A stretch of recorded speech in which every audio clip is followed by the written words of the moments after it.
Ah, silly YouTuber. Not a bad video, but Super Mario 3D Land was pretty high for such a lackluster game. It is almost like people can have different opinions, and that's just okay. Somehow a Kirby game was placed as a lower entry? I wouldn't mind talking about that game, but it is a 3DS game. Luckily, Kirby hasn't had a bad game ever, according to the fans. So where am I at on this? I reviewed Kirby's Dream Land and reviewed the remake of Kirby's Adventure. Looks like I'm back on the Game Boy with... oh, Kirby's Dream Land 2. That brings up a few questions. So, let's say there isn't a bad Kirby game. Does that mean there are only good games? No, that's not the same. I suppose it could mean that there are some mediocre games. You will find out that I have a personal issue with this game. I don't think it's overall bad, but I wouldn't call it a good game either. I'm not even sure who this game was made for. It's kind of a weird mesh of ideas.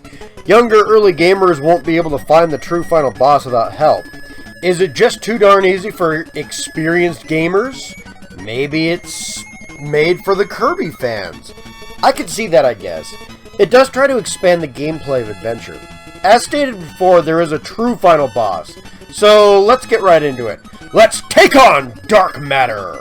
So the plot of Kirby's Dream Land 2 is that King Dedede has stolen all these rainbow bridges and the rainbow drops creating them. It is literally up to Kirby to free each island by wiping out King Dedede's minions and saving the day. It isn't too bad doing this. However, if Kirby goes above and beyond with this task and finds the rainbow drops, he'll also figure out that King Dedede is being possessed. It probably isn't hard to pick out since King Dedede looks half asleep during the fight with him after all. After freeing the king, Kirby ends up facing off against the true villain, Dark Matter, a mysterious swordsman who ends up being just an eyeball of darkness. Kirby destroys the beast and flies home. It is a cute story and super simple, but that's pretty much the standard for Game Boy games that weren't RPGs. It is perfectly fine writing with plenty of details hidden in the worlds you explore. Enough to keep you going in the end, but not enough to lose kids in their various interests. But of course, a story like that is very reliant on charm. Luckily, charm is one of the best parts of the game. Kirby games are really known for their music and cute animations, and this game isn't exactly different from that. There are cutscenes starting each new world. They show Kirby palling around with his new animal buddies. It's super cute giving these new buddies plenty of personality and making them likable incredibly quickly, despite this being their first game. The animation in this game is actually incredible for the Game Boy, by the way. I know this was 3 years away from the Game Boy Color, but we have clearly come a long way from the graphics of Mario Land. The music is typical Kirby fare and is pretty good. Nothing sticks out to me too much per se. I'm not the biggest fan of super cheerful music, but nothing sounds terrible and works for the game. Going back to the animal buddies real quick, they are the biggest change in gameplay from Adventure to Dreamland 2, if I'm going to be honest with you guys. There are fewer copy abilities this time around, but jumping from NES to Game Boy, these abilities are actually overall better in my opinion. See, Adventure had a lot of copy abilities that were nearly identical to other copy abilities. This game trims the fat on all of these. Each copy ability feels really unique. However, the abilities change depending on the animal buddy you have with Kirby. Putting up an electric wall changes to an old beam ability when Kirby's riding with Rick, for example. This makes gameplay super interesting. Each combination also feels unique as well. The animal buddies themselves change things, well, sort of. Rick can't fly, but he jumps pretty high. Koof flies better than Kirby does, but can't land really well. And Kine is a fish that is kind of shit on land, but swims really well on the rare times that it's important. The animal buddies aren't too spectacular on their own, except maybe Koo. But with the abilities, it's a totally different story. Electric Kirby is too close range for mini-bosses and enemies that, as you take a hit, you often get a hit because it's so close range. However, Kine shoots a projectile light bulb. Electric Kine, even on land, is better than regular electric Kirby. Sure, it's objectively better, but I still think many of Kirby's abilities become better or more practical in many situations mixed with the animal buddies. Again, it begs to be experimented on with each player. The only real issue is how close range some of these are, and there's a reason for that, but I don't really like the reason either. Look, I've been praising this game quite a bit up until now. The game does deserve it. Honestly, I think the gameplay is really fun. The game has a lot of fans, there's clear reasons for it. However, I have some issues, and it starts with the level design. Obviously, compared to the console Kirby games, the screen is closer in the Game Boy games. Sometimes this just can't be helped. However, the level design needs to understand this, and I feel most of these levels don't. Don't get me wrong, not every level is an issue, but most of these levels boil my max tomatoes. Seriously, I get hit by off-screen enemies all the damn time. It pisses me off to no end. Sometimes there's no time to move because Kirby isn't exactly fast in this game, so having a close-range ability seems useful. But the close-range abilities are super close to Kirby, and impractical to face off with against something that, doesn't die in one hit, like a mini-boss. I'm sure the ability could fight some mini-bosses, but some of the arenas you fight in are super small because of the close-up screen. I hate it. There's also auto-scroller levels. Yeah, they suck so bad. I defend auto-scroller levels, and I hate these ones. These are the worst ones I've ever played. See this level right here? You can pick 3 paths here. Most of them are dead ends. Let's focus on the word dead because you pick them and you die losing a life. The auto-scroller levels are levels that have a screen moving with you, no matter your input. And the screen is basically a wall. Get caught between the wall and another object and you die. Especially if that other object is a dead end or a wall. I know there were a few of these in previous games, but damn, they didn't kill me this much. Shit like this is super hard to dodge from both ends of the screen. It's super fun. Also, by the way, you lose a copy ability when you get hit. Once. So enjoy watching your favorite ability be destroyed a lot. Luckily, there's always another ability nearby, and it does take a few hits to lose the animal buddies. As long as there isn't any reason to have to hold on to a specific ability, this will be fine, right?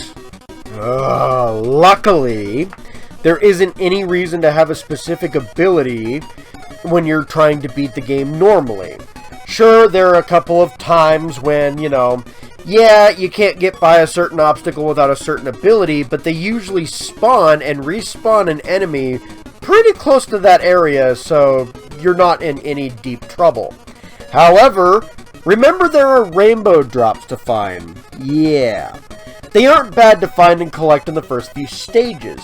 You'll need a guide the last few during your first time. These are nearly impossible to find normally, since you need to be very specific with your actions and copy abilities and animal buddies just to even get close to them. One level, you have to follow directions very carefully so you have the correct animal partner and the correct power-up trading off at specific points, because if you mess up in any way, shape, or form, you have to redo it. This is frustrating. Once you know what you are doing, it isn't impossible by any means, but you have to be so specific in-game where the freedom to pick combinations, it's annoying. Seriously, the whole appeal of this game is the freedom to pick combinations with animal buddies as well as abilities. So to railroad that into having very specific directions is really bad. Oh wait, a few specific levels railroad you into having a particular ability. And only with specific animal buddies? Lovely. And yes, one of these holds a rainbow shard. Oh boy. All this for a true boss fight after King DDD. Is it worth it? Kind of, since the boss fights aren't particularly great. Kracko and Wispy are back with some neat upgrades, and DDD is much more difficult. But the rest are pretty forgettable, other than the Sun and Moon, which gave me crap. Dark Matter is the biggest challenge in the game. He can be annoying if you don't know how to face him, and the game doesn't advertise this super clearly, but once you know what you're doing, it is a fun challenge. It's getting to him that's painful. Yes, it tests you on not getting hit on crap you can't see, but overall, I don't think it's a super fair challenge either. Look, I think this game is just okay. Or for those of you who are number junkies, a 6 out of 10. I know there are tons of people who love this game, and I get it, but to me, this game is on the border of almost being a bad game. Still more good than bad, but it is cutting it close. I personally don't even like this game at all, due to the level design and the secret structuring, but I know a bunch of people love this game. They came out of nowhere to even defend it on my Twitter, which my Twitter's not exactly popular, but somehow I got a lot of comments on that one. And that's fine. People can like different things.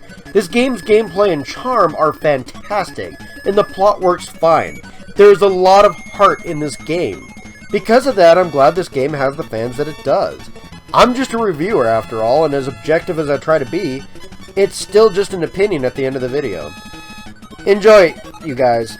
I'm sure if I found the level design or secrets more forgivable, I could have given a better score, and I'm sure many people do just that. Still, I've crushed Dark Matter at this point. I brought back my opinion of the journey. I'd probably recommend any other Kirby game that I've played, though. And speaking of which, the next Kirby game that I tackle will be Kirby Superstar Ultra. But I have a few reviews to do until then. In the meantime, my minions, take care. Sonic the Hedgehog has a bit of a checkered history when it comes to the quality of his games. 3D? No. I'm referring to his 2D history. But I suppose 3D could follow suit. Most people don't realize Sonic actually has bad 2D games until someone reminds them that the Game Gear exists. No, I'm not talking about those yet, but they are coming. Luckily, I'm talking about one of the 2D games people actually do remember very fondly. One of the good ones, I hear. Based on the idea of speedrunning the original Super Mario Bros., Sonic was created with speed in mind. Super fast, super Sonic.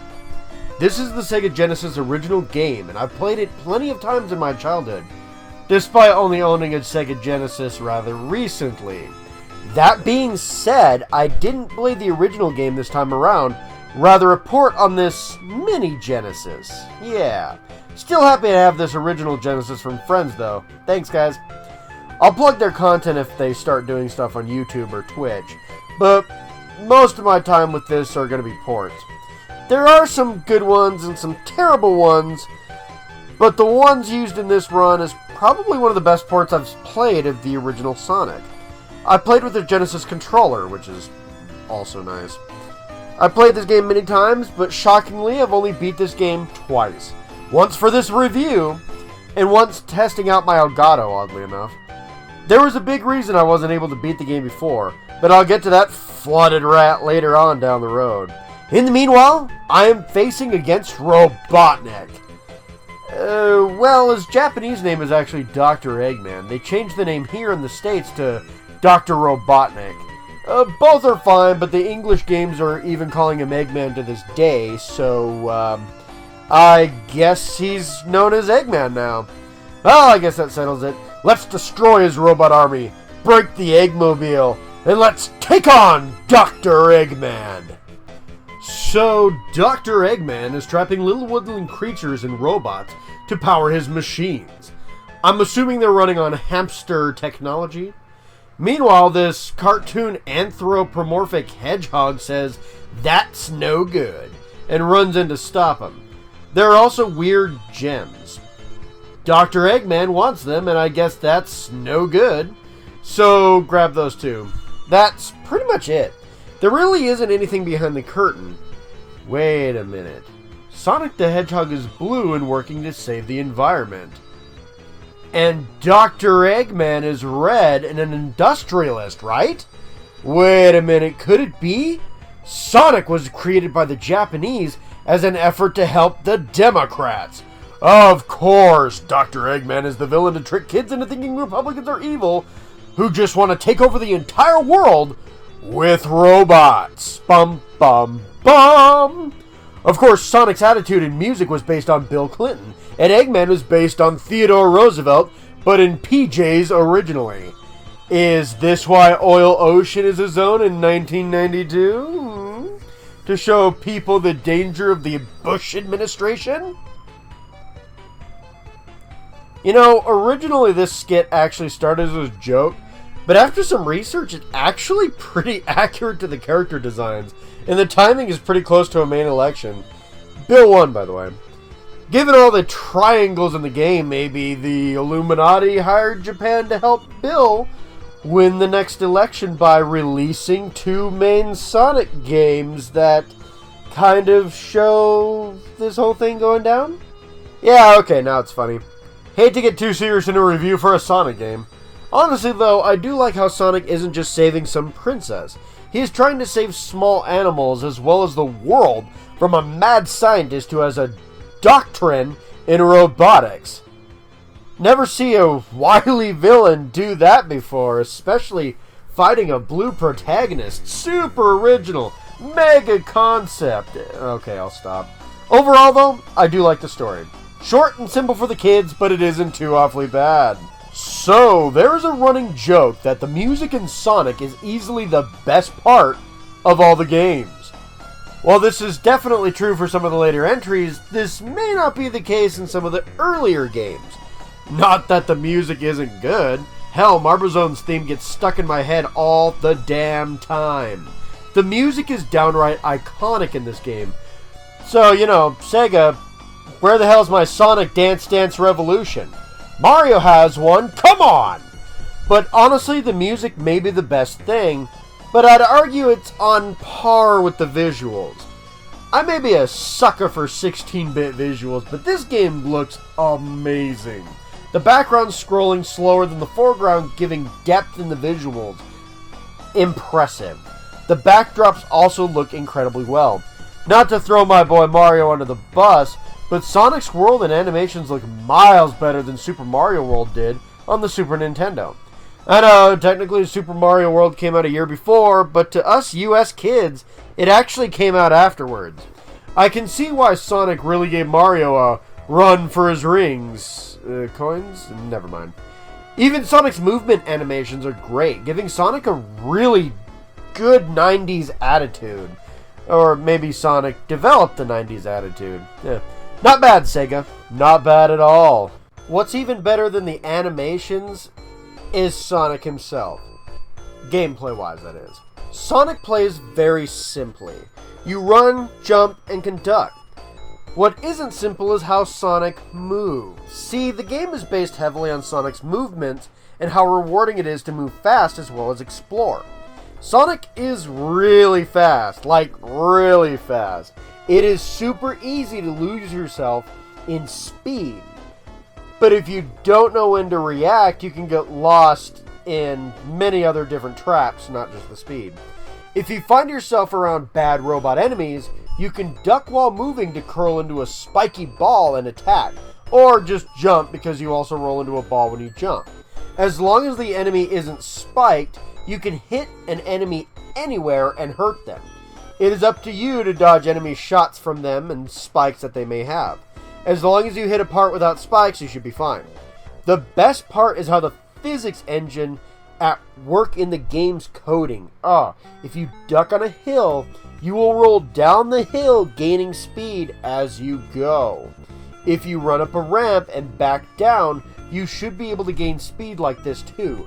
You can also use super springs to bounce upward or sideways to gain even more speed. Some platforms will require you get good at building up speed to cross them.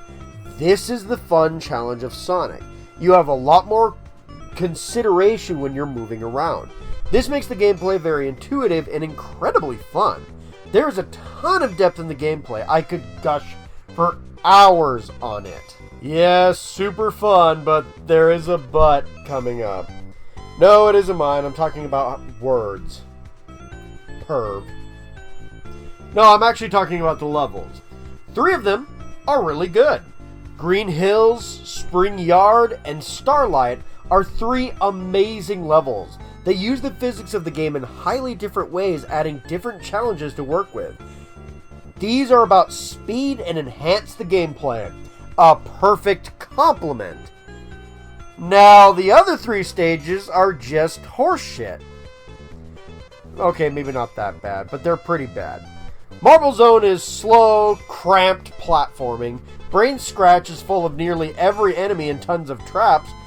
But the worst is Labyrinth Zone. I hate this level. I personally cannot swim, so that already adds some panic with me personally.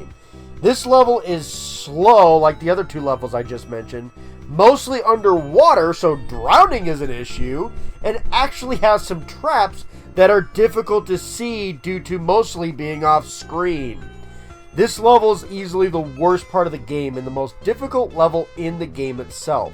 This level alone took me 20 minutes to get through while only dying a few times towards the end of the zone while dealing with Eggman. Yeah, Eggman is the boss fight for each zone. He shows up in his Eggmobile vehicle and attacks with some weapon. He's actually piss easy most of the time. Not bad, just underwhelming. However, in Labyrinth Zone, he just runs from you in the hardest area of the level. Yay? What's worse is in Brain Scratch Zone, he just sends you to another Labyrinth Zone inspired area instead of actually fighting you. What an ass! Is it the place wasn't bad enough? The final boss fight is kind of cool though. It is Dr. Eggman again, but you are in some type of engine. He has pistons attacking you and easy to dodge laser, but you also have no ring, so one hit is pretty much death. And he is in random pistons, so dodging and guessing which piston he's going to be in, it sounds terrible on paper, I know, but it's actually really fun. Weird. Well, the levels are about 50-50, as half of them are fantastic and half of them are terrible. Is there any reason to play the game a second time through? The answer is kind of. There are Chaos Emeralds to collect. You can enter a bonus zone if you end a stage that isn't the 3rd act and you happen to have 50 rings. Jump into the big ring at the end and bam! Acid Trip. This gives you a chance to collect a Chaos Emerald. These stages are difficult to navigate as there are fake exits you can be shot into without any control from you, unfortunately. Must be a cool reward for the Chaos Emeralds, right? Hell no. You can beat the game and see Eggman juggling the ones you didn't collect or see him crying. Wow. Better thing to do is to collect rings in the special zones for lives and continues. You can get a lot of rings and lives from exploring the levels too.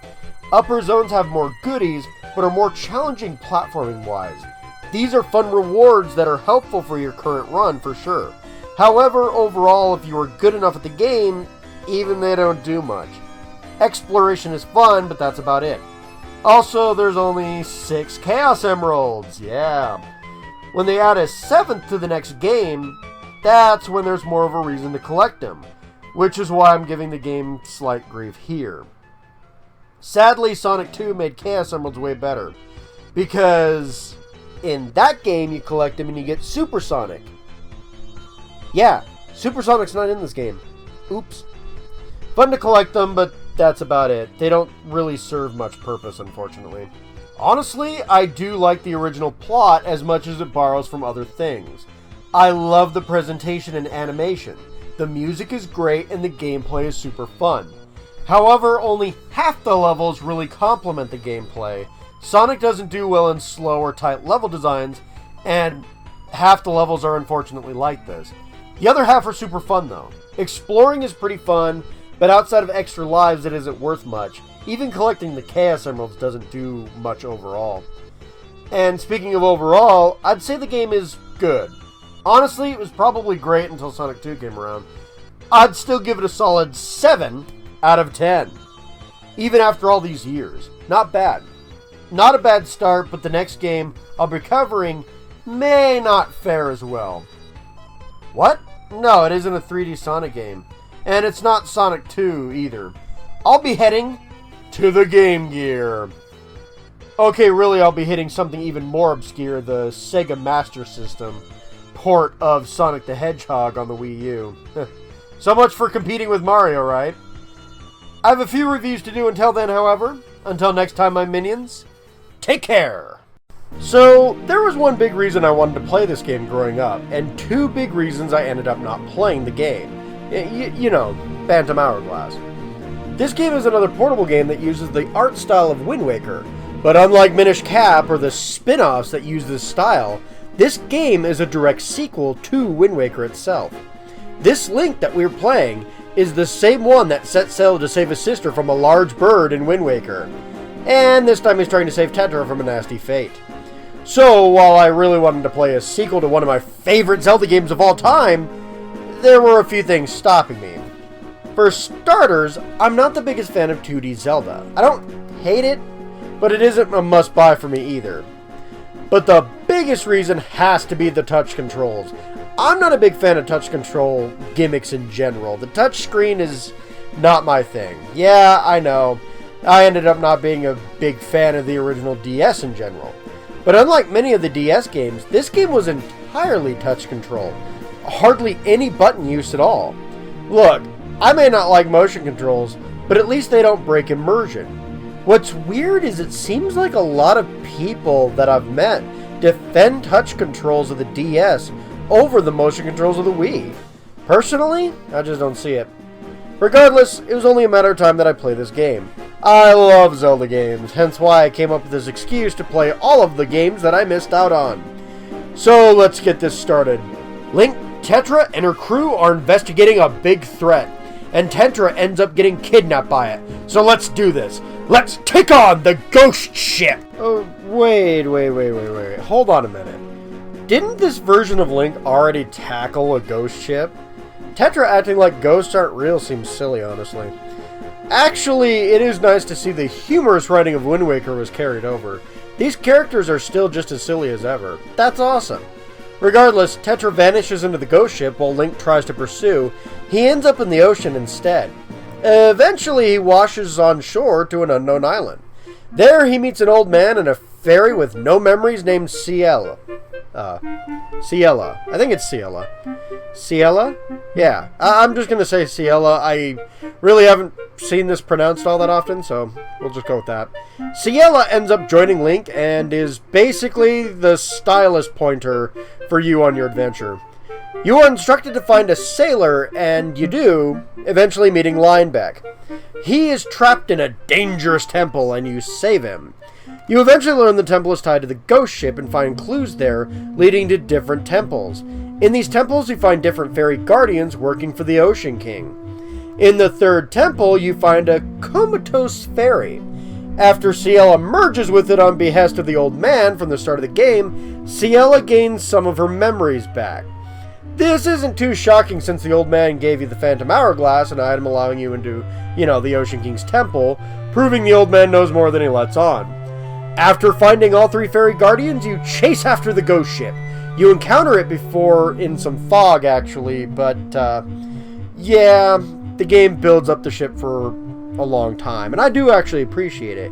You get lost chasing it the first time you actually see it, and you have to navigate the fog passing it for now. Well, with the three fairies, you can use them as a guide to find the ship. Get on board and save Tetra.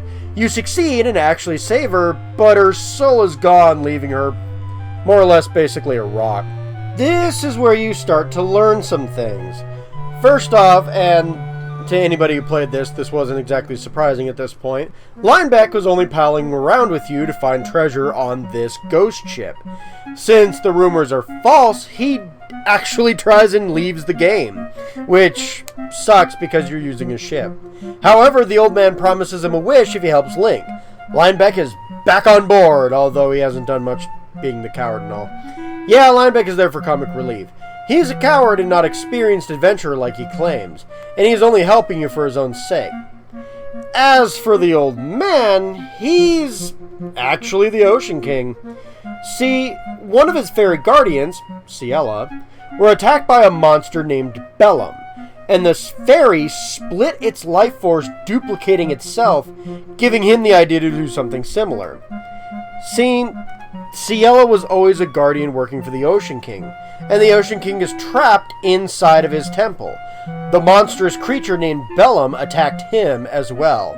Bellum is trying to suck the life force out of the Ocean King, and after a fight with the Ocean King losing, the Ocean King was sealed away. Bellum is slowly sucking the life force from him, from wherever he's sealed at. Bellum is also creating monsters and created the ghost ship in an effort to steal more life force from unsuspecting citizens looking for the rumored treasure on board. It is up to Link to slay Bellum and save both Tetra and the Ocean King. But to do so, we're going to have to actually forge a sword. Naturally. Hey, does that swordsmith look like Ganondorf? Like, I'm not trying to be, like, weird here. He kind of looks like a Gerudo. Huh, that's so weird. Anyway, 3 more dungeons with materials needed, and bam, new sword. Now Link can not only slay the phantoms in the Ocean King's temple, but hurt Bellum himself. Or itself.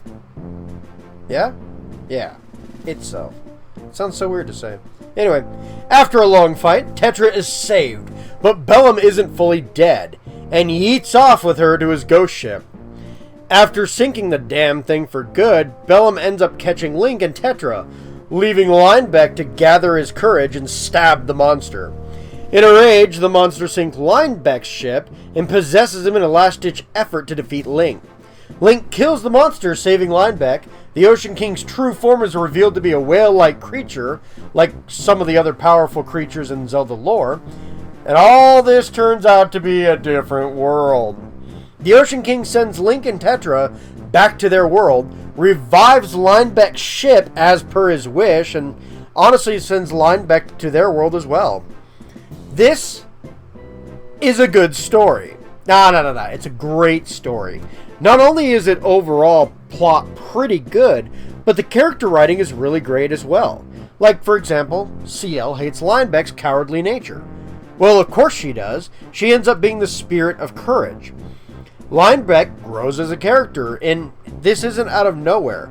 Though slightly predictable, Tetra and her crew are great, and few scenes they're actually in. Unfortunately, Tetra's sealed away, and her crew are in another world for most of it.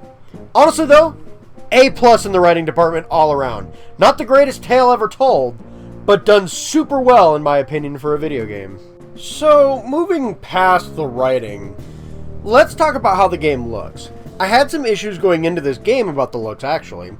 But despite still images looking absolutely dreadful, in motion, the 3D models actually look pretty good.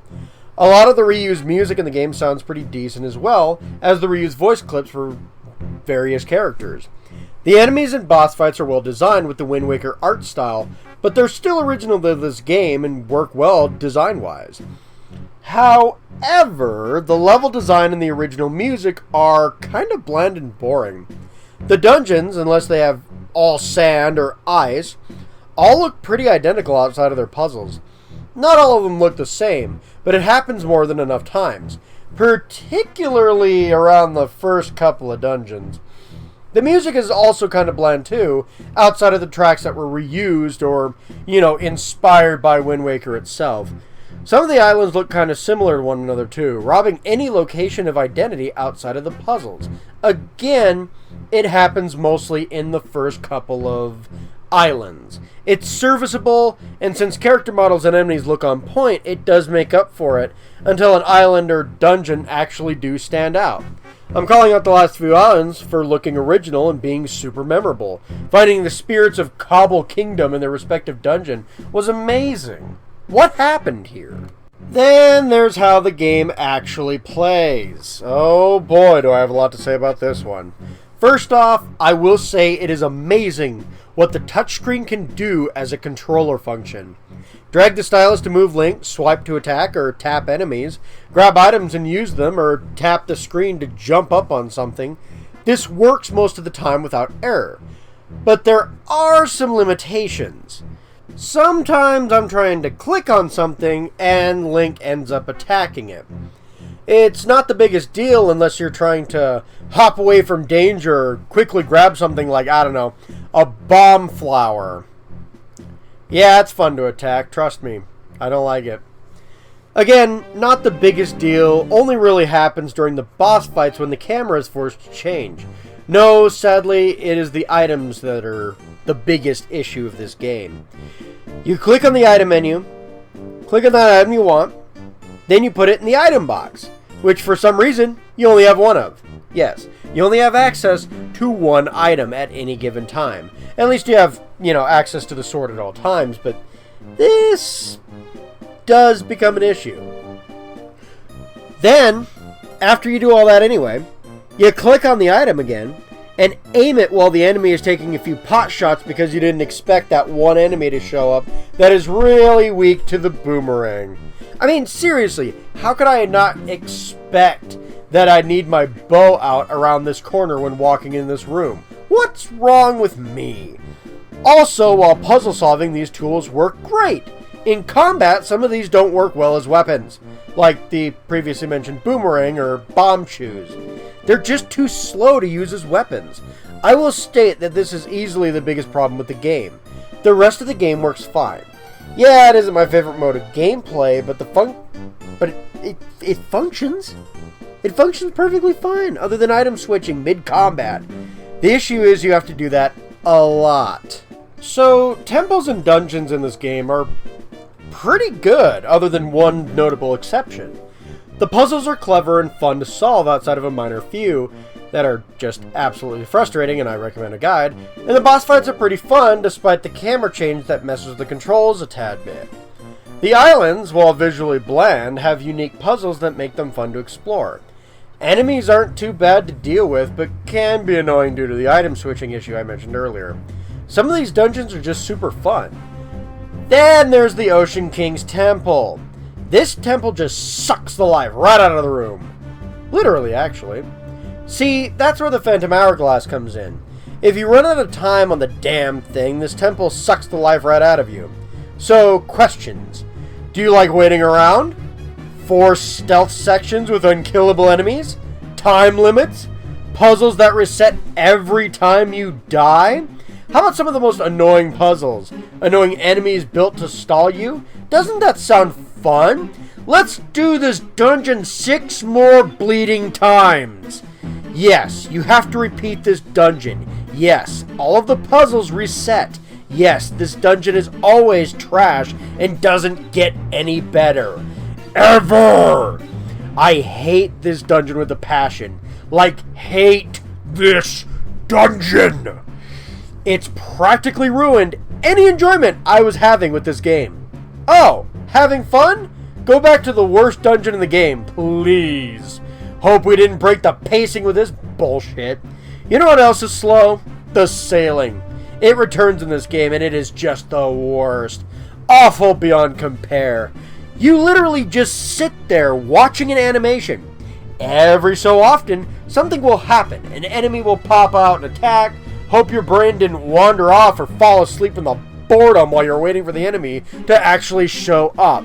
Your boat doesn't have much health either, so if you aren't fully watching the long, drawn-out animation of sailing, you're gonna die. Your only other input is drawing a course on the map. They took one of the worst things in Wind Waker and made it worse! Not even I can defend this, and I like the sailing in Wind Waker. These two things just kill this game, pacing and fun. Shame when everything else about the level design brings the game up. Isn't that weird? You know what else brings the game up? Secrets and side quests. Yeah, these are great. No, there's no but. These are just awesome. They really are. I'm serious. I'm going to gush for like a couple minutes here. You can find these gems of courage, power, and wisdom. If you get 10 of these, you could upgrade one of the fairy guardians. Yes, not just Ciela, though you can upgrade her as well. When you do the first few dungeons, you gain a fairy spirit, and you can upgrade them on a secret island. Wisdom gets you more defense, and power upgrades your attack power with, oh hell yes, a fire sword! So not only does my fairy companion change, but I get a fire sword. Love it. I'm using this the rest of the game. Bellum, here I come! You can also find ship parts that bulk up your ship, and find plenty of treasure, like more sand for the Phantom Hourglass, heart containers because pieces aren't a thing in this game for some reason. You can also find treasure to sell for more money, because everything is super expensive. And of course, item upgrades holding more bombs and arrows, you know, that kind of stuff.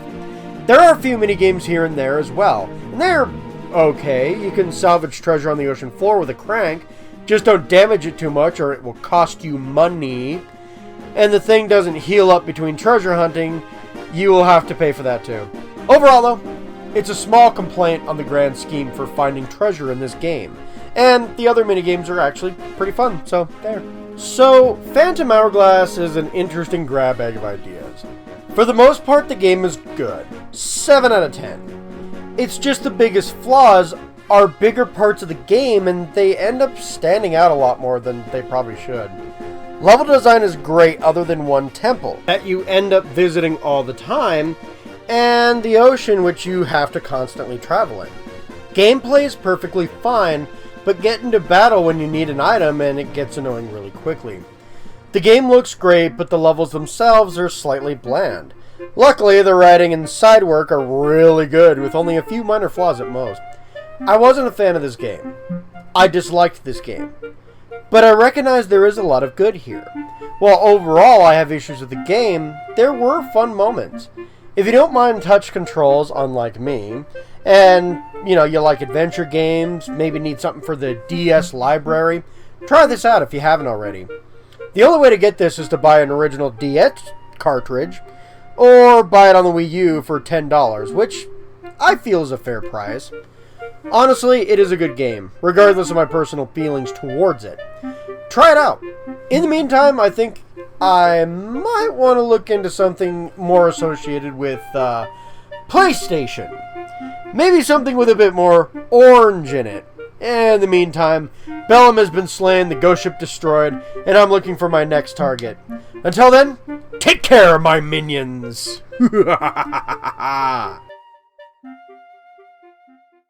Hey guys, sorry for the delay on this one. I actually injured my thumb and threw out my voice a little bit. It was fully recorded beforehand, all the footage was anyway, but I've been kind of moving slowly regardless.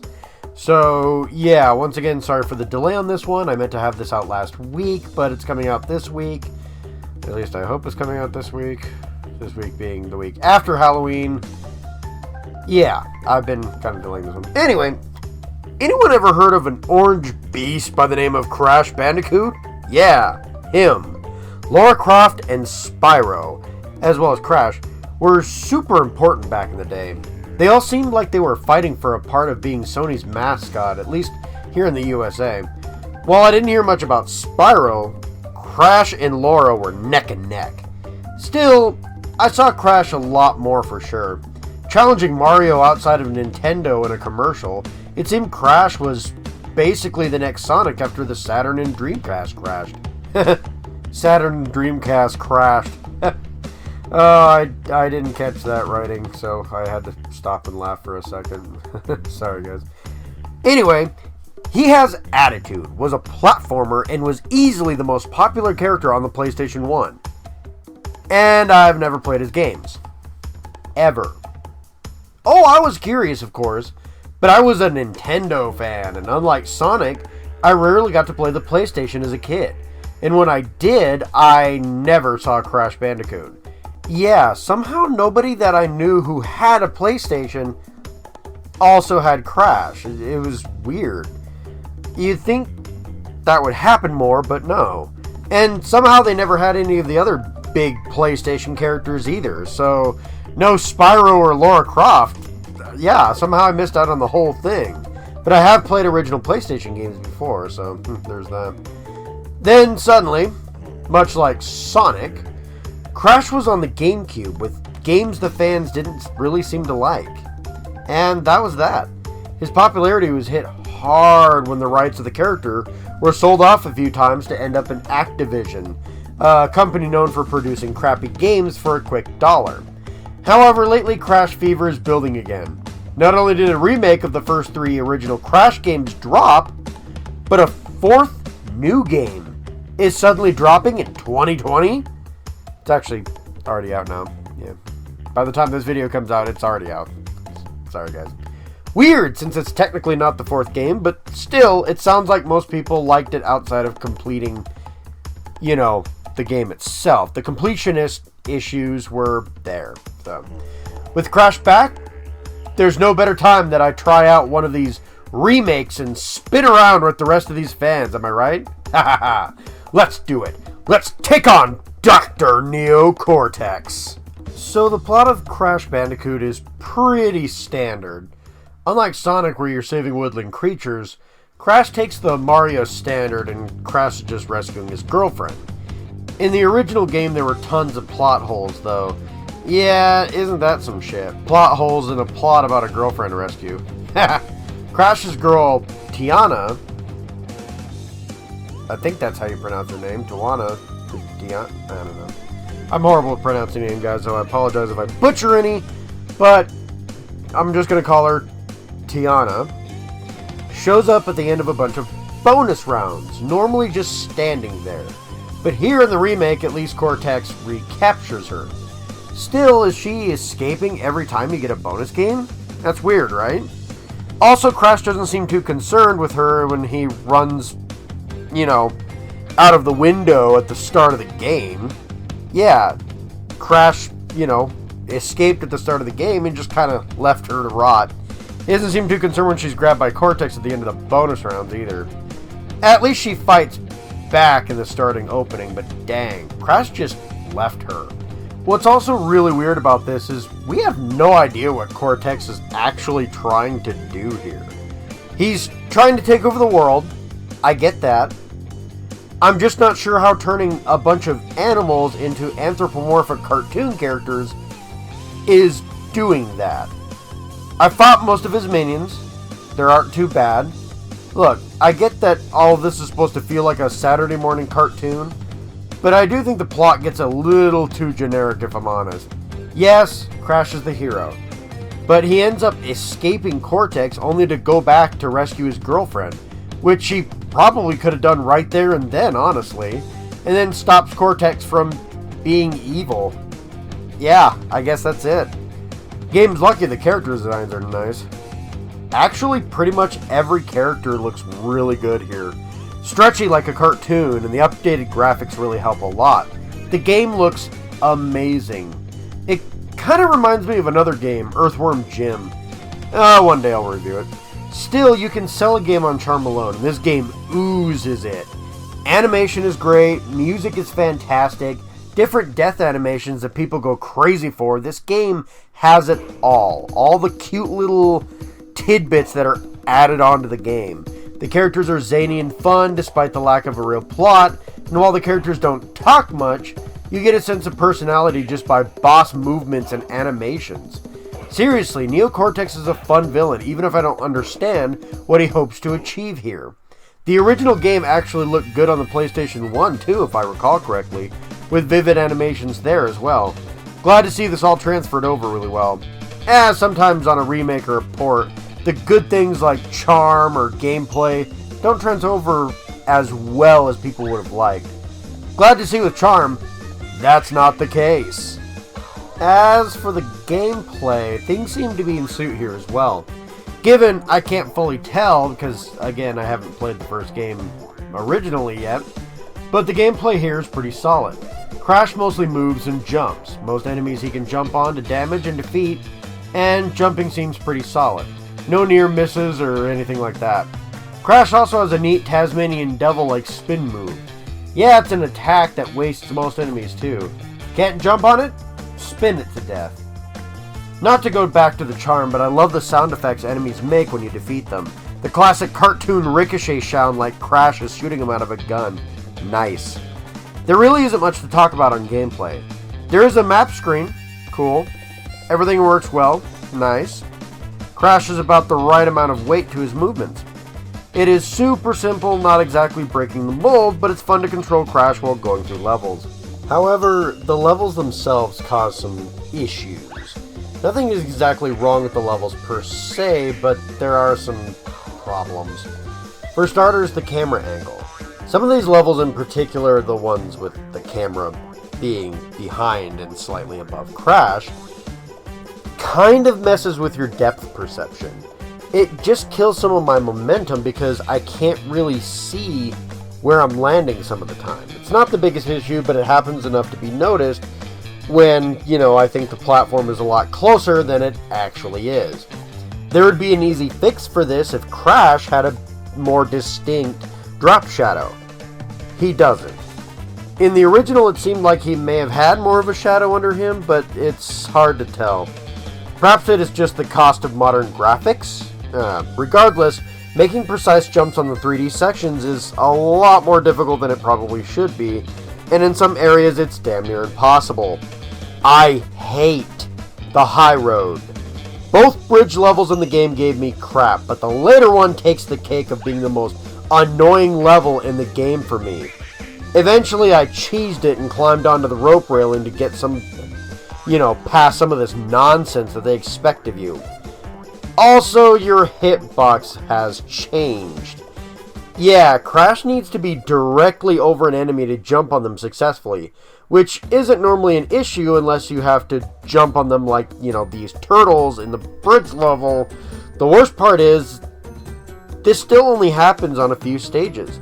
Yeah, most of these stages don't have issues like this. It only slightly derailed me and killed me every now and again. Normally I'd hardly notice. Hell, the 2D stages, and yes, there are plenty of these, don't have these issues as persistently as the other ones, and the camera angle is just perfectly fine because it's a 2D section. Not to say the game is easy outside of these issues, mind you. The game gets challenging really quickly. Yeah, it's not really recommended to play this game first, actually. Rather, I probably should have started with the second game. Oops. I think Mega Man had a similar recommendation to that too, but what can I say? I'm stubborn. I did beat the game, but I missed out on quite a few of the secrets. But man, I shouldn't have trouble jumping on enemies. A very basic thing, mind you. Oh well. Speaking on the secrets, there's a few secret levels that I honestly didn't end up getting to. That's cool. I'll play them sometime if I get the chance. However, there are plenty of other secrets too. If you break every box in a level, you can get a box gem. Neat. If you get all the box gems, you can get a secret alternate ending. Sounds cool, right? No. Look it up on YouTube. This is the biggest pain in the ass in this game. There are certain levels that breaking the boxes without dying, something very easy to do, dying, not actually breaking all the boxes without dying.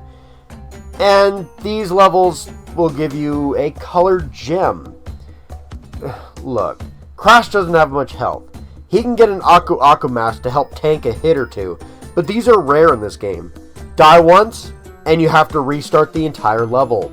The colored gems are semi-useful only for grabbing boxes in previous levels. They create platforms and other levels for you to find secrets and, more or less, more boxes. However, some of the colored gems are only found on some of the hardest levels of all time. This is a lot of work, a lot of tears, for an ending that you can literally just go look up on YouTube. Also, time trials. Yeah, they weren't in the original game, but they added them for this one. They're okay, not really my thing. You can also play as Coco, Crash's sister in the remake version. She plays like Crash. I never saw her, but I know she's in here somewhere, I guess. Look, I knew this was going to be a rough time and a pretty rough review. Some people don't even recommend starting on this game. When it comes to the first few games of Crash, the first game is often considered to be the weaker entry, similar to Sonic as well. Crash Bandicoot, at least on the remake, suffers from generic writing, some simple drop shadow issues, and is a hassle to complete for such little reward. That being said, I still had fun. The game is charming as hell, most of the levels work pretty well, the gameplay is simple to use but tougher to master, and if you're a fan of the game, getting a box gem is pretty satisfying. Personally, I find the game is just okay. 6 out of 10 for me. I do recommend it, but there are issues to be warned about. Overall, I may go back to this one on some point. Like I said, I had fun, but the problems were just semi-overwhelming too. I don't know. In the meantime, there are other mad doctors with robots to take on, some princesses to rescue, and Pokemon to catch. Until next time, my minions, take care.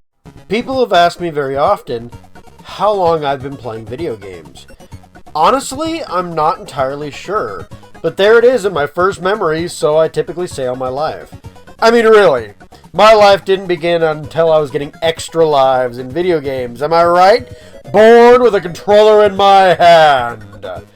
Seriously though, while I was just barely old enough to say the word Nintendo, I had the first Nintendo, aka the Nintendo Entertainment System, otherwise known as the NES or NES.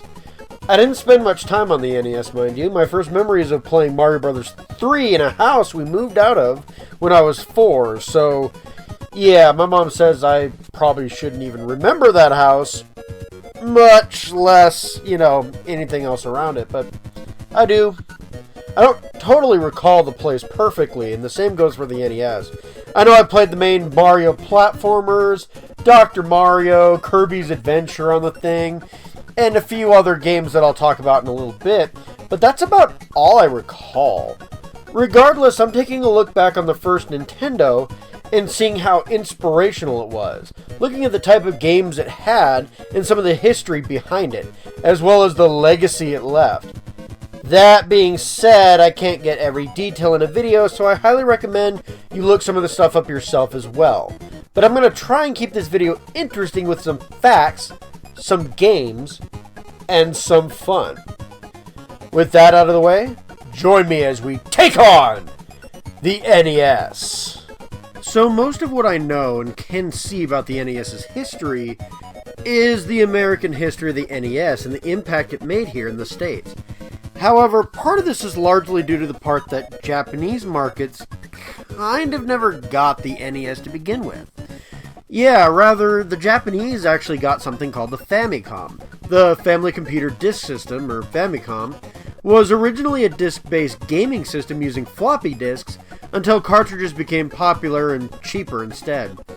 After that, the Famicom had most of the library ported to cartridges, and it's this version that inspired the NES that we got. The NES itself was popular in many countries, but none as influential as the US. Yeah, this is where I could talk about Gaming Crash in detail, but I'll save that for a second. See, the crash didn't affect European markets the same way it did US, and because of this, competition was booming. The NES didn't really make too many waves in the pond versus something like the Sega Master System. And there we have it, the beginning of the biggest video game rivalry in gaming history, Nintendo versus Sega. We'd hear more about it when the Sega Genesis came to the US, but our friends overseas were just getting into it. Of course, there's still many other consoles around in Europe around this time as well, not just Sega. Still, it's fun to note that, heads started butting way back when, right? Here in the States, however, the NES was practically untested. It was difficult to find other consoles selling in the US at this time due to the crash. So how did Nintendo beat the odds? Simple. They made the NES look like some interactive toy. Meet Rob. Rob was introduced to the US with the NES. That's a bit of a tongue twister. US with the NES, US with the NES. To make things look more like a toy than a gaming console, to kind of separate from Atari. Also an interesting note, toys were separated by boy toys and girl toys. And Nintendo thought it would be easier to advertise to boys in the US market. Ha! Anyway, with Rob's help and the popularity of Mario, the NES hit it big. Eventually, with a great marketing strategy, every kid in America wanted an NES for their own. That being said, part of that was indeed the games themselves. The NES is home to some of the most influential games of all time.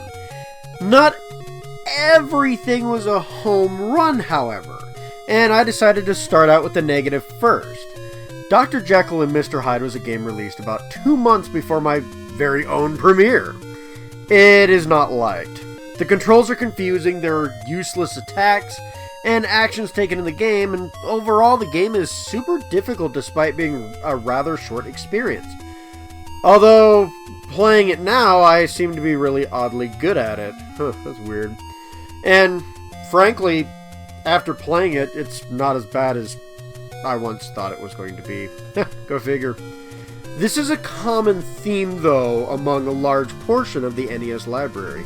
Another game, for example, Dick Tracy, a game that I actually own the original cartridge for, also has some of these issues.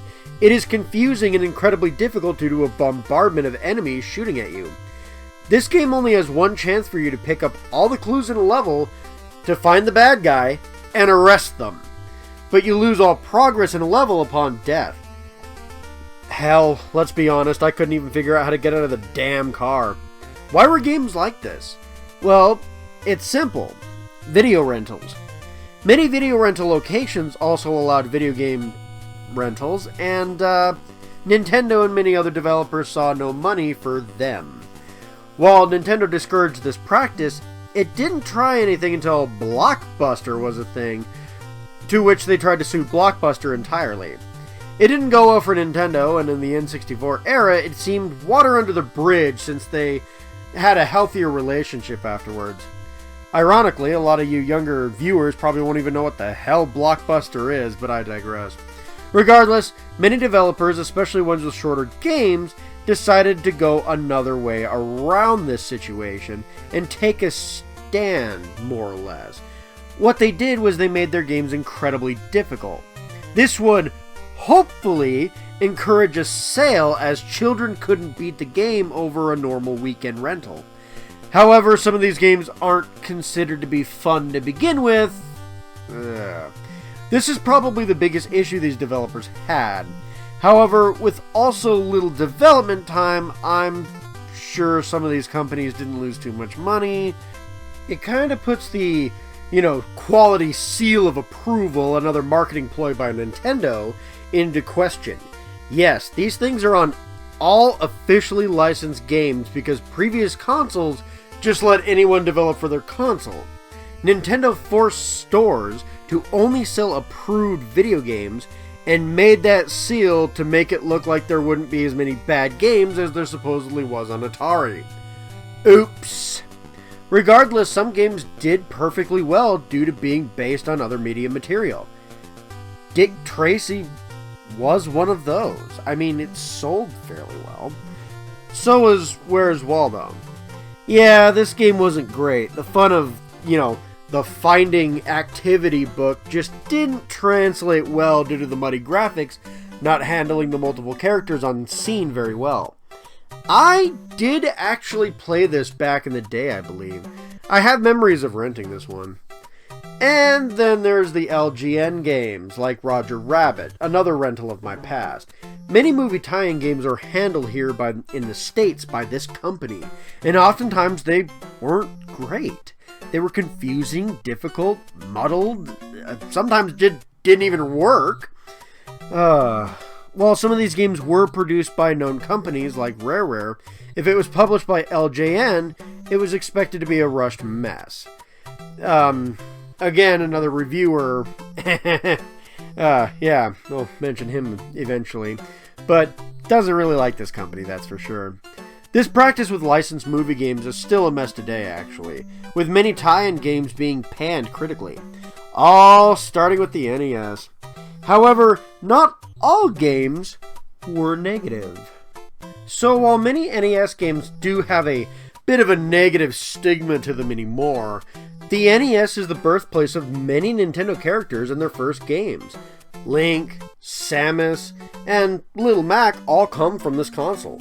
Many other games got their start here as well. Final Fantasy, Contra, Mega Man, Castlevania, all considered classics of their time. Castlevania is one of the most influential horror games from this console, making things not only about scary monsters like vampires, but making things difficult and taking certain control out of the player's hand. Castlevania is an incredibly difficult game, tying in with that rental business, but unlike many difficult games, the difficulty of Castlevania is considered to be natural. It feels natural, and is also considered to be a fun time regardless of the challenge. Metroid also has elements of sci-fi horror and is based on the Alien franchise of movies. And not unlike a horror game, there's a sense of isolation in Metroid. Biggest difference is Metroid is heavily into exploration, as it is one of the first open world 2D platformers. Yeah, one of the first open 2D world platformers. That's a mouthful. But it was a cool concept. Legend of Zelda took what worked on the Atari adventure games, expanding upon the concepts, and created a huge open world with a top-down camera, bringing fantasy to life. Final Fantasy brought the tabletop fantasy games, like Dungeons & Dragons, and opened them up with a broader market. Contra brought guns into gaming, making a linear adventure out of some arcade-based ideas, redefining a shooter. Mega Man got his less than resounding start on this console, and thankfully he got his real start with the sequel that released on Mega Man 2. While there are plenty of lower points to many of these games, there are many great classics out there with the NES. Some more point-based, much like the games with Atari and in arcades, but many decided to follow Nintendo's footsteps and start making games with an actual end, a game that had a story to tell. So yes, there were arcade games, but there were also just games that we know them today with storylines. The NES is an important console. It cannot be understated, it cannot be undermined. It is very important to the history of gaming. And that is why a lot of people look at it with a lot of love. But you've probably noticed there's one game in particular that I haven't really talked about a whole lot yet. And that's the game that launched with the damn console. The original Super Mario Brothers! And I'll be taking a deeper look into that next week. Until then, my minions, take care. This is Sauron signing off. Adios. Have a good whatever. Winter break, holidays, you name it. Have a nice time. Take care.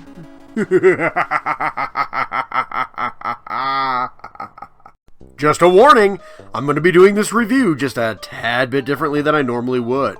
Mostly due to the age of the game and the fact that I'm going to be talking about 3 different versions of it, and a whole nother game that preluded it. Yeah. So, buckle in, boys and girls, let's go! So, Mario in my gaming life is a pretty big deal. My earliest memories in life is playing Mario Bros. 3 on my NES and imitating Mario during, regular play. When I'm not holding a controller, of course. Still, the original holds a special place in my heart. The nostalgic NES sprites before learning how to do better details on 8-bit. Still, I'm totally spoiled by modern graphics now. Does the NES Classic, the most popular and most influential platformer of all time, still hold up today? That's a good question. I suppose I'm here to answer that question, but keep in mind, this is only my opinion. See, I like to point out what points the game does right, score based on how likely you are to like the game, out of 10, blah blah blah. It sounds official, I'm still human though. Regardless, I'll try and be as unbiased as I can while fighting a bunch of endangered turtles and walking chestnuts. Join me as we take on Bowser and review Super Mario Brothers. So, first things first, let's dive right into the history of Super Mario Brothers. So, you ever play Mario Brothers? No, not that one, this one. Mario Brothers is an arcade game that ported to, well, everything.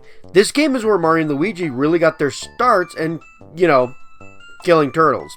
Yeah, that's taken from this game too. It takes place in the sewers of New York as the bros fight off turtles that somehow aren't Koopas, crabs that aren't stuck in hair, and other crawlers. There isn't much of a story and more to, you know, points than actual plot. The game doesn't really end, but it does grow in difficulty the further you move on. This mentality follows into Super Mario Bros. Yeah, there is super in there. I guess the bros traveled so far down the sewers that they ended up in this classic NES game. Still, the concept of further difficulty with progression is imperative to the newer type of game with actual story and ending. It wasn't about score, although the scoreboard is still stuck on the screen. No, this was about beating the game itself rather than other players. Actually, speaking of other players, you know, locally of course, there is a multiplayer function. You can compete with your friends and race to the finish type of thing. Yeah, Luigi is of course back, but you take turns rather than playing, you know, them at the same time. I guess they added a lot of development into this game. It makes sense for a game planned out all on paper like a D&D map. Shout out to my D&D friends, by the way. But seriously, there isn't much in the history of Mario Brothers that isn't well known by now. So let's get in to the super of the Mario Brothers. By the way, just to let you guys know, I'll be focusing heavily on the All-Stars port. Yeah, so just add like a whole bunch more color into that. There we go, thank you, perfect. Great. Let's go! So of course, naturally, since this is an older game, there isn't that much in the way of writing. Back in the day, we had instruction booklets giving us quick and often poorly translated stories.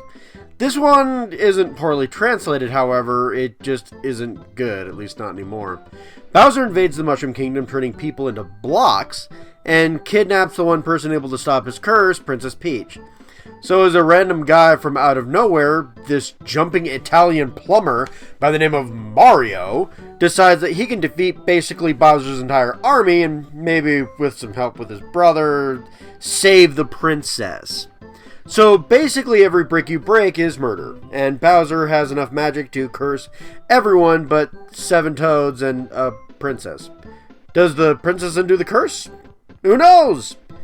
Honestly, older games like this often don't have great writing, but since this seems to be, you know, contradictory to the rest of Mario's continuity, I'm not giving it any points here. It isn't terrible and makes, you know, a sense of urgency to Super Mario Bros., but honestly it adds little to the gameplay itself anyway, so I'm not giving it a break. The charm of the game, though, is rather amazing.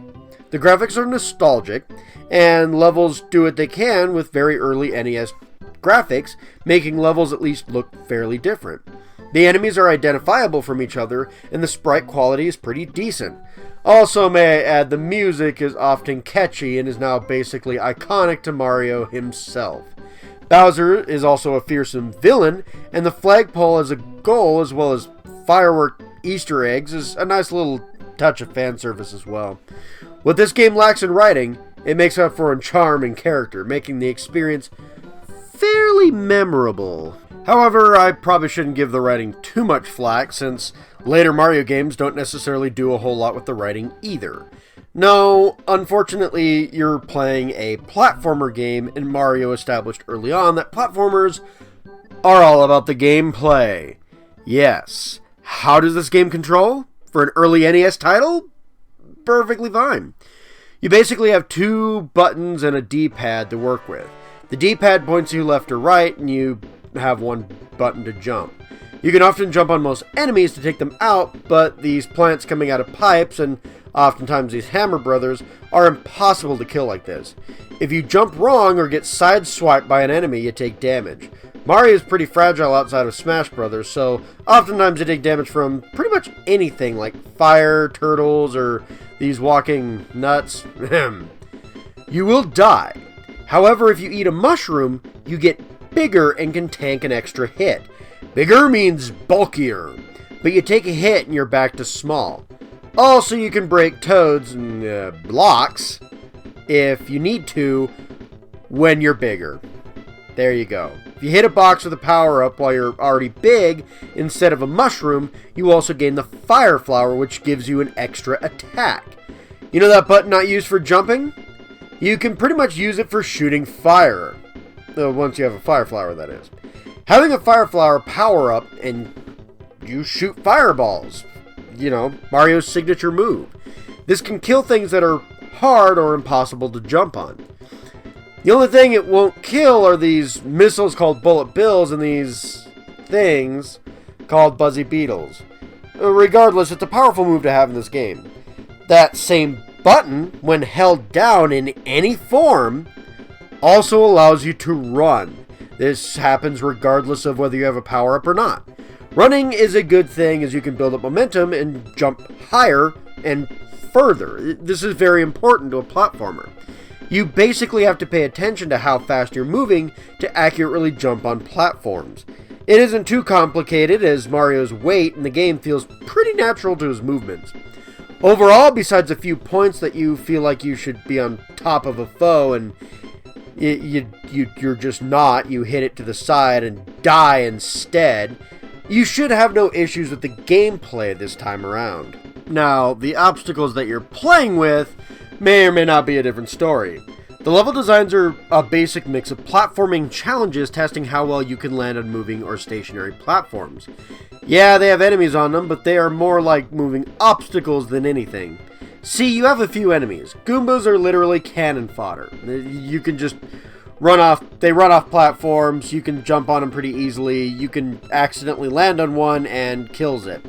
The only reason that you might actually get hit by a Goomba is if you run into the first one that you see for no particular reason, or when you're jumping towards it and for some reason there's this weird diagonal hit box that sometimes just messes with you. Strength in numbers is their motto, and you will absolutely prove them wrong. There is no strength in numbers. Koopas don't die when stepped on, but become kickable projectiles when you do step on them. See, they don't die, but they hide in their shell and you can basically kick them. You can use them as weapons, but they will bounce back on you too, so beware. Green ones walk off cliffs, but red ones won't. These plants, also known as piranha plants, somehow got into Smash Brothers. Sorry. They jump out of pipes and can only be killed by fire. However, they are easily avoided as getting close to a pipe will also scare them away as long as they aren't already attacking. Bullet bills glide through the air and objects, but they are easily jumped on. They can't be killed by fire, however, not that I'm aware of anyway. Neither can these buzzy beetles, but they act just like Koopas when jumped on, so should be okay. Lakitus are high in the air and drop down spinies. These spinies can't be jumped on, and unlike plants, can be moved around, but fire will do them in. I'm sorry. This script is a bit rough around the edges. Let me clarify this. These can't be jumped on. They will hurt you because they have spikes on their backs. Mario apparently doesn't have really good boots. But they move around unlike piranha plants. Also like piranha plants, fire will kill them. Sorry, just had to come back in and clarify that because the script was, again, kind of a little rough on that part. Proofreading didn't catch it, so. Back to the video. Hammer Brothers are like mini boss fights, often encountered in pairs, hence the bros in their name. They are difficult to kill by jumping on due to their hammers. If you have a fire flower, you can toast them, and hitting a block underneath them will also kill them. They also jump, but thankfully they don't travel very far. On the two water levels, you will run into having fish, aka cheeps, which can only be killed by fire, but often just swim straight. Yeah, killed by fire underwater. Yeah, it doesn't make sense, I know. These levels also have bloopers. Bloopers are squid-like creatures that can swim very erratically in any direction through any obstacle. These things can be, again, killed by fire, but they're harder to hit and difficult to dodge. But they still follow you around, and their movements can be manipulated, thankfully. Last but not least, Bowser. Technically, most of these are actually copies of Bowser using some type of magic costume. Bowser mostly jumps and shoots fire, and like all other enemies, is often more of an obstacle. The final challenge of each world, if you will. You dodge him and grab the axe behind him to kill the bridge and throw him in the lava, or whatever minion is pretending to be Bowser in the lava. Later on, Bowser will begin throwing hammers and have more traps in his room, but it doesn't change much, and even the real Bowser's not that much of a threat once you kind of just get used to him. Taking him on isn't too bad, it seems. You can fight him if you have a fire flower and toast him. Despite him breathing fire, somehow he's not immune to it, but it's just better to dash underneath him while he jumps. Grab the axe, and you save the princess. Well, her or one of her toads. She either revives all the dead toads that you broke, or the levels work incredibly well with the gameplay and challenges you face in the game. Overall, it works considerably well. Once you've beaten the game once, you basically gain a hard mode of the game to run through. It isn't all that much harder, enemies are slightly faster, and due to your genocide of the Goomba kind, they've all been replaced with Buzzy Beetles. It is harder, but not hard enough. Once I played through this mode, not even realizing the hard mode was on, so whoops. There isn't much else. There's this YouTuber here who you should totally subscribe to. I mean, he's so freaking cool. I am really a huge fan of this guy. Oh shit. Well, you guys saw it. He attacked me, his loyal fan. I wasn't stalking him. He attacked me just right outside his yard. I only wanted to be his friend. He stole my Game Boy. Seriously, though, the only thing to find through any type of exploration are treasure rooms full of coins, as well as blocks with coins. You can also find green mushrooms that give you extra lives in case you die a lot, and warp pipes that allow you to skip levels in case you're looking to speedrun the game. Coins eventually give you extra lives with 100 of them, and green mushrooms are an instant live, but, you know, you also have to know a cheat code to continue. Yeah. Basically, there's a cheat code in the original NES version of the game where if you die with all your lives gone, you can just in-type this cheat code and start on level 1 of whatever world you were on. There you go. Once you beat the game, however, you gain a level select, making things way more easier and lives semi-pointless. If I'm to be honest, the, slight cool treasure rooms are neat. The harder mode is nice, but overall, these don't hold up very well. First of their kind, for sure. I mean, unlocking a harder mode pretty much starts here. I don't know of any game that had this beforehand. But, yeah, it just doesn't hold up overall. However, oh boy. Let's talk about Super Mario Bros. Deluxe for a second. There is a ton, and I mean a ton, of side content in Super Mario Bros. Deluxe. Plus, they give you a cute little map screen. Super Mario Bros. Deluxe is a port of the NES Classic that was ported to the Game Boy Color. While very impressive for the time, yeah, I'm not a big fan of this port, unfortunately. And I know. Look, you either get criticism for absolutely loving it, or you get criticism for absolutely despising it. And there's one reason that you'd hate this port, and it's the screen crunch. Yeah, because I hope you memorize the levels.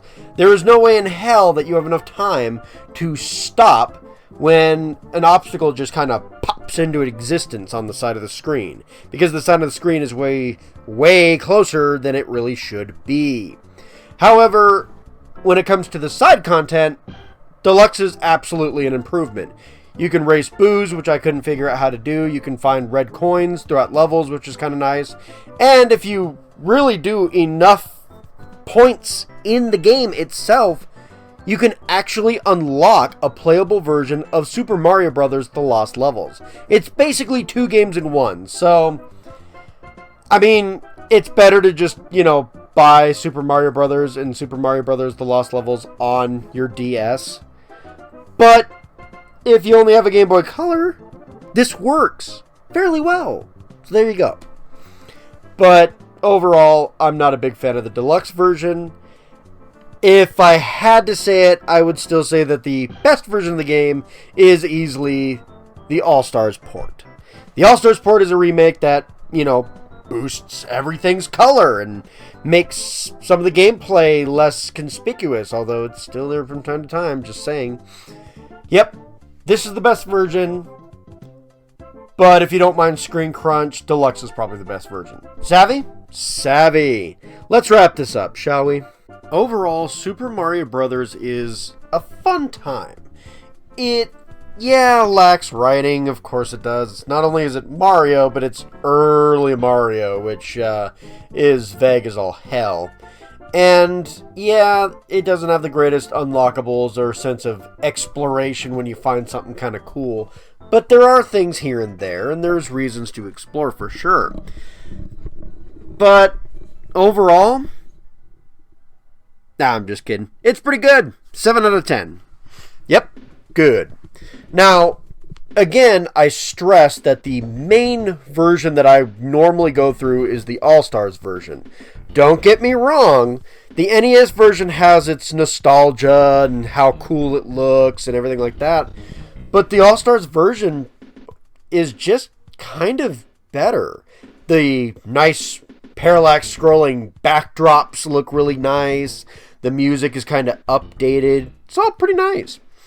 Now, for the Deluxe version, I don't like this version at all. The screen crunch makes level designs seem way worse. I should say seem. Overall, there's more to do, for sure. But it takes a bit of a hammering to the level design. Still playable, but the screen crunch does make things a bit more tricky to maneuver and, recommend the game to. But I would still say that if that's the only version you have to, acquire, then by all means. Even the Deluxe port, while I don't like it as much as the original or the All-Stars version, is still a pretty decent and competent port. It's not the worst thing ever by any means. So, while I don't like it as much, and I just don't like playing it at all, it's not the worst thing in the world. So, overall, if you have a Nintendo Switch, by all means, you can play the original or the All-Stars version right there and then. Although, the only reason to go back to the original is nostalgia, I'm not going to lie. But, you have both ports. And if you only have like a 3DS or a Game Boy Color, you have Super Mario Brothers Deluxe, which isn't bad either. And then, of course, you got the full-on port of the Game Boy Advance. The Wii U has access to Super Mario Brothers, the original NES version. 3DS has access to both the original version and the Deluxe port. You'd be hard-pressed to not get this game. In fact, more than likely you have played this game in some capacity or another, but I digress. As for the original Mario Brothers, it's a fun little arcade beat-em-up. It's not a beat-em-up, I don't know why I said that. I don't know why I wrote that in my script. But, it's a fun little platformer. Yeah, it's a platformer. Competitive platforming, there you go. It's fun. Again, it's ported to everything, much like Super Mario Brothers that would come later. So, it's kind of hard to believe you haven't played it to some capacity if you're a gamer. But, I know some people haven't. And if you have any type of Nintendo console, by all means, look for it. Pick it up. See what you can do. But that's all the time I have for today, guys. As always, I'll catch you in the next video. Take care. Bye-bye. And all that. Happy holidays! Hey guys, today we're going to be talking about Sonic the Hedgehog.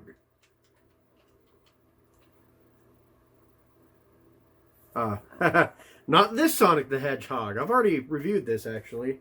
So that's alright. We're going to be talking about a different Sonic the Hedgehog. No, no. I'm not ready for this one quite yet. Just put that over there. Would you believe there's another game with the title Sonic the Hedgehog? Yeah, an 8-bit game named after, well, Sonic the Hedgehog. It came out primarily for two consoles, the Sega Master System and the Sega Game Gear. The Master System I don't have, but somehow I've gained an adapter to play games for the console. Yeah, it was basically Sega's version of the NES and was super popular in Europe. But here it didn't really gain much footing. It's an 8-bit console with an incredibly popular mascot. That's right, it's Alex the Kid. Hey, he is getting a remake soon, so that's cool for fans of the series that Sega practically buried for years. Regardless, Sonic hit the Genesis. The Master System got some love too, since it was still popular in Europe at the time. Makes sense to me. And this version of the game was what I was planning on playing exclusively. I have it downloaded to my Wii, got it before the shop channel closed and all that, but I found something out. The Game Gear version is just straight up better. Yeah, I just assumed the console version was the better version, especially with the stories I've heard about the 8-bit sequel to this game. But no, this instance, the portable version of the game that came out later was improved upon to such a degree that it's literally the version I recommend more. As such, you will get footage from both versions. Regardless, now I get to show off this Game Gear I gained. It's broken, the screen doesn't work, but I got it with the Genesis and the converter, and all these games for free, so I'm not about to complain about that. Thanks again to my friends who donated me this stuff. You guys need to get your streaming stuff together, send me some links so I can start plugging you guys. Anyway, the Game Gear is an 8-bit portable system built to outperform the Game Boy. This thing is a beast. A backlight, vibrant colors. Why is it so obscure now? Well, that's mostly because of the battery situation. Well, the Game Boy was also cheaper both out the gate and in the long run because it takes less batteries and holds a charge way longer. Due to that, the Game Boy buried the Game Gear. Sad, really. Sega was kind of ahead of its time back in the day, as some of these features became pretty standard later on when the tech was, cheaper.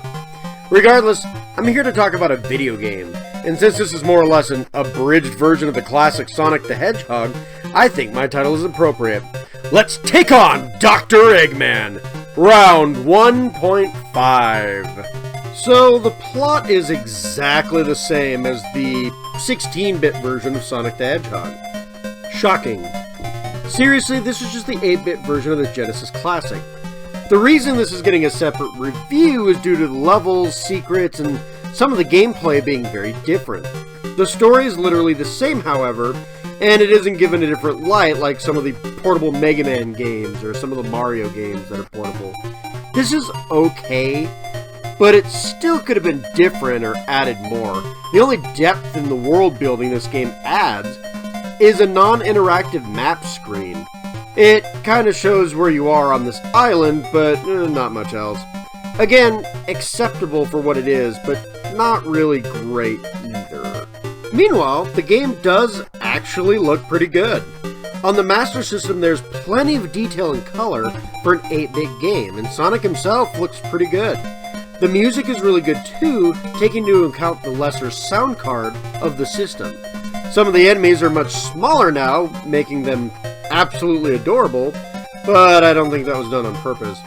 Eggman looks pretty decent too, and the level themes are fairly generic, but still fun overall. The only issue going from this to the Game Gear is Sonic kind of doesn't have a nose, and the screen is quite a bit smaller. They add little signs in some of the levels to warn you of some of the drop-offs, which is definitely nice. Overall, both versions of the game sound and look really nice. Not bad. Now, let's get into the gameplay for a bit. The gameplay is very similarly to the original Sonic the Hedgehog. The main difference is that the gameplay moves slower. No shocking point there. The other big difference is, unlike in the 16 version, this game doesn't allow you to pick up rings after you get hit. No matter how many rings you have, you lose them all in one hit. Since spikes ignore the small frames of invincibility after taking a hit, just act like they're instant death. Because they more or less are. Nothing is exactly wrong with the gameplay though. It's slower than the original, sure, but this is still speed and a momentum-based platforming. You still gain speed going down hills in a ball by running, building it up, and keeping it is still just as fun as in the other games. The biggest difference between this version of the game and the original 16-bit one, and the biggest issue, is going to be the level design. And even then, there isn't anything super bad about that either. The levels themselves are flawed, but not as badly as in the 16-bit game. Most of the levels have plenty of speed sections and hills for, ramping into rings. While the level design is either flat or built for exploration, it's still fun regardless. The platforming challenges can be a bit picky here and there, but overall it's still pretty fun. But there's some less than desirable gimmicks. Green Hill returns and it's just fine. The new Bridge Zone has an auto-scrolling section in a Sonic game, and the new Jungle Zone is fun except for climbing this tree, which I'll discuss later. Labyrinth Zone is better this time around, but still slightly annoying. Brain Scratch is way better, allowing you to build up speed, and Sky-based levels have lightning and an airship borrowed from Bowser. Overall, not terrible. But the Jungle Zone, oh wow, what happened here? See, when you're climbing this awful tree, the camera jerks upward in a very awkward transition-like movement. This is kind of disorienting, and what's worse, everything at the bottom of the screen is death. This level jumps up the difficulty like crazy, despite being towards the first half of the game. Speaking of the camera, why the hell is Sonic so close to the side of the screen he's running towards? Why does he have to be so close to the side of the screen to pan the camera? This makes things so frustratingly annoying. Guns or robots shoot as soon as they are on screen. This is fantastic when they're right next to you and too close to dodge. Match this with the inability to grab any rings back after you get hit makes this really crappy game design. Nothing like dying on things you can't dodge without knowing it beforehand. I hate this crap. I hate it! This is cheap as food you'll find in a dumpster. Yes, this game is still playable and possible to beat, but it's still annoying. However, the Game Gear version ironically doesn't have this issue. Sonic is far away from the side of the screen he is facing in this version. It's sort of similar to what Super Mario Bros. Deluxe tried to do, but instead of having a better version of this game, there's just a worse version. Ha ha ha ha ha. So, there you go. Also, the camera moves with Sonic like in all other stages, even when he's climbing this tree stage. The bottom also isn't instant death. Much better. Cannons aren't as deadly towards the end of the game. Perfect! While there is still screen crunch, with the fix of the camera, this version is still much better here. Now, for the boss fight. Timing on hitting Eggman is picky as all hell, and... Wait, I died in one hit. Well, that's fine, I'll just pick up some rings and... Oh, there are none. So for every boss fight, you can't get hit. Oh well, are the attacks telegraphed really well, like in the final fight from the original 16-bit version? I mean, it worked in that fight since all the attacks were really telegraphed. Nope. Sudden shotgun barrage. Great. Wait, here comes the Game Gear version again. This may not have been on purpose, but once again, the issue is fixed. See, the screen is smaller on these boss fights, so Eggman is always closer to Sonic in this version, making him disgustingly easy to hit. Still a one hit and you die kind of thing, but it's way easier this time around. Again, the Master System version isn't unplayable by any means. It's just annoying how much guesswork you'll have to do on your first few tries. But overall, most of the issues are fixed in the Game Gear version. While this game isn't all that difficult to begin with, these issues are still annoying and can lead to frustrations. But the Game Gear version fixes all of them. Hence, that's why it's the better version. So with all these issues, I still keep claiming that the game is actually pretty easy. Here's the thing. Despite it being a blind run, my first run into looking to actually beat the Master System version, I still made it to the final boss. I game overed right there and then, naturally, out of all the lives and continues I built up, but I still got there.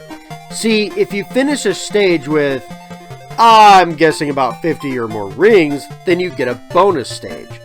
Here you can grab rings for lives. You can also collect continues and find some extra lives just kind of lying around. These stages are fun in both versions of the game.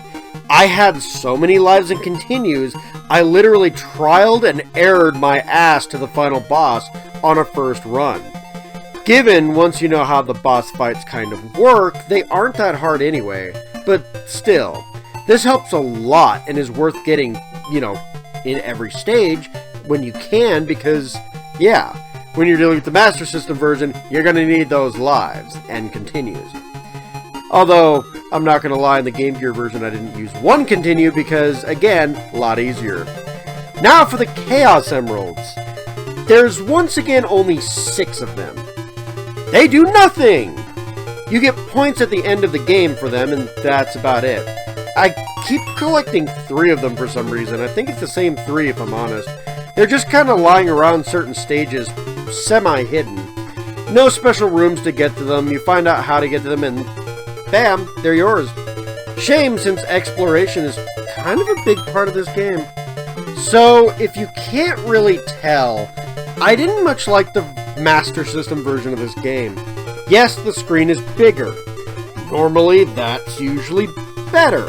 And it's great, but you only use about an inch of it most of the time. Meanwhile, you use more of a smaller screen on the Game Gear version, the version I enjoyed and actually recommend far more. Don't get me wrong, the Master System version of this game is perfectly playable. It isn't great by any means, but for an 8-bit Sonic game, I'd say it's just okay. And for all of those at home, okay usually means a 6 out of 10. Due to all the issues I had with it. But the Game Gear version is far better, especially for an old handheld 8-bit game. The game is decent gameplay, some good levels, and plenty of charm. Sure, the levels aren't perfect and the Chaos Emeralds are worthless overall, and the story isn't exactly different, but if you get a chance, try this version out. This is the one version that's also easier to get. You can only get the Master System version in a few outdated places, including the Wii Shop channel, which you can't get anymore, at least not officially. But the Game Gear version is the easiest to get. You can even get it right now legitimately on the 3DS Virtual Console shop. And now you can show Sega some money for this. Because honestly, for a handheld Sonic game in, the Game Boy generation, I'd say this game is great. 8 out of 10. Now, while it rates higher than the Genesis game did, that doesn't mean the game is better than the Genesis version. I'm just reviewing it based on what it is, which it's a handheld 8-bit Sonic game. It does what it sets out to do, and it does a great job at it. But there you have it. It was an interesting experience, and while I'm eager to dive into more Sonic Game Gear titles, next time we see the blue blur, it'll be with another Genesis add-on, the Sega CD. Until then, take care, my minions, and I promise I'm getting back into Zelda. My thumb is healed now, so I'm going to start back up on Spirit Tracks right away. Bye-bye. Seriously, you probably all know Pokemon, and most likely was into it at some point in time in your life. I was there when it first came out, and I loved it. However, I fell out of Pokemon craze around Ruby and Sapphire when I played some of the remakes. I didn't really get back into the series until Sun and Moon came out. So yeah, I've completely missed out on several generations. Whoopsie! But I'm planning on playing the other games eventually. Until then, here is the first generation. I played both Blue and Yellow a metric ton, and I'm fairly familiar with the games. I also know that they're based off of bug collecting in Japan. For those of you who don't know, bug collecting in Japan sometimes has super competitive beetle fights. A bit different than bug collecting from here. Regardless, Pokemon has since been a huge deal. With the anime, games, and especially the toys, Pokemon is the biggest franchise in the world. I'm not sure which percentage of the money that comes in are the games, but I doubt it compares to the toys and anime if I'm going to be honest. Still, these are important to the gaming community, so let's start this out. Let's take on Team Rocket! So, you are roughly about 10 years old. Your mom, tired of your shit, kicks you out of the house. Luckily, the neighbor stops you from wandering into tall grass. However, he isn't the best adult either and gives you a superpowered monster as a pet. In Red and Blue, you can choose what you get. You know, typical fire-breathing lizard, a frog with poisonous plant on its back, and a turtle squirt gun. In Yellow, you automatically get a mouse with high-voltage electricity. That sounds safe, right? Now it is up to you to capture every superpowered monster ever and train up a team of 6 of them to beat everyone else's team of superpowered monsters. That's the basic plot, but along your journey, you'll also encounter a group of criminals that trade and steal rare Pokemon, illegally selling them to high bidders. You encounter them looking for rare fossils, but eventually you'll also storm their entire base and fight their leader, you know, just to progress. You also find out they killed a Pokemon, and you eventually have to stop them from doing a corporate takeover in the most hostile of ways, facing off against their boss once again. Last time you find Team Rocket, you enter into their final base, the gym in Viridian City, and crush their boss one last time for you to get one last gym badge. The only real other plot element is your rival. He basically is building a team as well, and despite you crushing him in nearly every Pokemon battle you have with him, he still seems to think he's better than you somehow. Somehow, he manages to beat the Elite Four before you do. I guess somehow he's the only one to do so. And then you defeat the entire thing. Elite Four, him, all in one go. Congrats! You're now the champion! And that's about it. Sure, there's some dialogue, but it's also simple that half the time it doesn't even make any sense. The plot is basically this. Hey, go be the best Pokemon person out there. It isn't great. Hell, Link's Awakening had a better writing than this and released way earlier on the handheld scene. Link's Awakening isn't even an RPG, so what the hell? I know this is directed towards children and is supposed to be a beginner-friendly JRPG, but this could have easily been better. Luckily for Pokemon, you can sell a game on Charm. The Pokemon designs are a little weird in Red and Blue, but much more improved in Yellow. Still, very good in Red and Blue though. Most of the trainers are generic, but the rivals' design and all the gym leaders and the Elite Four look fantastic as well. The music is great, and as an adult, I love that all the cities are named after colors. The Pokemon designs is where this game shines though. Not all 151 Pokemon are winners, mind you. While I like Muck and Electrode, if it wasn't for their face designs, I'd be putting them down a lot more. Tangela and Lickitung, I just don't really like as an adult, you know? Jinx is... Wait, she's purple in this version of the game? Sorry, I'm playing this port on the Virtual Console from the 3DS. I guess they didn't want that drama with Jinx again. Jinx was a very controversial Pokemon due to possible racial implications. Jinx is still not a design that I like regardless, though. Still, it's a small number of Pokemon out there from the 151. I love Articuno and Mewtwo. All the starters are just flat out awesome. I can't get them here, but I absolutely love Raichu as well.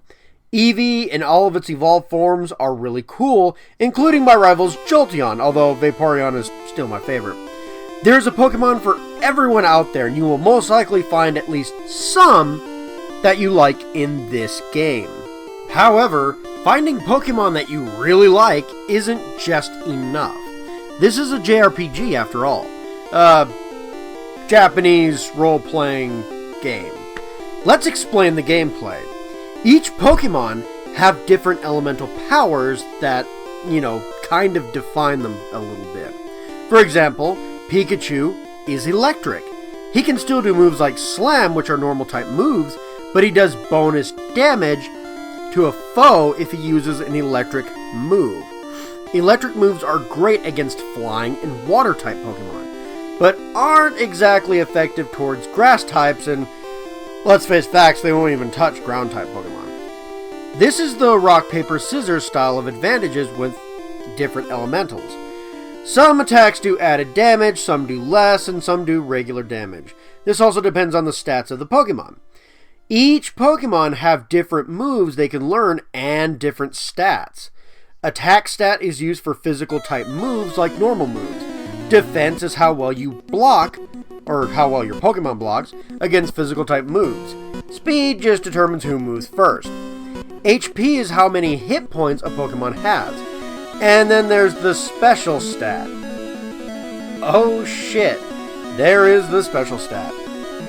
Oh boy. Special is the stat that deals with special attacks like electric attacks. See the issue here?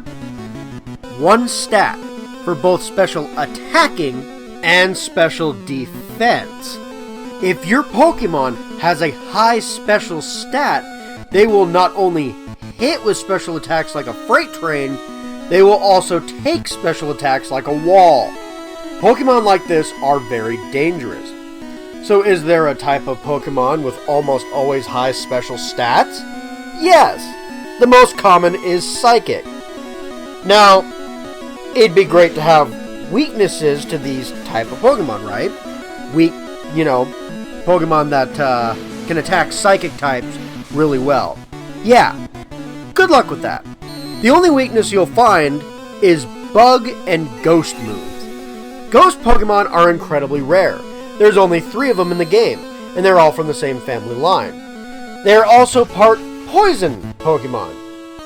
Oops! Believe it or not, all 3 Ghost Pokemon are actually weak to Psychic type attacks. And Bugs? Most are also Poison type, which again makes them weak to Psychic type attacks. A lot of Pokemon don't just have one type, but 2, with all the strengths and weaknesses that both types bring. However, Bug and Ghost bring no resistance to Psychic attacks, and Poison brings weakness to them. Besides, most of the moves of these Pokemon kinda suck. Yeah, the only Ghost move that gets a bonus from dealing with Psychics would be Lick, which is a very weak move in general. The 3 main Bug moves that are also kind of weaker and somewhat rare to be seen on something that's not poisonous. You know what this means? Psychics are utterly broken. It is disgusting. The only thing that stands a chance are heavy physical hitters who have a high enough special stat to survive being hit by a tank ballistic. Don't get me wrong, there are other powerful types as well, like dragons, but dragon Pokemon are super rare with a damaging weakness to ice. Sure, only one weakness, but Psychics basically have no weakness at all, and they're a lot more common than dragon types. And naturally, because they're a lot more common, there are 2 times Psychic types might give you some shit.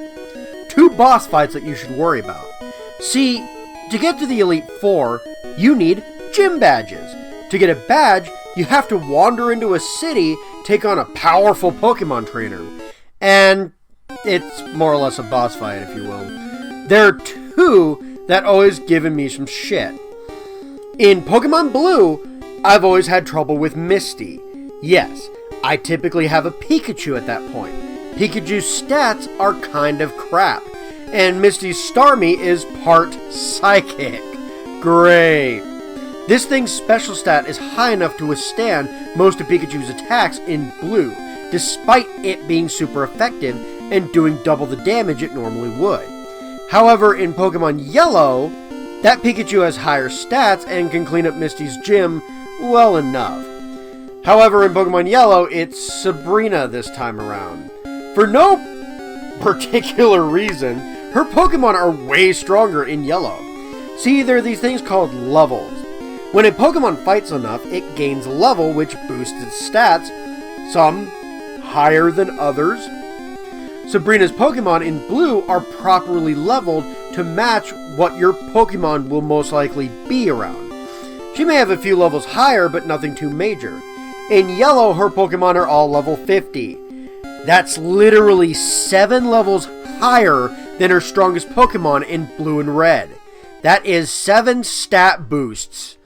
Oh joy. This wouldn't be too much of an issue. Koga has something similar going on with his Pokemon. However, his are poison and bug type Pokemon, while Sabrina's Pokemon are all psychics. You know, the broken type. You should, on Pokemon Yellow anyway, go deal with other gym leaders first and go back to her later. Or have your Pokemon destroyed because Misty's final Pokemon is very fierce. Other than that, if you have a proper team with someone who can do ice moves, you should be fine for most of the game. The areas in between cities are set up with caves and forests, replacing conventional dungeons from most JRPGs. Sometimes with wild Pokemon and sometimes with only trainers. You have to go after Team Rocket a time or two, but they aren't hard and often have a nearby rest stop that you can heal Pokemon for free. This is good because they use status ailments like poison a lot. See, there are some afflictions your Pokemon can come down with in battle. Poison damages your Pokemon over time and even hurts them outside of battle. Paralyze makes your Pokemon slower and sometimes won't be able to attack. Burn also damages your Pokemon over time, but not as badly as poison. Asleep means your Pokemon isn't attacking at all, but they'll wake up over time. These are just some examples. Team Rocket really likes using these, in particular poisoning your Pokemon, so you have to make the long walk back to a nearby Pokemon Center, a place that you can more or less heal for free. Or you can spend money on antidotes to save you on time. That's an option, but I'm pretty stubborn. Ah, damn. Poisoned again.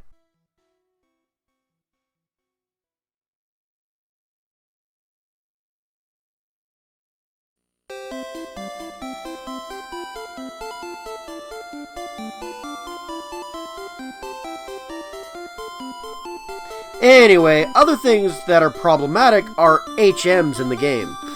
HMs and TMs are machines that teach your Pokemon moves.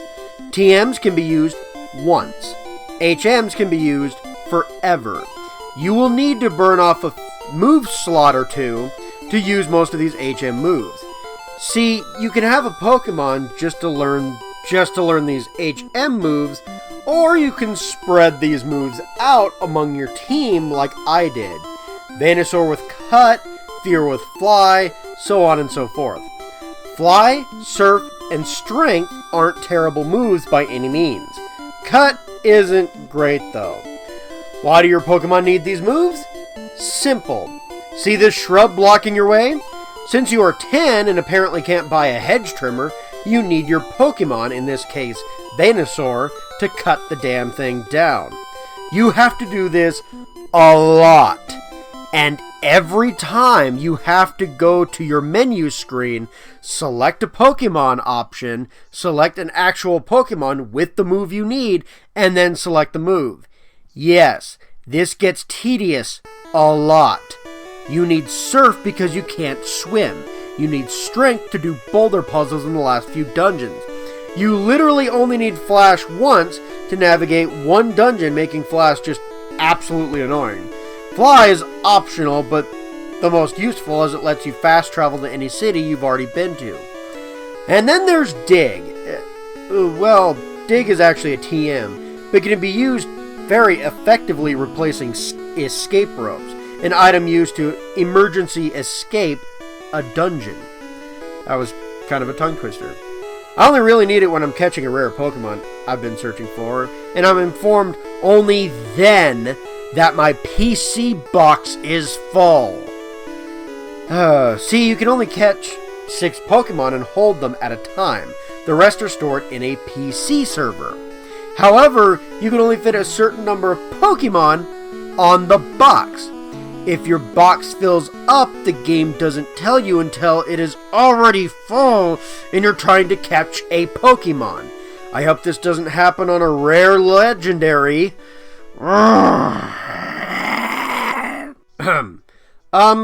Some Pokemon are harder to find than others. For example, Clefairy can be found on Mount Moon, one of the earlier dungeons in the game. They are rare, but can be powerful for early games, so they do have value to them. In Blue, Pikachu has a similar value in Viridian Forest, the actual first dungeon in your game. These Pokemon are fun to find and collect for sure. There are also Pokemon you can get in events. Some Pokemon you can trade for with an NPC in the game. Mr. Mime is one of these Pokemon. In Pokemon Blue, you can get a Jinx and a Farfetch'd as well. There are a few examples of this. You can also revive fossils. With a story event on Mount Moon, you get to pick a fossil that will eventually become a rare Pokemon. You can also get an Amber once you know that, how to use Cut and blah blah blah. You are also literally given an Eevee and a Lapras if you know who to talk to. You can also catch fish. You can play in a place called Safari Zone where you can catch more Pokemon. In Pokemon Yellow, you actually get Bulbasaur, Charmander, and Squirtle, all in one team through events, which is totally awesome. Snorlax is a Pokemon blocking your path in 2 different places, giving you only 2 chances to catch the big beast. And then there are legendary Pokemon. You can find them hidden through a few dungeons, and you have basically 1 shot to catch them. Articuno in Seafoam Island after doing some optional puzzles. Moltres in Victory Road after an optional part in the cave. And Zapdos in an entirely optional dungeon called the Power Plant. Then, after you beat the game, you can also go after another optional dungeon and square up against Mewtwo, an overpowered psychic type with absurdly good stats, and it can regenerate health. Super difficult to catch for sure, but you probably have a Master Ball. A Master Ball is a Pokeball that you can get in-game during the main story, and if you have trouble with a legendary, you can use it against them to catch the beast, no questions asked. Use it on Mewtwo. It'll save you a lot of time unless you really want the challenge. These Pokemon are always nice to have. This makes the game world worth exploring for sure, given to catch them all, you're going to need to trade with friends. Some Pokemon can only be encountered on Pokemon Red, while others can only be seen on Pokemon Blue. It is encouraged to, more or less build a community on Pokemon and trade with your friends. Overall though, this is really fun. Speaking of overall, let's wrap this up. Pokemon, the first generation, including Yellow, is okay. It's a 6 out of 10. Ugh. Okay, now that might be a little harsh, but the game just wasn't optimized. Most of the issues I have with the game were literally fixed in the next generation of games. There is some light here. The gameplay, when not dealing with psychics, is really fun. Levels work despite the game not being optimized. If I'm honest, the charm is through the roof on this one, and is nearly enough to sell the game alone, and finding hidden, secret, and rare Pokemon is just a fire blast. Oh jeez, I feel like Samson Oak after that one. Yes, I've seen the Sun and Moon anime. Anyway, the lower parts is writing, world building, poor optimization, and psychic types being completely overpowered due to the special stat, which in and of itself is also a problem. Also, the game can be extremely buggy. I know a lot of people know about Missing No, and how to gain glitch Pokemon, which is extremely easy in Red and Blue. They fixed it in Yellow, but there are a ton of other glitches too that they didn't catch. You can get a level 100 Nidoking before ever seeing Brock with some simple pause manipulation. You do also gain a Mew by pausing and flying away before a Pokemon trainer sees you in battle, and taking on a kid with a Slowpoke. I didn't record any of this, but it's possible. Overall, I think if the development had more time, this could have been better and was greatly improved upon in the next few generations. I have no doubt, back in the day, that we didn't care. I sure as hell didn't. But it's painful to go back now. These flaws are a hell of a lot more noticeable. Still, as stated, the next generation fixes most of these issues. And when we see Pokemon again, that's likely where I'll be looking. Or Pokemon Snap. I might play Pokemon Snap here and there. Regardless, my thumb feels better now and I'm ready to go back to the touchscreen. I'm going to be working on Spirit Tracks now. Until then, take care, my minions. Feel free to comment, like, subscribe, blah, blah, blah. Bye! Hey, guys. I am going to apologize first that this took so long behind Phantom Hourglass. A thumb injury doesn't leave much room for stylus, unfortunately. But yeah, this is Legend of Zelda, The Spirit Tracks, another DS game much like Phantom Hourglass. In fact, Spirit Tracks is the direct sequel to that game. Yeah, this takes place in the Wind Waker timeline, and unlike many Zelda games, this is obviously connected since Tetra and other characters from that game are name-dropped rather often. Strange, isn't it? A Zelda sequel? Which is also a sequel of a sequel? It's not unheard of, but rarely seen on the handheld market.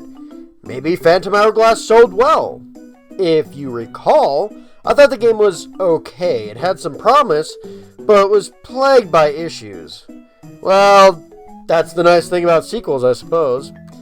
However, unlike Phantom Hourglass, Spirit Tracks is often recognized as not only being one of the best DS games around, but also considered a top-tier Zelda game to boot. Now, I haven't really played the game outside of this review. Kind of. I helped a friend of mine with a flute section and killing a one-eyed spider. Yeah. These are all side things, though, and I never played the sword play or anything like that, despite being donated the exact same copy that I helped out with as a gift from said friend. Still, sadly for this copy of the game, I haven't really had a chance to play it. I also wanted to hit Phantom Hourglass first, so yeah. Although, I learned quite quickly that really doesn't matter. Phantom Hourglass doesn't connect to this game enough to really warrant a playthrough of it or anything like that. So, yeah, even Wind Waker, while I recommend it, doesn't really connect too much to this game. And still, sadly, this DS game still didn't actually get played because I ended up playing the Wii U port for the Virtual Console. Yeah, sorry, but DS games are kind of a pain in the ass for me to record. But let's do it. Let's see if this game can be recommended by a guy who really doesn't like touch controls. Let's take on Malladus! So, much like the last game, I absolutely love the writing of this game. The plot is pretty simple. You are a new train conductor. Congratulations! Zelda kind of knights you and then asks for your help. Turns out some of the tracks that the people, drive trains on are straight up disappearing, and she wants you to investigate. But she also wants to investigate with you. Turns out her asshat of a chancellor is responsible and reveals himself pretty quickly with his minion Bernier? I'm horrible at pronouncing his name, so he's now Bernie. Bernie fights your friend Alfonso, who is considered a great swordsman and is also a descendant of Gonzo from Wind Waker. Oh, don't worry. As stated, you don't have to actually have played Wind Waker to understand things here. Everything you need to know is recapped by Nico, of all people. Yes, Nico from Wind Waker, the last surviving member of Tetra's old crew. Who would have thought?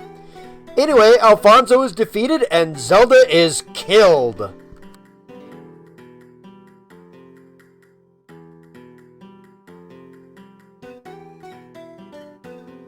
Okay, she isn't technically dead. Her body needs to remain alive so some evil being, named Malladus, can possess it. If you're wondering, Malladus is this land's version of Ganon. Anyway, Zelda's spirit is separated from her body. Soon you meet Anjian. Oh, jeez, another name I can hardly pronounce. You know what? Her name is a pun on engine, so I'm just going to call her Engine. Engine is a friend of Tetra's from 100 years ago, and is more than willing to help you out in your journey. She spells everything out. The Tower of Spirits is where Malladus will be resurrected. Link and Zelda must go to the top. To do so, they have to wander around the new sections they have access to with the Spirit Tracks. Exploring these areas will restore some of the Spirit Tracks, which are actually magic seals to keep Malladus sealed away. Naturally, people decide to drive on the damn things. Anyway, this returns part of the track. Link and Zelda find another sage, play a song, return the rest of the track in that area. Now they go to the nearby temple, kill the boss, restore part of the tower, rinse, repeat until they're at the top.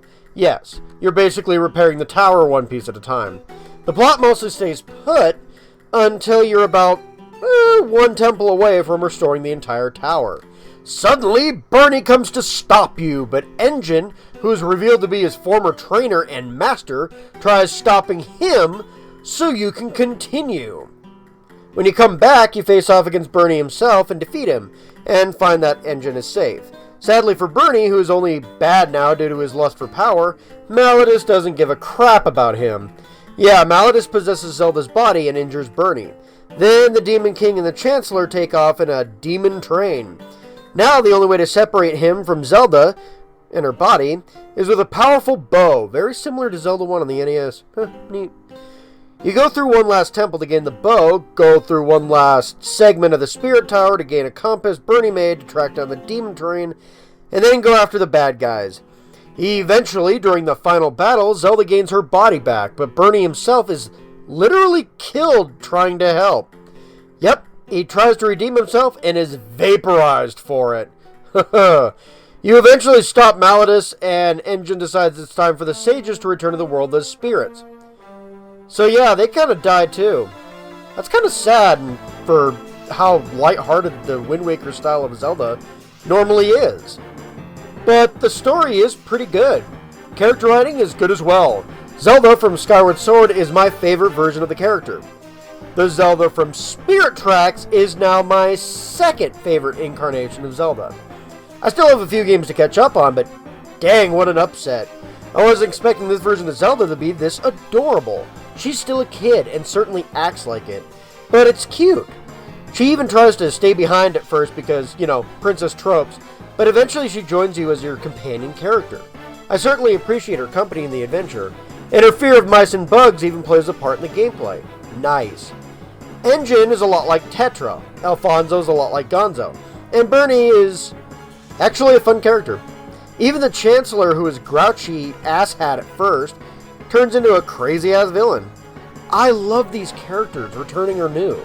Speaking of returning characters, Linebeck even joins the fray.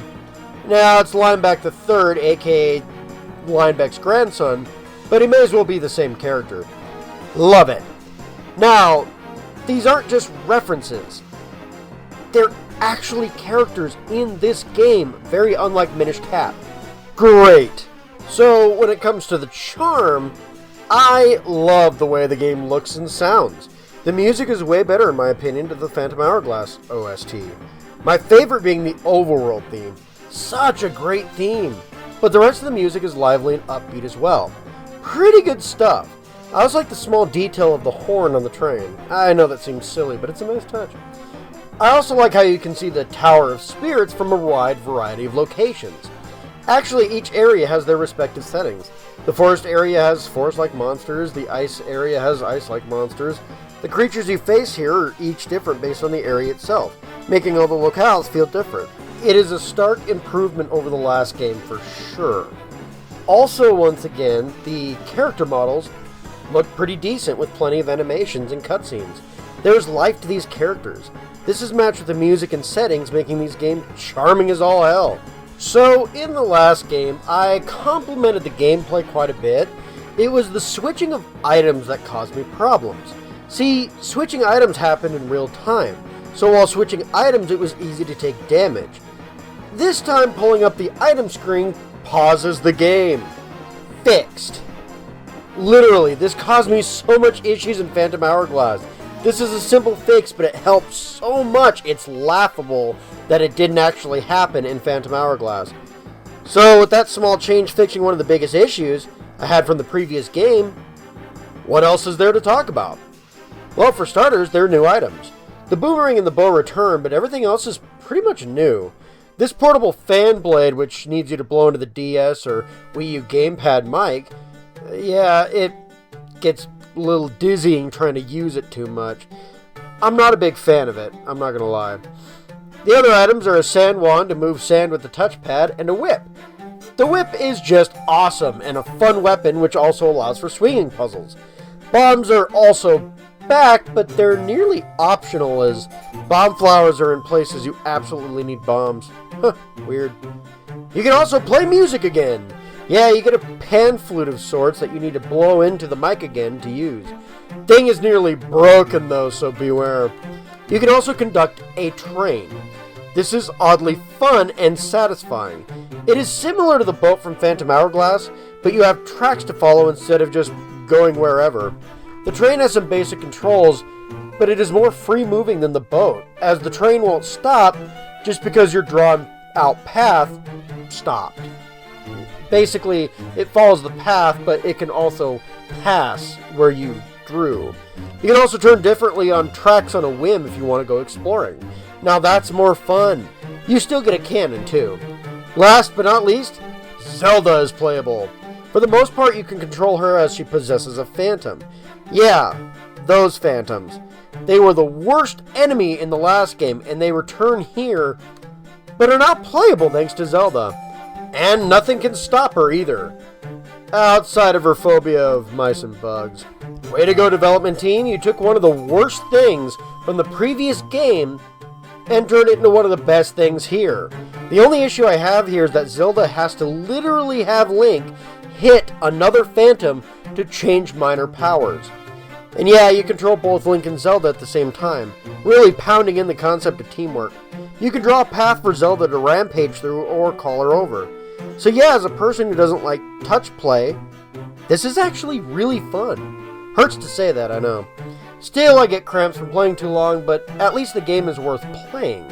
They fixed all the issues from the last game, and everything new they added, for the most part, is super fun to play.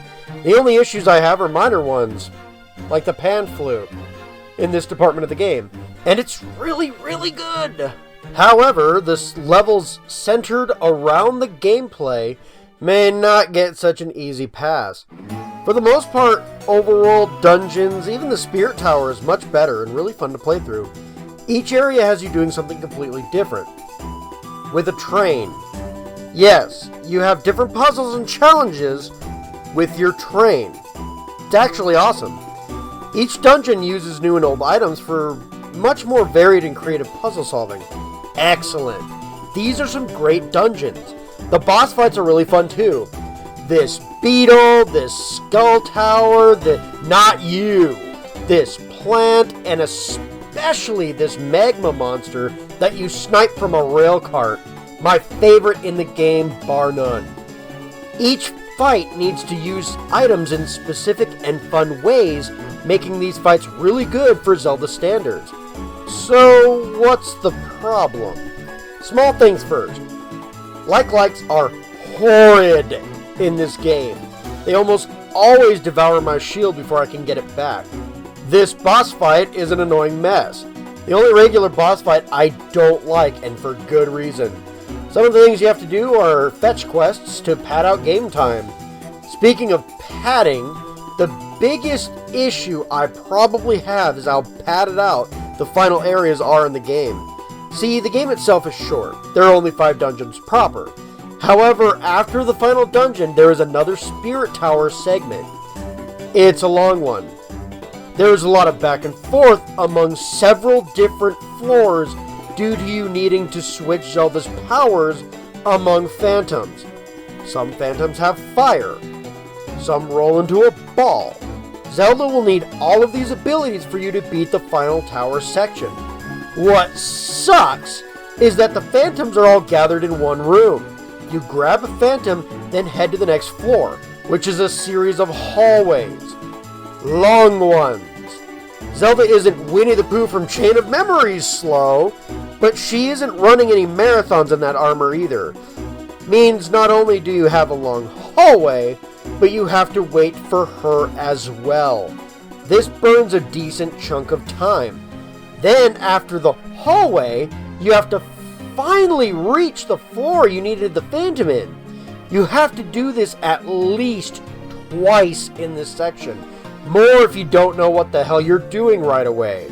AKA, if you don't know exactly what phantoms and where to use them right away, you're going to have to do this more than twice. After beating that, then there's this train section that has you fighting off 6 other trains with tears of light. The enemy trains are faster than you and can turn around on a dime. The only advantage you have is that when you're invincible for a short period of time, you can pull your horn and go way faster. This is something the game doesn't tell you. I didn't know it anyway. Also, if you mess up once and get hit by an enemy train, you start the entire damn thing all over again. Padding. Hell, 2 segments of the final battle are also like this. Mess up once, start all over again. The fight with Malladus, as he looks like Ganon, and the Demon Train are admittedly pretty cool though. This doesn't fix the issue here though. I find these segments to drone on longer than they really should, due to cheap level design tactics to artificially increase the length of the game by a small margin. Short doesn't mean bad. Nintendo, calm the hell down with this. One way to fix the runtime of a short game is to add in a bunch of side quests. Yeah! And there is plenty to do after the main quest to increase the game time, so yeah, a lot of the padding is just unneeded. First things first, the main collectibles. You catch rabbits in this game. Yep, you blast a rock they're hiding behind and you throw a net at them. Not gonna lie, I don't hate this, but the controls here are shit. I swear, the net often doesn't even come down where I'm tapping the screen at. Also, I don't know the strategy to catching rabbits. It feels like I only catch them when the game wants me to win. But they spawn in the same location, so it isn't super hard to return to where you found them and try again. It actually makes things pretty simple. But, you know, you get different treasures as well as a sword attack that shoots lasers when at full health. I didn't go out of my way to get this as of yet, but I looked it up. There's a reason for it. The other main collectible is stamps. You present them to Nico, who gives you rewards, including another sword move. I didn't do a whole lot of these, in case you were wondering. Rabbit chasing obviously isn't my game, and stamps, I liked collecting them when I found them, but I didn't take this too seriously. Still, I wouldn't mind going back and grabbing all of these. They are still fun things to do after all. You can also transport people and items for various side quests as well as for treasure. Not a bad gig. Overall, while simpler than some Zelda games, there is still plenty of side questing content in this game. While not perfect, these are fun things to do and collect for decent rewards. Overall, I obviously have some issues with the game. Collecting rabbits and blowing on that damn flute don't seem to work as smoothly as they should. Outside of those 2 issues, however, the only major one is the core level design taking a nosedive after the final dungeon. Luckily, the level design leading up to that, excluding one boss, is pretty damn good. Even sneaking around the phantoms is more fun due to a lack of a time limit and being able to see where the phantoms can see. The writing and charm are also top notch. The gameplay is great with some few new additions, and almost every issue is fixed from the previous game. Honestly, for a guy who doesn't like touchscreens, I've had some pretty high praises for this game. I get it now, guys. I get why people like this game so much. It's actually really fun.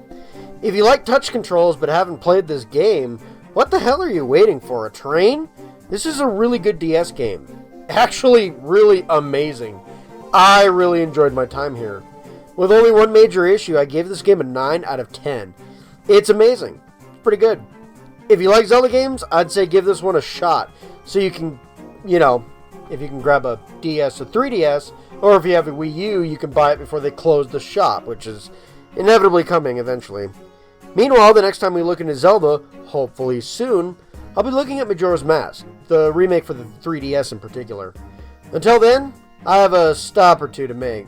So take care, my minions. Like, subscribe, comment if you feel like you enjoyed the video and learned something or two. And, you know, if you want to mention your own opinion on this game as well, that's fair. Farewell.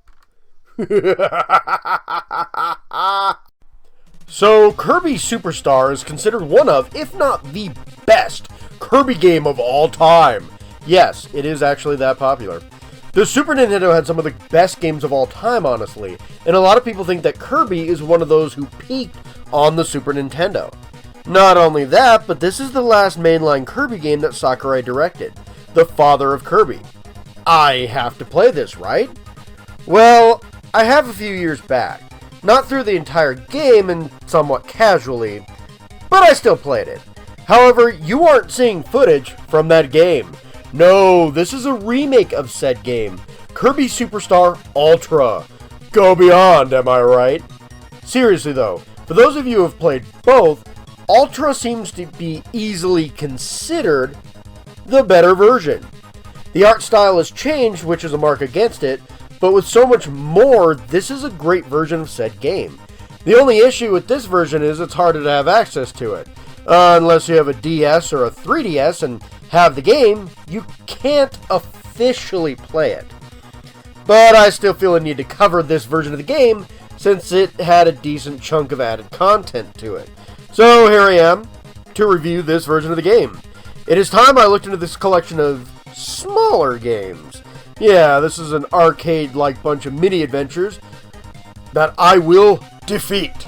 Let's do it. Let's take on Marks. Time for a bit of a bullet round. Spring Breeze has King Dedede stealing all of Dreamland's food. Sound familiar? Yep, this is a remake of Kirby's Dream Land. A remake and a remake. Weird. Anyway, the plot is the same. Kirby goes and beats the crap out of King Dedede. Gourmet Race has you pitted against King Dedede in a race. I guess the king is tired of your shit as Kirby. However, Kirby ends up winning the race. Dynablade has the bird, also named Dynablade, wreaking havoc. Kirby chases after him and finds out that he is a she and a mother. Kirby helps feed the babies. Great Cave Offensive is Kirby entering a cave on a treasure hunt. That's basically it. Revenge of Meta Knight has Meta Knight tired of your crap. He busts out a powerful airship and literally tries to take over. He thinks Dreamland is lazy, so he flies in, and unfortunately for him, Kirby comes in and breaks his shiny new airship. Oops. In Milky Way Wishes, the sun and the moon are fighting. Some little clown tells Kirby to find a giant wishing comet. To find it, Kirby needs to bring the Pain and all these other planets and steal their power, summoning the pocket watch-like comet. Right before Kirby can wish for the sun and moon to stop fighting, however, Marks, the little clown, comes up and wishes for power. Kirby then absolutely destroys Marks, and in the remake, blows up the comet as well. New to the remake, we have Revenge of the King. Dedede is tired of your shit once more and remakes Kirby's Dream Land again, but much harder. Despite his new hammer, he's defeated. Also, first appearance of Bandana D in any story segment. Nice. Meta Nightmare Ultra is just Meta Knight replacing Kirby in the story segments of Superstar. The other game modes don't have much of a story. Still, the writing's fairly decent when, there is actually storytelling. It's just simple and whimsical, much like Kirby's Dream Land. Since most of these are roughly the size of that game, one of them being a remake of that game, it makes sense that the stories would be utterly simple, very similar to that game. They are entertaining in their own way, like a children's book. I like it, and it works well with the game. Kirby games are heavily known for their charm, and while not the only thing a game needs, you can sell interactive media on charm alone.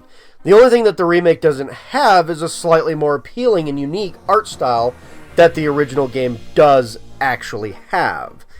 Instead, the remake borrows heavily from Nightmare and Dreamland and all the games sharing this art style. However, while a downgrade, it isn't super bad. I like the Nightmare and Dream style art style, so I think it is okay. I will admit that the original looks better though. But here we have 3D cutscenes now. They look great if you squint your eyes. They're small in the DS and don't look as great blown up on YouTube though, so oops. Also, the music, top notch. I don't know which one sounds better per se, but both sound really good, so there you go. It could have been handled better with the, less than unique art style, but I still think it does pretty well here. So this game is actually a fair amount different from previous Kirby games when it comes to the gameplay. It still trimmed the fat from Adventure, but not in the same way Dreamland 2 did. Instead, this game gives each copy ability a fighting style of sorts. Nothing too complicated by any means, but copy abilities have more than one move. This combines moves that were alike from Kirby's Adventure into one copy ability. Easy to grasp, a bit more challenging to master, but still pretty easy to grasp. There are still some copy abilities that are similar in concept, but are far different in fighting style, which is great. Then there are some new abilities like Yo-Yo Kirby or Mirror Kirby that are unique and fun to use. My favorite being Yo-Yo Kirby. My least favorite is Jet. I'm just not a big fan of it. Tad bit harder to control than the others. Still, overall, Kirby controls just fine in this game, and is even more fun to control thanks to the added depth in all of the abilities. Meta Knight is also back and playable. He controls much like he did in Nightmare and Dreamland. The main difference is he has a few new moves. Meta Knight gains power from slaying foes. The more points he gets from killing foes, the more powerful the moves he has access to. He can summon a friend, boost his speed, heal, which is practically broken and not many points to use, and lastly, he can do a powerful tornado that is more or less a screen nuke. It kills any small enemy and some bosses in one go. Super powerful, super useful. Overall, Meta Knight is still fun to play. So is Kirby. Both have improved a decent amount since we last seen them. Good job, boys! When it comes to the level design, some of the boss concepts do repeat here and there, but the levels are all very different. Yep, the levels in the Great Cave Offensive are far different than the levels from Milky Way Wishes. Shockingly, none of them are bad either. They are mostly memorable and fun to play. They all have their own unique quirks. Some of the more memorable levels for me is one where you have to switch the seasons in Milky Way Galaxy to find secrets and pass the level. Meanwhile, in Great Cave Offensive, there's a fun little castle underground to explore for treasure. Also, while some of the boss fights are in multiple different modes, some are also very unique to their modes too. Marks, for example, the final boss of the original Superstar, so to speak, only shows up in the boss rush and the Milky Way Wishes at the end. The new content, however, does reuse some levels. Revenge of the King is a remake of Kirby's Dream Land. That is kind of a tongue twister. It is far more challenging, and the designs and colors are different from the original game, so it does look different at first, but the basic design is pretty similar. All the enemies, though, are replaced with more challenging counterparts that take more damage to deal with.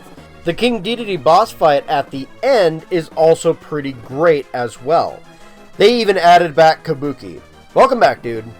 Last but not least, when playing as Meta Knight, all the levels are pretty much repeats. You basically play through the original Superstar, but with Meta Knight. Same bosses excluding the end boss. You end up facing off against Galactonite instead of Marks. Fun fight if I'm honest. All in all though, the gameplay is a complement really well to the levels they've made. And there's so many original levels and it's so fun! Oh my gosh, I love it. I really do. So I didn't quite get everything here. First off, there really isn't much in the way of side quests. It's mostly improving your score on games. Great Cave Offensive has you collecting treasure. You can go for 100% and get them all, but it doesn't really do much outside of an improved score. Milky Way Wishes has you collecting powers instead of stealing them from enemies. You can find every copy ability and play with them, forever switching on the fly. The more you play, the more modes you unlock. The only thing secret would be the true arena for beating every other mode. I didn't do this, but it basically has a harder version of each boss, including Marks, whose dead body returns as Mark's soul. Again, I didn't manage to get footage of this, but it is something for true completionists out there. I also didn't get to play the mode that has you playing as the helper character either. Anytime Kirby can undo a copy ability in favor of gaining a helper character as an assist. Meta Knight kind of does the same thing. I used it a lot with him. You can also use this as a co-op method on the original game, but you have to hook up 2 DSs here, which is a bit trickier. Regardless, I think this is all okay. Unlocking harder and harder challenges is a fine way to bring more to the game. However, most of the stuff isn't in the original game. Yeah, the true arena or the game mode with the helper characters aren't even in the original version of the game. All the original game had was the arena and the Marks battle. This means there's less secrets to find in the original game. While I didn't unlock all the secrets, I do want to at some point in Ultra. I can see why this is declared the better version by far. So the original game is pretty good if I'm honest. I know I didn't record the original game, but I have played it here and there. I think the original is great. It's a solid entry in the Kirby series that had a lot of fun elements, but is lacking on side content. However, the remake, Ultra, is a better experience, upgrading it from great to amazing. See, Ultra here has more content to unlock in general, and while it won't be everyone's cup of tea, like beating the helper mode with every helper character to unlock one bonus, it is fun. Honestly, if there's more of a reason to go after the treasures and powers in some of the modes, and actually completing them, I'd have ranked it a masterpiece. That would be an 8 out of 10 for Superstar, and a 9 out of 10 for Ultra, in case anybody is wondering. 10 out of 10 being the masterpiece, but it didn't quite get that. Still, this game is great regardless, and I highly recommend you check it out. Even if you can only get to the original version, which is available on the Wii, the Kirby Collection on the Wii U, the Switch, the SNES Classic Edition, and of course, the Super NES. The Ultra version, which is the better version in my opinion, can only be played with the original DS cartridge on a DS or 3DS. If you can, go for Superstar Ultra, but if you only get a hold of Superstar, it's still worth checking out and is more widely available. Regardless, that's all the time I have for this review. This one was a weird one because of the setup of the game, but I think I did okay. If you liked it, like, subscribe, comment, check out my profile for more Kirby reviews. Until then, I should be working on Majora's Mask next, but next month is March. Mario Day. Maybe it is time to work on some Mario content. I started working on 2D Mario reviews last year, so maybe I should start working on that. Until next time, my minions, take care. So, the second Mario game ever started its life much like Ocarina of Time's very own Master Quest. Not just in the fact that it's basically the same game, aka Super Mario Bros., but harder. No, it started its life much like it too. The main difference is that Lost Levels was released in Japan as a separate game, originally called Super Mario Bros. 2. However, due to the difficulty of the game, it wasn't actually released here in the United States. Remember, this wasn't too long after the video game crash with Atari. One of the leading complaints of Atari was confusing and overly difficult game design. Nintendo didn't want another repeat of those situations. So in the US, we got a very different game. However, that very different game was designed by the other half of the original designers of Super Mario Bros. Yeah, that would be the Majora's Mask of this situation. Weird, I know. Like Master Quest, Lost Levels took a while to come to the States. This would happen with the All-Stars pack, which is what I'll mostly be looking at here. The original wouldn't actually come to the US until the Wii Virtual Console, but it can be played pretty regularly here now. There was also a version, as a hidden bonus in Super Mario Bros. Deluxe, but I don't like the screen crunch in Super Mario Bros. Deluxe, so I didn't touch that version. Hey, they tried to handle the screen crunch as best they could. I still don't care for it though. Overall, the All-Stars version is easily the best version of the game anyway, so I figured I'd probably just end up recording that regardless. But let's get this challenge started. Let's take on the Lost Levels! Well, when talking about the writing, this is going to be really easy. There is literally no new story here. I should probably mention I'm looking at this game as more of an expansion of the original Super Mario Bros. Yeah, I'm kind of treating this like DLC, even though that's not exactly what this is. I'm sure you guys won't mind. Still, not one bit of new story. Guess Bowser is just tired of your shit. Meanwhile, the only new bit of charm is in the original release. Not sure about the deluxe version, but the original Famicom version, the Famicom more or less being the Japanese version of the NES, had faces on some of the clouds. It added on some bushes too. New textures were all over the place. That's about it. The All-Star version looks roughly the same as the version of Super Mario Bros. Still, this is the, Super Nintendo, so it looks way better than the original version.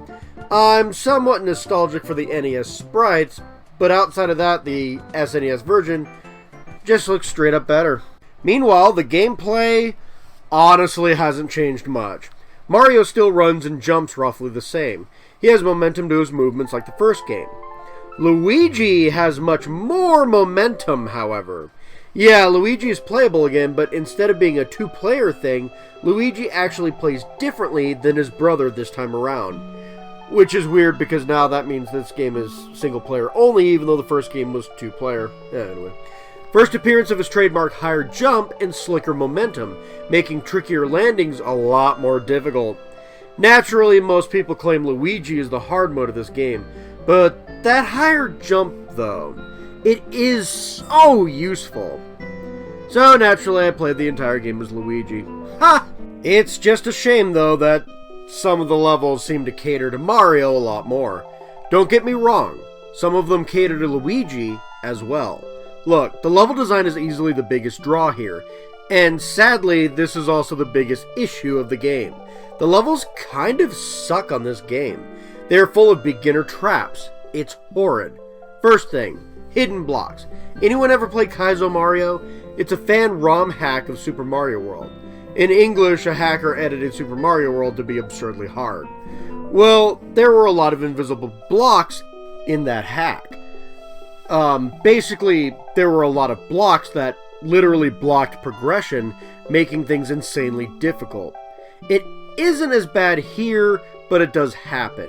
A few times you find an invisible block, that you need to move on, while other times you'll find an invisible block right above a hammer brother that makes it really easy to, unintentionally die because you had no idea that there was something blocking your way there.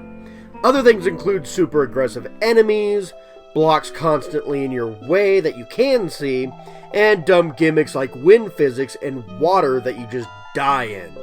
There are also near impossible jumps that are hard with the physics with Mario and nearly impossible with Luigi. And what is up with no checkpoints? You die, your ass goes straight back to the start of the level. What's up with that? I mean, hard and longer levels you have to learn to do in one run. Good luck with that. Also, the RNG is horrid too. So many times I make a great run in a level only to die because of some random bullshit. I landed on a fireball. That fireball isn't there all the time. By the time I see it, I can't dodge it without dying. Sometimes it is up above, sometimes it's on the platform I need. No getting around it, you just die. Also, sometimes things don't actually spawn in like they should. This happens in the original and in the All-Stars remake. Why didn't they fix this? Is it the one thing that they brought over from the originals for, what, nostalgia? Who knows. Now for the good. There is none! Nah, I'm only joking. Look, most of the levels are actually really fun. They are challenging, and outside of one or two moments of horseshit, these levels are actually really well designed. That stops a little over halfway through where most of the levels are suddenly super annoying gimmicks, random crap flying around, and absurdly tight platforming that makes Mario sweat and Luigi dig a grave. Now, the good news is that if you enjoyed your time with all of these levels, they are actually secret levels for you to play. Yeah, shocking, right? In the original Mario Brothers, the only secret was basically a hard mode after you beat the game, and it returns here for sure. But there are also some secret levels. If you beat every level in the game without warping forward, you can unlock World 9. A strange world indeed, but short and fun enough. If you beat the original game 8 times in a row and do a cheat code, you can play Worlds A, B, C, and D as well. That would horribly suck, however, and I don't really have the time for that. Luckily, the All-Stars version has us covered. Beat World 9 in that version, and Worlds A through D are just unlocked too. Some of these worlds are somewhat harder versions of previous levels, which didn't need the difficulty boost at all. Hooray! So you're probably wondering why I haven't told you how to unlock these in the Super Mario Bros. Deluxe version. Well, I haven't played that version, but I have the answer. You can't. They aren't in that version of the game. Sorry. Anyway, while I don't like the level designs of some of these levels, this is still way better than just a hard mode. Not that a hard mode isn't included as well, by any means. So, the question is do I like lost levels? Part of me wants to say yes. Some of the levels are fun, playing as Luigi with different abilities than Mario is fun, and the slightly improved graphics and secrets are awesome. Well, slightly improved graphics in, the original version. The main issue I have is a lot of the levels are just terrible. Beginner traps, random things that make the tight platforming near impossible, if your luck isn't all that great, which mine never is, and overly aggressive gimmicks that make things way more challenging than they really need to be. What do you think, Mario? It's me, Mario. Hello. I think Luigi should save the princess this time. Leave me out of this, huh? Well, you heard it here. Even Mario doesn't want you playing as him in this game. That being said, the original Famicom and the All-Stars version are both free with an online subscription on the Switch. Look, I wouldn't recommend buying this as a standalone product, but in something like Super Mario Deluxe or even the All-Stars pack, it isn't terrible. Even if the Deluxe version is the worst one with screen crunch and no secret levels, if you have the Deluxe version, I'd say give it a shot. Try the All-Stars one if you can. But, like I said, I don't necessarily recommend rushing out and grabbing this either, so there you go. But that's all the time I have for today, guys, at the moment anyway. Plenty of other Mario games to play. Plenty of more Mario love this month. Ha ha ha! Until next time, guys, like, subscribe, comment, all for helping me out and spreading the love of Mario, I guess. That sounds so bad. But I have more Mario content. I have more other game content as well. So subscribing and looking through my channel would probably help you if you wanted to see more reviews and more bad audio quality. So, yeah. But until next time, take care. Bye-bye. Last time I said this was the Majora's Mask of the Mario universe. I said that mostly because the half of the developers for Super Mario Bros. That didn't go to Lost Levels kinda went to this game. There's more to it than that, but that's the simplified version. However, also like Majora's Mask, this is also considered to be a really weird Mario game. You throw vegetables, Shy Guys instead of Goombas, and Wart instead of Bowser. A lot of people will tell you this is because the game didn't start out as a Mario game. And they aren't wrong, but they're kind of wrong. See, the game did start out as a Mario Bros. Prototype. It was focused heavily on vertical platforming, similar to Donkey Kong, rather than horizontal. But it was thought the Famicom couldn't actually handle said game. Later on, they eventually struck a deal with a Japanese television station and turned said prototype into Doki Doki Panic. The game uses Japanese cartoon characters that aren't really known here in the States. When it was time for a sequel to Mario Bros. To come to the States, they rebranded the game back into a Mario game as it originally was intended, keeping the original Nintendo-owned assets. They changed up the game to be slightly more Mario, and bam! That's what we're here to review today. I won't focus too heavily on the original Doki Doki Panic, nor will I be talking a lot about the original NES version of the game as well. They aren't bad by any means. The NES is way more accessible and the easiest version to gain, and Doki Doki Panic, the original version, is a bit harder to come by. You have to specifically pirate it or be collecting older Famicom games imported from Japan. But honestly, both versions are slightly outdated. I'm going to mostly be playing the All-Stars version, which is also slightly outdated too. I'll probably get yelled at for this, but personally I think the Game Boy Advance version of the game, Super Mario Bros. Advance, is the best version of said game. It's pretty close though, but with that out of the way, let's get started. I've been playing this game for a long time and I have plenty to say, so let's do it. Let's take on Wart! Oh man, that sounds like I'm trying to do some medical thing. Gosh, can we call him something else someday, please? Alright, let's do it. Let's take on Wart, I guess. So, the story is that Mario is brought into a new world with his friends. He's there to save some fairy-like people from Wart. More or less a frog version of Bowser, hence the name. Mario faces off against Wart's deadly forces and wins the day. Turns out it was all a dream of his. Oops! Guess he was using too many mushrooms and it caught up with him. But that's about it. There really isn't much in the way of plot here, honestly, but it is nice to have Mario go through something other than saving a princess again. Actually, Peach is playable this time around, so clearly Mario, since he's dreaming, thinks Peach isn't just a damsel in distress. I guess that's a cool takeaway from this. Now, the game looks actually pretty good. This was a time when they were figuring out how to use the Famicom and the NES better to improve the visuals. Naturally, in the All-Stars remake, they look even better. Whales, the bird head door things to finish a level, even the different veggies you get depending on the level. This game also sounds great. I love the music tracks on this game. The only real issue here is the advanced version. Yeah, I still say it's the better version, but if music and visuals are important to you, then maybe All-Stars might be a better version for you. See, the advanced version uses sprites from All-Stars, but has more washed out color palette due to limitations on the Game Boy Advance. Likewise, the music isn't as crisp either. Personally, it works fine for the console. It isn't like the music and graphics look like garbage and sound like garbage. They just look and sound better on the Super Nintendo, that's all. The advanced version isn't lowering the bar by any means. Now, when it comes to the gameplay, there really isn't much in the way of power-ups this time around. While I didn't bring them up, even Lost Levels has power-ups. It was mostly the returning Fire Flower and Mushroom combo, with poison mushrooms that acted like enemies. This game has mushrooms you can find for sure, but they give you extra health.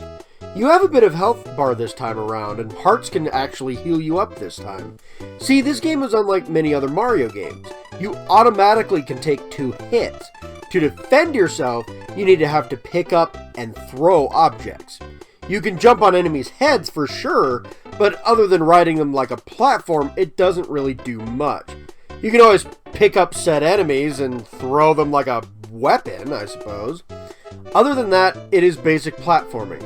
There is a way they diversified the game outside of power-ups, however. That's right, multiple playable characters to play as. Mario plays roughly how you'd expect him to play at this point. Luigi has his higher jump and shit traction from Lost Levels. Toad is fast, but jumps like absolute shit.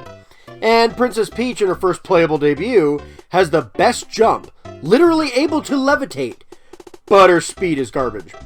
Basically, Princess Peach is great for the platforming sections, and Toad is absolutely great for the boss fights, and Mario and Luigi just kind of do their own thing, able to handle both rather well, I guess you could say.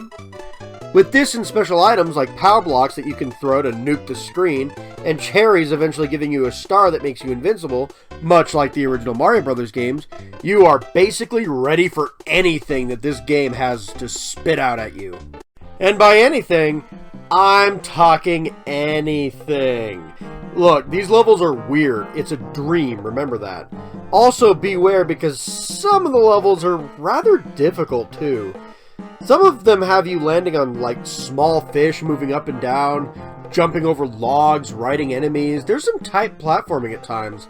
Also an unusual amount of digging in the game. I'd play as Toad through these levels or they'll take forever. Some of the levels are slightly more confusing than need to be as well. Boss fights are somewhat repetitive due to Mauser showing up like 3 times.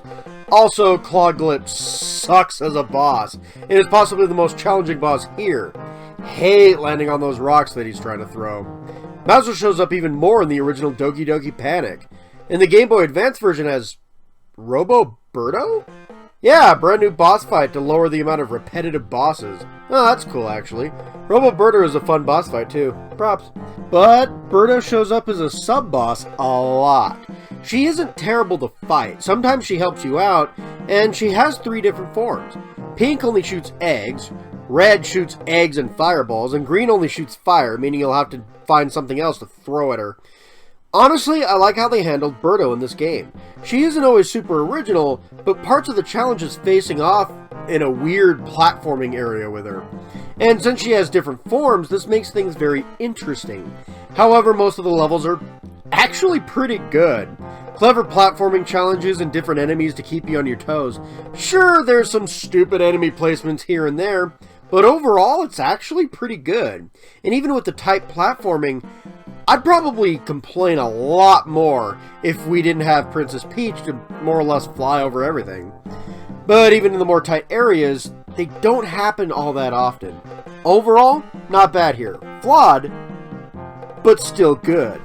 So, as previously mentioned, you can find mushrooms in levels to extend your health for the rest of the level. How is this done? This is going to be a good one. You find a vegetable that's sticking up, you pull it out, and it turns out to be a magic potion. Cool! You throw the magic potion against the ground, and a doorway forms. Yeah, I know, that makes no sense. This is a dream world created by too many magic mushrooms, what do you expect? Anyway, these doors lead to a Shadow World type version of where you go from in the door. Basically, if you put the door on a specific platform, you end up in a reversed shadowy area of that platform. It's the same basic area, so to speak. If you leave the door in the right location, you can pull up coins as well as finding one of these mushrooms. The coins, which looks like vegetables, give you a chance for extra lives with a casino game at the end of each level. This is all luck-based, which can make your game a lot easier or a lot harder, depending on how lucky you are at getting lives. There's also secret warp pipes in these doors too. Find a vase. Yes, a vase, not a pipe. Or vase, I guess you could say. And go through the vase in the Shadow World, and if you found the right vase, you warp to a future level. Last but not least, in the advanced version, it has a bunch of hidden Yoshi eggs to find, as well as A coins, advanced coins, so to speak. They don't really do anything, they're just extra junk to find for the heck of it. Fun, but no point. Also, there's more hidden lives and hearts in advanced version, just saying. It's slightly easier to play as characters who aren't really super good at, since it's slightly easier. Nothing too awfully different, though. I will still claim that the advanced version is the better version, but it isn't so much better that it is a must-have, especially with how hard it is to actually find the advanced version. If you can get the All-Stars version, go with that. If not, the NES Classic is just fine. Either way, you will roughly enjoy the game about the same. Overall, the game is great. It has a few issues with not enough rewarding secrets, and the levels have their issues for sure. However, the story is short but fun. The gameplay is fun once you get to, used to throwing things. And the music and graphics are pretty good, especially in the SNES version. And the levels can be really fun, and the secrets are kind of fun to collect anyway. It's fun, if not weird, entry into the Mario series. It isn't the best 2D Mario game by any means, but it works pretty well. It is an 8 out of 10 for me. What about you, Mario? Vegetables are an important part of a balanced meal. And they're great for dream warfare. I made the funny. Right. Anyway, you heard it here, folks. That's all the HUD time I have for today. Thanks for watching. Like, subscribe, comment, and look through my channel for more opinions on Mario reviews. Thanks, everyone. Bye-bye. Well, would you look at this? One of the few NES carts I happen to own is Super Mario Bros. 3. Weird. I actually picked this up by sheer coincidence. Playing this game on the NES is literally my first memory ever. Of course, I slightly remember some of the other games on the NES, but Mario Bros. 3 is what I remember most from that console. Still, I'd be lying if I said I remembered a lot of the NES versions of these games. The reason I've been playing the All-Stars version of all of these should probably show that. Yeah, I remember playing All-Stars on my SNES a lot more, due to roughly being 5 or 6 by that point. Even then, I was obsessed with Mario. I played the hell out of the All-Stars pack. Playing the game on my Wii or Nintendo Switch is just a really nostalgic experience for me. Love reliving it. Due to my nostalgia though, Super Mario Bros. 3 is easily my favorite of the classic 2D Mario Bros. Games, even when comparing it to Super Mario World. Don't get me wrong, I love Super Mario World. If anything, I'd even argue that it's a better game. I just happen to like Super Mario Bros. 3 more is all. Yeah, when it comes to the top spot of 2D platforming with the red-wearing plumber, Super Mario World is often considered the best, with Super Mario Bros. 3 being a really close second. Hell, sometimes Super Mario Bros. 3 inches it out every so often. when dealing with one of the most influential games of all time as a rival, that's pretty good for an older NES game.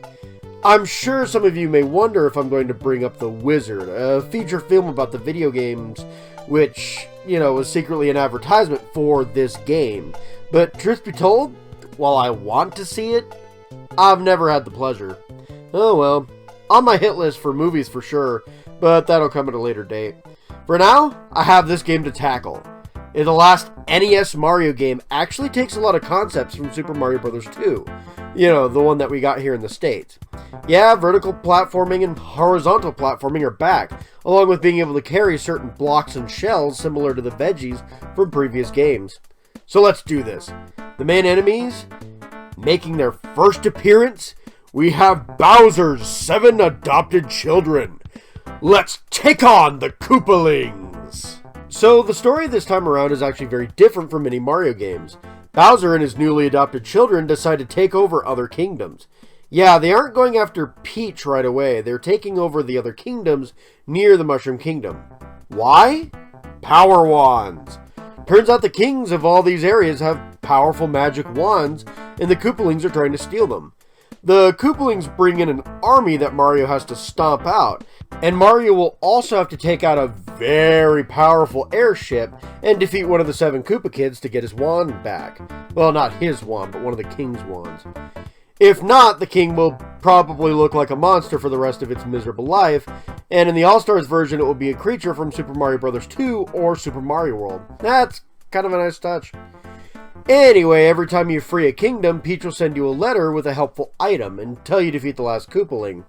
Turns out the entire plot was a distraction and Bowser took over the Mushroom Kingdom while you were out. Time to save the princess. Again. Yeah, I know. Mario soon takes after Bowser's massive army of tanks, warships, airships, and defeats the King of Koopas himself. The day is saved. Peach makes fun of the original Mario Brothers, and all is well. But doesn't something seem, off with all this? I think it's the way everything looks. The opening curtain draw at the start, pieces of the level being nailed to the background, is this all a theater play? Even the map screens that you have before each level look like a wooden slider toy. Well, come to find out, yeah, it's all a show. Miyamoto confirms as much in an interview a few years back. The entire thing is supposed to be a big theater production, as a video game. Really weird. It probably looks more like this in the NES version if I'm honest, but you can still see it here. Honestly though, the NES version looks pretty good for the time. It scrolls seamlessly too, at least compared to Super Mario Bros. 2. There isn't a stall when the screen catches up with you even when you are platforming upwards. Nice. All they really did was make the backdrop more dynamic and liven up the colors when transferring it over to the Super Nintendo after all. Not only does the game have all these little details while looking good, but the music is catchy as all well. Even when remixing a previously used track, this game is incredibly charming all around. Even teaches kids about Japanese folklore. Yeah, what? You think someone from Nintendo took a bunch of mushrooms and thought, man, what if a leaf turned into some type of raccoon? No, come on now. I'm no expert, but I do know some Japanese folklore on the tanuki using leaves to transform into statues, as well as their ability to fly. I could rant for years on the subject if I'm honest. I just like how many nods and small things they added to the game. Even the joke about the princess being in another castle is also charming. Honestly, feeling this game, it just has slightly more charm and better writing than Super Mario World. One thing it falls short though is the gameplay. Now that being said, the gameplay here is no way bad. It just isn't as precise as Super Mario World. It's still great! Basically, Mario runs and jumps better than ever in this game. He builds up speed, and you can even see this in a meter on the screen. This shows you roughly how high and far Mario is going to jump. Build up the meter with speed, and you can even do a high jump. Pretty useful. Also returning from previous games, a mushroom makes you grow bigger. This lets you take an extra hit, but also makes you a bigger target. Fire flowers return too, letting you blast foes with fire powers. Nice. Next is the raccoon suit. Grab a leaf as previously mentioned and gain a raccoon tail. You can swat nearby enemies with this as well as fly if you gain full speed. A more powerful version of this exists as a tanuki suit. This allows you all the powers of the raccoon suit, but you can also turn into a statue. Statue Mario allows you to hide from enemies, as well as smite enemies you normally can't jump on if you transform into the air above the enemy. Nice. The frog suit allows you extra mobility in the water. The suit makes swimming more precise, but it isn't one for one, and your speed will often lose you the power up entirely. Yeah, that's probably not really all that good. On land, the frog suit is even worse. You can hop higher, but you can only hop around. Not my favorite power-up, that's for sure. Then there's the hammer suit. Remember how absurdly annoying the Hammer Brothers was when you first encountered them in Super Mario Brothers? You know, the original game? Well, now you get to be that annoying to your enemies! Yeah! This suit can destroy any enemy, including ghosts. This thing is very strong, making more tragic when you lose it due to a pot shot from an enemy. Outside of that, invincibility star can take out everything as well. Nice. This game uses these a lot more, that's for sure. Fun to decimate everything with one touch. You know, using touch damage, like these guys do to you. However, some of the levels use these stars as a method to progress, so beware. Yeah, you probably know what that means. That makes some levels needlessly difficult. This is thankfully a rare situation, however, and most of the levels are challenging, but fun. The hardest levels are oftentimes skippable as well. You don't have to hit up every level. You are often given a choice, but sometimes the harder levels hide treasures too. Regardless, other than one or two examples, nothing in this game is super taxing. Overall, the game has more pacing issues than anything. Why the hell is World 3 and World 6 the toughest worlds in the game? Weirdest thing about the game. Still, the levels are mostly really fun. World 8 with all the tanks is probably my favorite though, along with Worlds 4, 3, and 2. Hell, the king in World 3 looks suspiciously like Mario. Huh, weird. More of that charm. Some of the islands in that world also look like Japan. Neat. But honestly, I like the challenge of said levels more. Also, finding secrets in World 2 and 3 is super fun, so easily some of my personal faves. The only real issue with the levels are the actual boss fights. First, let me address Boom Boom, the mid-boss fight you find in every castle in the game. He is so easily defeated, it is absurd. He has different abilities, able to run really fast, or fly, or jump around. But if you learn the timing of him, you can easily crush him after the first hit. See, when you hit him, he forms spikes to defend himself. But once those are gone, he is immediately vulnerable to be hit again. The timing isn't too picky either. You have a decent amount of time before he becomes a problem again. I learned this as a kid too, so it shouldn't be too hard. Boom Boom is always a joke. Then the Koopalings. Larry is easy, Morton is more aggressive, shooting his wand more, Iggy is faster, Roy stuns you, and Ludwig pretty much does all of the above. Still, if I didn't actually look that up, I'd have never been able to tell you the differences other than the stunning that Roy and Ludwig does. They are different, but not different enough. The only real different boss fights are, well, World 3 and 6 again. Shocker. Wendy, the boss of World 3, shoots evil candy rings, making her more challenging than most of her brothers. Lemmy from World 6 shoot balls out which you can jump on, but he's on one as well, making him kinda unpredictable. These two bosses are probably the fun ones as they aren't very repetitive. You only see them once in the game. Bowser is also pretty good as well. He basically ground pounds at you, will spit fire at you like a rap artist, and, you know, he eventually puts himself through the floor and defeats himself. You just need to dodge.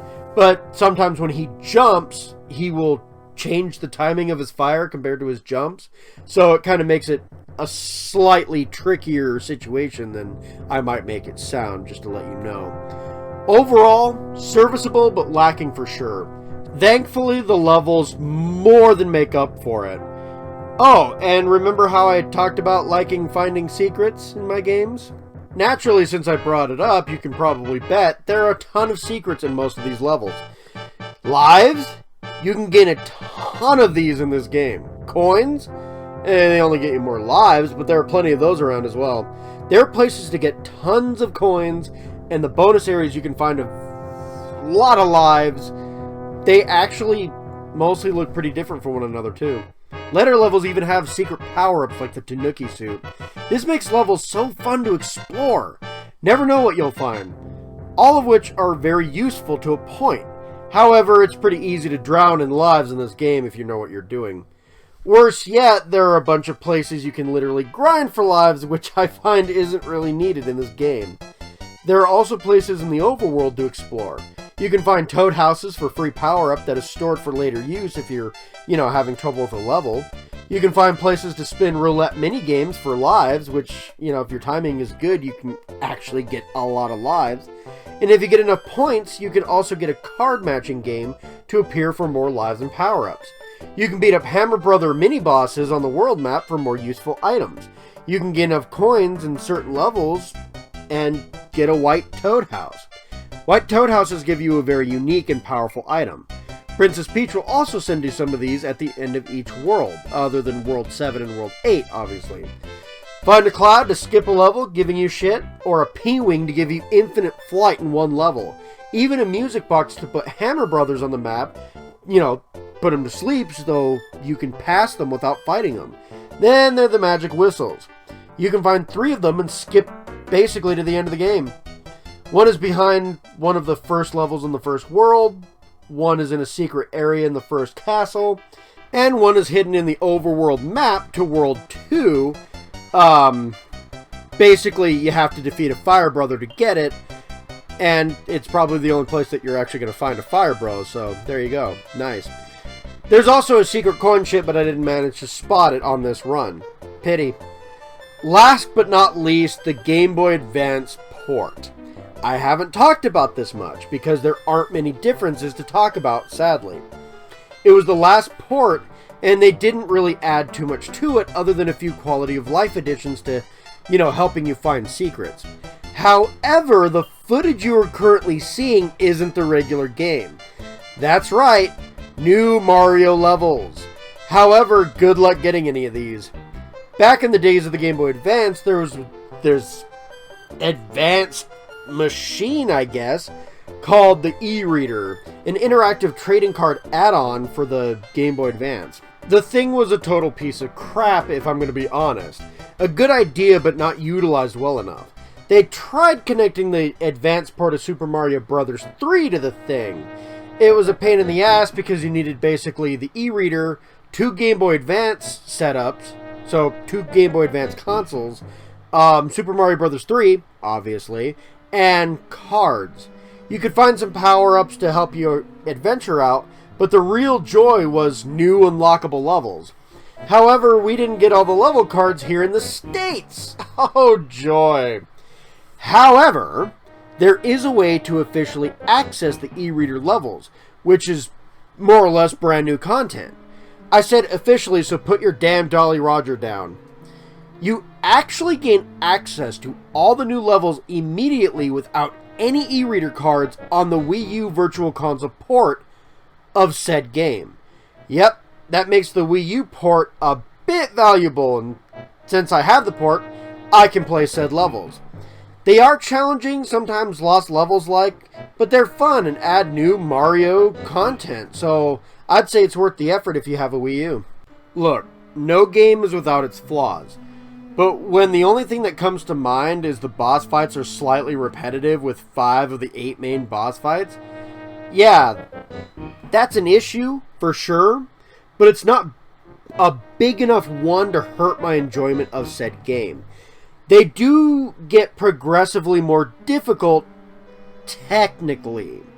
Outside of that, you have a game with fantastic charm, decent story, especially for a Mario game, fun gameplay, great levels, although the pacing is slightly weird, and secrets and fun discoveries around every corner. After all these years, this game is still a masterpiece. Yep, this game gets a 10 out of 10 from me. Remember, 10 out of 10 doesn't mean perfect or flawless. To me, it simply means the issues of the game weren't big enough to dampen your overall enjoyment of said game. And that's about where this game is for me. What about you, Mario? This game is pretty good. Next game is even better though. Let's go. Well, damn. Even Mario likes Super Mario World over Super Mario Bros. 3. Guess I'm sitting in a minority on that opinion. Oh well. If everything goes right, you'll have your final Mario video of March next week. Been fun? But let's end this. In the meantime, I hope you enjoy this fun review. If you liked it, leave me a like, check out my channel. I've reviewed a lot of Mario, both 2D and 3D, as well as many other games. I'm also doing a lot of Zelda lately, too. But that's all the time I have for this round. Thank you guys so much for watching, and take care. Bye-bye.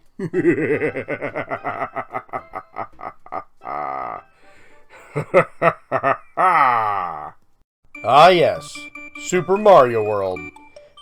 Often considered the best 2D Mario platformer of all time, and even the best Mario game of all time. While it deserves those accolades, it often gets way more than that. Some people even argue that this is the best 2D platformer ever, or even the best game of all time. Slightly overhyped if I'm honest. This game is important though, all things considered. It is well loved, which I respect. It's an influential game, for sure. Even Miyamoto loves this game, and he made Mario, so, wow. Big shoes to fill. But after all these years, does this game still hold up? That is the question of the day, if I'm going to be honest. And if I'm going to be simple about it, the answer is obviously yes. Look, I played this game roughly 1 billion times. I know what I'm talking about when I say runs of this game rarely get old. Plus, this is the first appearance of a popular character, pet, and legendary mount. Yoshi is in this game. I know it almost feels weird to play 3 or 4 games without the lovely green dinosaur, and it's almost weirder that Birdo showed up before Yoshi did. Regardless, it's the name of the game this time around, so let's do it. Let's take on Yoshi! Nah, that title just doesn't do it for me. How about this? We will take on the location, like my first video on this channel. Let's take on Dinosaur Island! So this is how the story goes. Mario and Luigi and Peach are on vacation. Yeah, it turns out Mario Sunshine wasn't the first time something like this happened. See, Peach and the others wanted to see baby Yoshi eggs hatching. However, come to find out, Bowser kidnapped them all. Somehow, while Mario is blinking, Princess Peach is also kidnapped. Yay! Look, I'm not the biggest fan of Princess Peach, but at least I'll save the baby Yoshis. This isn't as good as Mario Bros. 3, but I still find it a worthwhile reason to save the day. Realistically, rescuing Peach is too, but that kind of gets lazy with this story later on. In later Mario games, anyway. This is actually pretty decent, though. So, how did Bowser find this island, anyway? Again, I'm kind of a sucker for little details, like the ones in Mario Bros. 3, but this game does have a lot of details, too. For example, while the locations aren't as varied, when you are in caves, the aesthetics of the levels reflect that. In a forest, it looks like a forest. On a bridge, it kind of looks like that too. In a sunken airship from Mario Bros. 3, yeah, looks like that. Yep, an airship from Super Mario Bros. 3. I guess one crashed here after Mario brought it down and Bowser figured he'd make camp here on the island. Details like this make the game charming as all hell. While you're not on a scale that makes you feel the entire thing as a play or anything like that, this is still very fantastic. Even the sprite quality got boosted. While I don't actually like Mario's sprite here, blasphemy, I know, I still like the movements and animations that he gives off. Look at him give the peace sign at the end of each level, or smack Yoshi upside the head to get him to eat things. All of this with a boost to the 16-bit graphics. Wow. This game looks fantastic, even compared to all the All-Stars remakes of the NES games. This sounds amazing too. Probably one of my favorite soundtracks to 2D Mario games. The only real issue I have is I wish the settings were more varied.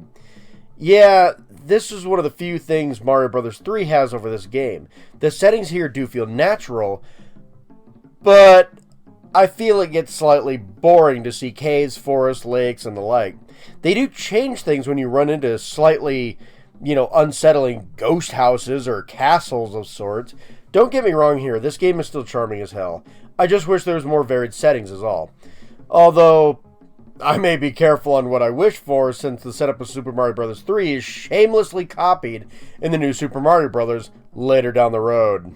So, I've often touted that the gameplay here, in this game, is the best 2D Mario has to offer when compared to the classic games. And it is. Look, Mario is super precise here. There are a lot of levels that have the same amount of platform precision as some of the Lost levels. But do I rage out? No. Why? Because this game has the precise Mario movements to actually perform some of these stunts with some form of ease. Not that this game is easy, but compared to all the other classic Mario games I've talked about this month, I don't rage this game as much. Yeah, no matter how challenging the levels are, despite all the shit they throw at you in this game, only one level makes me rage. You may even know what level I'm talking about. Regardless, Mario's platforming has never been so fluid. Also, Mario throwing items is better here too. He can look and kick items like Koopa shells straight up into the air, making more difficult enemies like Lakitu a joke in this game. You can do this with springs too. Hell, even P-switches that turn blocks into coins is something that you can move around now, making more puzzle options. That's nice. Now for the power-ups. There aren't as many this time around. The Power Mushroom and the Fire Flower are back. They are the exact same, except fireballs turn enemies into coins instead of just killing them. Huh. The big new power-up is the Cape. Best power-up ever, by the way. This thing swipes to the side like the Tanuki tail, but is easier to hit foes with. It also flies. You can build up speed and shoot into the air. Unlike the tail, however, you can move your D-pad left and right in a rhythmic motion and fly until you hit something. In many levels, the Cape is absurdly good. It also slows your descent from the air. Man, I love this thing. So awesome. While you can't carry a ton of power-ups in this game like you could in the last one, you can carry one spare. You can use the spare power-up to, switch other power-ups here and there if need be. For example, if you need the Cape, you can switch from Fire Flower to the Cape. And if you need the Fire Flower, you can switch from the Cape to the Fire Flower. Easy peasy. If you're hit, the spare comes down and hopefully it's in an area that you can actually catch it, because a lot of the times it seems like it's just stuck in a brick wall and there's really not much I can do. The last power-up in the game is actually Yoshi. Yeah, he's more or less a special mount in the game that you can have on every level except for castles and ghost houses. You can use him with the Cape too and slow descent. Neat. Yoshi's main attraction, besides giving you another hit point, is that he can eat all his foes. He can eat things that even shrug off the Fire Flower. He is potent for sure. The only thing he has a hard time swallowing, it seems like, are shells. He can shoot shells like projectiles though, which is nice. He can't shoot them straight up, but he's mostly a loaded cannon for anything in front of him. However, shells have another use too. If Yoshi has a blue shell in his mouth, he can fly. Red shells shoot fire, yellow shells allow him to stop. If you have a special colored Yoshi, they can use these powers too. For example, a blue Yoshi can fly with any color of shell, but can also still use fireballs from the red shells. Yoshi helps Mario become super versatile for any and all situations in this game. Best part is, Yoshi isn't truly necessary unless you go after some of the secrets. He's just a fun power-up buddy. Also, when you get hit with Yoshi, instead of just losing him automatically, he, kicks you off and he kind of runs away, and you can actually go catch him again, which is awesome. So, to my recollection, none of the main levels require a power-up to beat said level. On the rare occasion that a power-up is needed, I'm pretty sure they make sure you have plenty of access to it. None of the levels expect you to perform frustrating things. There are some moments that the challenge is a little larger, with amount of foes, but Mario's able to handle random enemy patterns better. On a few occasions there are random patterns, they aren't so bad Mario can't handle them, which is nice. Castle levels are often more challenging with platforming, and ghost houses are typically more puzzle-based. These are fun. Now, don't get me wrong, while Mario is more than capable, these levels are certainly challenging. Mario's better, but Bowser seems to know this. There is plenty for Mario to dodge and jump over, but luckily most of the levels know when the levels get rough. They often, allow you a breath of fresh air after a more taxing platforming segment, which is awesome. There are also checkpoints in the levels as well. You can normally find these in the middle of a longer level in case the level, is giving you a lot of shit. Checkpoints will also act like a super mushroom if you're small Mario, which is definitely nice. That's very kind of them. The only thing left to discuss is boss fights. And they're actually improved from Mario Bros. 3. The Koopalings return, but they all have different fighting styles. Iggy and Larry fight you on a platform as you try and bounce them off. Larry's fight is harder due to extra fireballs. Wendy and Lemmy fight you in pipes with dummies set up. You jump on them enough times and they'll fall into the lava below. Lemmy has fireballs added to his traps. Morton and Roy climb to the roof of the level and drop down on you. If you're on the ground when, they hit the ground, you're stunned. Roy's room also closes in on you. You basically fight a boss type and eventually fight a harder version of said boss fight. But this is definitely more varied than previous Mario games. Not the most challenging bosses, but typically still fun. Ludwig has an original fighting style, however, being more akin to Mario Bros. 3. He shoots fire at you, and when you hit him, he spins into a shell. And Bowser has his clown car in this game. Yeah. He flies above you, throwing bowling balls at you, and tries and smashes you, all while throwing enemies at his head. The only boss that repeats a lot is the sub-boss for smaller castles, Reznor. There are 4 evil dinosaurs shooting fire. That's Reznor.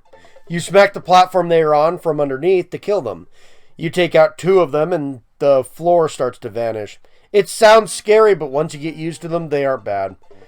Almost like Boom Boom if this world, but, you still only find them occasionally compared to Boom Boom, who was all over the damn place.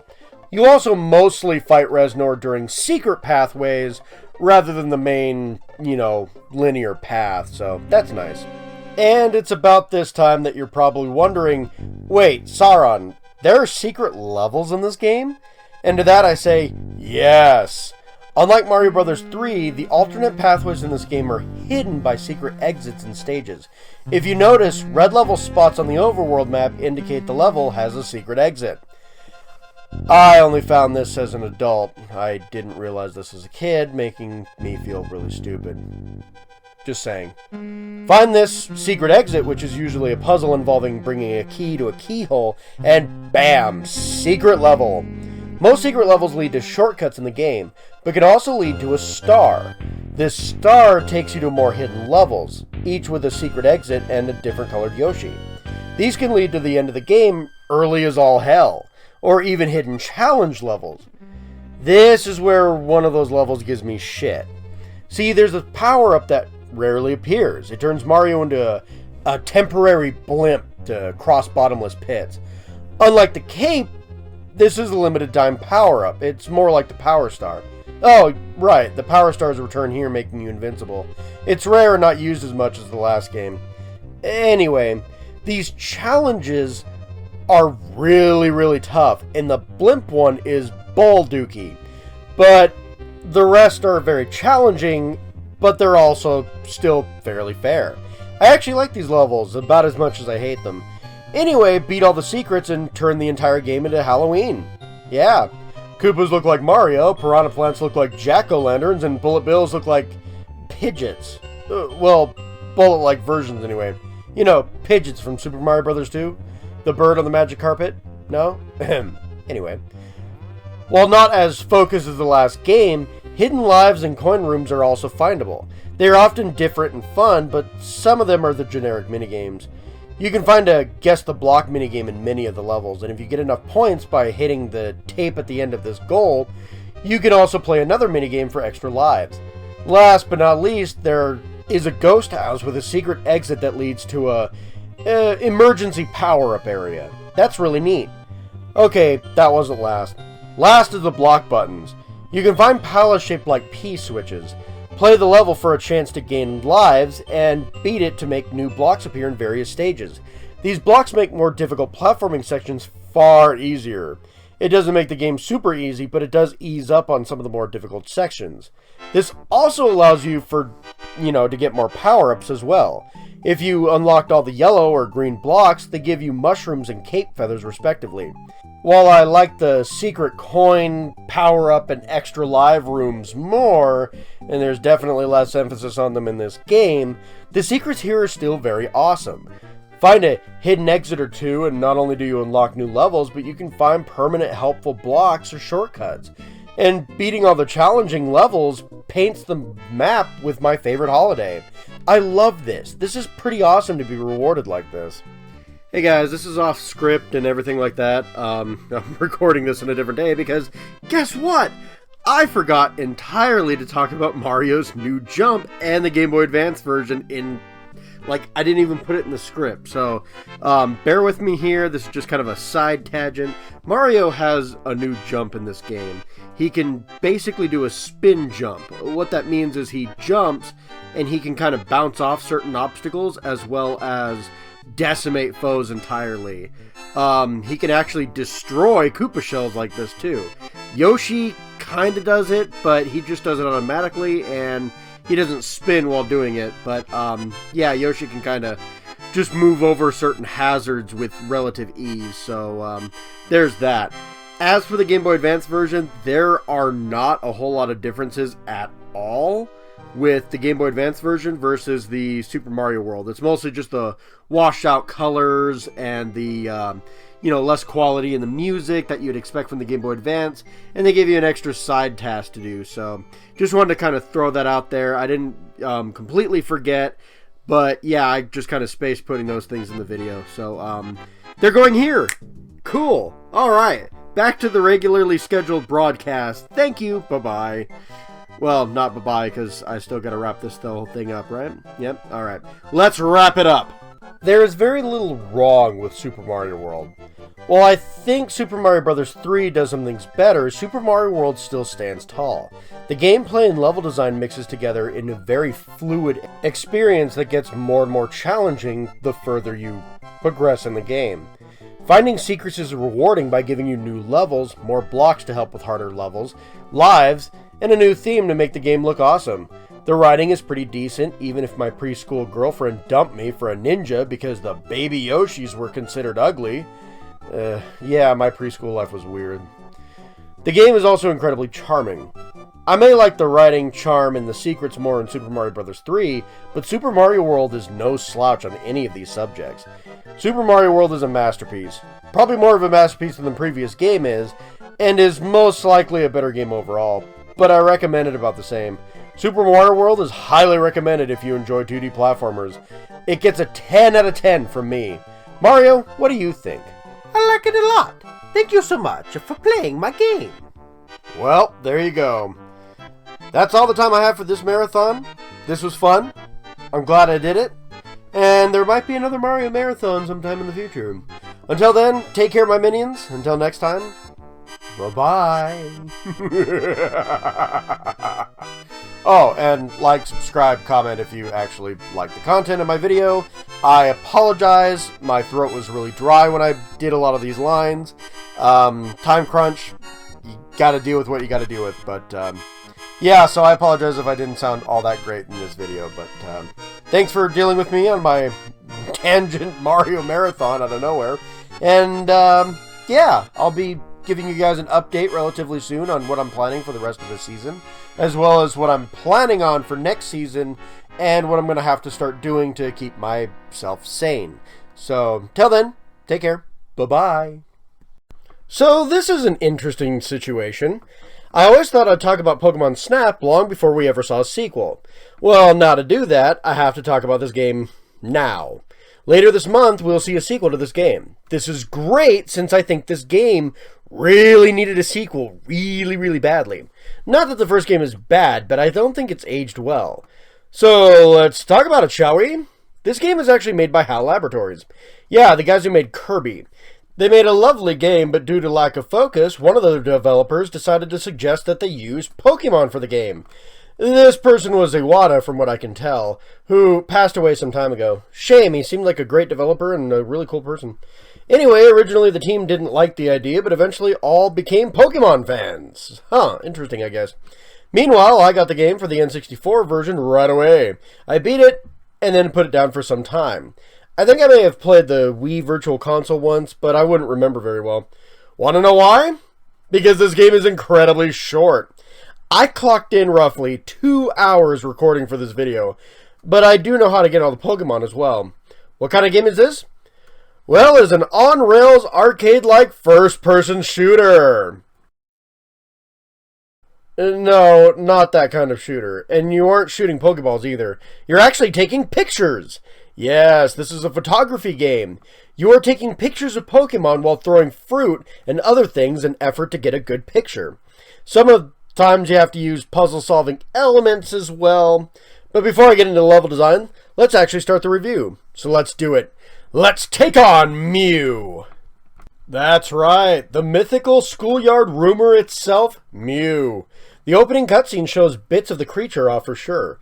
Let's get into the plot, actually. See, you play as Todd Snap, a photographer hell-bent on taking pictures of the mythical Pokemon Mew. The game shows off this early for sure. Sometime after missing the Pokemon on film, Professor Oak hires Todd to help him catalog Pokemon or, something on this special island. This, Pokemon Island, is supposed to be relatively untouched by humans, but that's absolute bullshit. Second level is literally a power plant. You're going to tell me that Pokemon built this place? I know some Pokemon are electrical, but this may be a tad bit ridiculous. There are a few gates as well, but who put these up? Professor Oak? I can at least pretend he put up the tracks for your little buggy to follow and the teleport gates. Anyway, you basically take pictures of Pokemon until you find Oak at the very last level. He then tells you about the Pokemon signs. These are ancient Pokemon monuments dotted all around the island. I'm okay with most of these, but some of these are kind of dumb. One's a puff of smoke you can only see if you add a little poison to a volcano. And one of them is a tree, which will piss off all Pokemon fans who hate on Sword and Shield. But the worst ones are this lighting thing that shows off Pinsir from scrap metal, obviously left over by humans, and this light of Mewtwo. How the hell did Ancient Power know of Mewtwo? Isn't he a clone of Mew? Or is he like a child to Mew? Maybe this explains his Mega Evolution later on, but we're not there yet. Regardless, I know the story is supposed to be super simple, but even this story makes no sense with anything else in Pokemon lore. Yes, I know this game is made for little kids, but even as a kid, I was questioning this kind of thing. It just made no sense to me. Luckily, for what this game destroys in continuity, it makes up for in charm. Honestly, this game still looks half decent for an N64 title. Some of the environments aren't exactly pretty to look at. N64 sucks at rendering trees, in case people are wondering. No, I don't think the Sword and Shield trees are that bad. But outside of that and the player character, the rest look okay. The Pokemon are a bit bulky due to the graphics of the N64, but still not terrible. I can easily tell which Pokemon these are supposed to be. Probably the worst looking one in the game is ironically Mew. I don't like this model of Mew. One thing I do like is the peppy music. It isn't something I listen to super often, but I do enjoy it when it, brings up a nostalgic smile to my face. The Pokemon cries are all based on the anime too, and the voice of Professor Oak is also right from the anime, same voice actor, and sounds pretty decent here. Also, Oak looks decent compared to Todd, but that's mostly because he's a 2D cutout. I think it aged better than Todd did though, so I'll allow it this time. Overall, this game is charming as all hell, and even more so back in the day. Seeing Pokemon in 3D was just cool as hell. So the game is, as stated earlier, a first-person shooter where you're working on a camera instead of a gun. The point of the game is to get good photos of Pokemon. This isn't as easy as it sounds. You want the Pokemon fully in the shot without being too small, centered in the shot, and you want the Pokemon to be posed well enough. If the creature's just, sitting there, Oak might just kind of shrug his shoulders at the picture. What's worse, some Pokemon he can't actually identify unless they're doing something. For example, Snorlax just looks like a fat mound unless you get him dancing or reacting to a Pester Ball. That's where your tools come in. You'll eventually gain fruit, which will also be able to, lead the Pokemon to specific locations. Pester balls, which will defeat or annoy Pokemon, and a flute to play music. Each Pokemon reacts differently to this stuff, meaning you'll have to experiment with the tools a lot. And I mean a lot. For example, coughing, hit by a Pester ball, literally dies. But if you hit Grimer 3 times, it will straight up turn into Muck, a fully formed Pokemon. Now for the horse shit. The Pester Ball is incredibly hard to aim. You are throwing in the general direction that you're facing. The issue is how much height and distance your throw does is incredibly hard to calculate. And the game at times gives you a very limited window. It isn't impossible to figure out eventually after enough throws, but on the few levels you are flying in the air, this becomes even more of a chore. There is nothing but the Pokemon to tell you how close you actually are, making it a guessing game if you hit your target. Still, you can get really good at guessing this, I suppose. It isn't impossible to get good at this, it's just very hard. Still, I'd say that this design flaws caused a lot of grief for people over the years. So, each level is on rails. You go through the same locations looking for secret Pokemon and better scores. As such, there's only about 7 levels. The beach is a relaxing ride with some flying, normal, and water-type Pokemon. The tunnel house is a power plant with electric, ground, and ghost-type Pokemon. The volcano is home to fire-type Pokemon. The river level is home to more water-type and some grass-type Pokemon. The cave has poison, ice, and normal types. The valley has ground, rock, fighting, water, and even dragon-type Pokemon. Overall, the type of Pokemon don't really mean anything outside of the Pokemon fans. The type of Pokemon don't really change the fact that you're just taking pictures. Or, using your tools to take pictures of certain Pokemon. You can't snap them all in one go, so typically, unless you have all the tools at once, you're going to have to do multiple trips through these levels. Naturally, you don't get certain tools until later, so it isn't until late game that you'll eventually gain the Pokeflute, getting Pokemon to dance. While that may sound like all the levels are super similar, they really aren't. Each level has you doing different things to take pictures of Pokemon. For example, one level has you leading Slowpoke to fishing areas to catch a Shelder and evolve it into a Slowbro. One area has you distracting Magnemite with food since they're photo shy. One area has you hitting a Whirlpool with Pester Balls to uncover a Dragonite. Each area introduces new puzzle elements to uncover new Pokemon to take pictures of, or secret ways to take better pictures of certain Pokemon. It really is a lot of fun. Now, when we talk about replayability, we run into a bit of an issue. See, the way to unlock certain stages are secret paths. However, you have to unlock the stages in order. Make sense? No? Okay then. Let me give an example. You have to hit this distant electrode to open up this cave and unlock the volcano level. That means the volcano level is a bonus level, right? No! You have to unlock it to progress to the next stage, the river. At the river, you unlock the next stage by getting a Porygon to hit a button. This unlocks the cave, but it is mandatory to get to the valley level. This is weird? Yeah, this is a weird way to set the game up. See, at the beach level, the only thing you needed to do to get to the next stage is get enough points by taking pictures. If you get enough points in the tunnel, you unlock the fruit tool.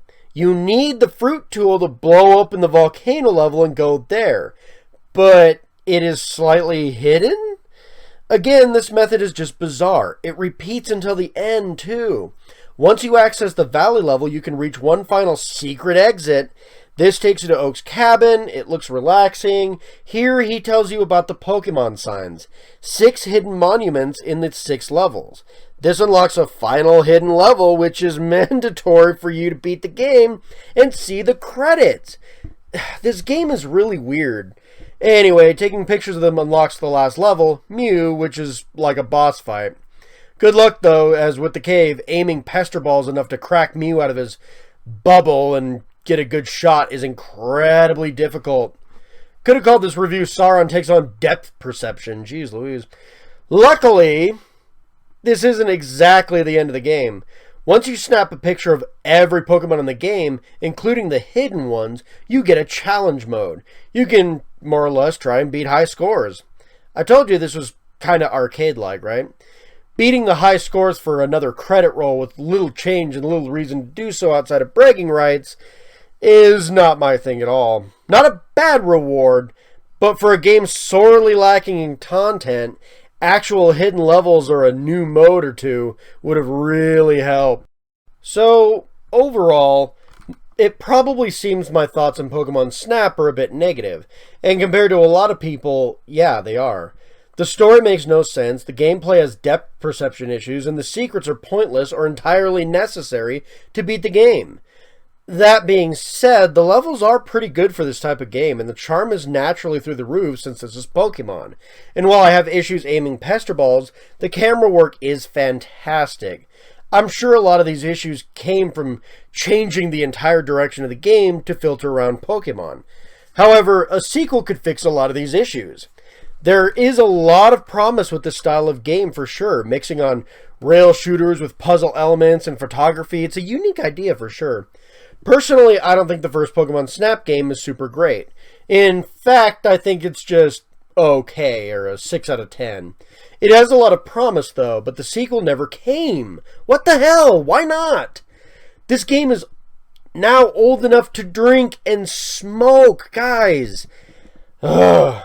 The fans love this thing, even if I find that I can't really recommend it all that much. So why not build off this game? Oh, right, they are building off this game. Later this month, the sequel of the game finally comes out after waiting so long. Hopefully it fixes the issues that I have, huh? I bet the sequel will do a better job and have a more fleshed out video game. But if you are curious, check out the original. It isn't terrible by any means. It's just not super great either. But that's all the time I have for this review. If you like the review, hit the like button, subscribe for more, hit the bell for live notifications. You know the drill. And also check out my channel because there is another Pokemon review for the first generation. Yeah, that should be fun if you're a Pokemon fan. Until next time, my minions, take care. Try to review the next Pokemon Snap game as soon as I can. Until then, bye-bye.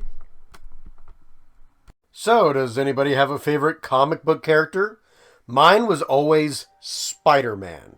I love Spider-Man, and I'm talking as a fan of the comics before any of the movies came out. I watched the 90s animated series a lot, despite how hard it is to watch today. I'd actually recommend Spectacular Spider-Man now. Great series. The movies I did watch, but unlike many people, I didn't really like Spider-Man in many of them, especially the Sam Raimi films. Now, they aren't bad films. I grew up, watched them again, and I like 2 out of 3 of them. However, I see them more as supervillain movies. Spider-Man 1 has the Green Goblin, and Spider-Man 2, oh boy. Spider-Man 2 made me a Dr. Octopus fan, because due to him in the older animated series, I disliked the character a lot for a while until this movie. Glad to see Alfred returning to the role according to the rumors. He did a fantastic job. Spectacular Spider-Man did great with the series too. Actually, the Good Doctor started the Sinister Six in the comics. Yeah, most of the original lineup has been seen in a live-action movie at one point or another. The only ones we're missing is Kraven the Hunter. In Into the Spider-Verse live-action movie versus a multiverse version of the Sinister Six sounds like a win to me. Anyway, the Sinister Six is a powerful lineup of villains that have changed their ranks over the years. Oh man, one time they went to like a futuristic world for, really cool weaponry. It was so cool, and sorry, nerding out. The point is, the Sinister Six shows up in this game. Yeah, they actually don't show up in too many Spider-Man games, shockingly enough. A few smaller projects for sure, but main Spider-Man games, they have about 3 or 4. They show up on mobile, but still. This is surprising since this team-up is a really easy way to get a bunch of Spider-Man villains together.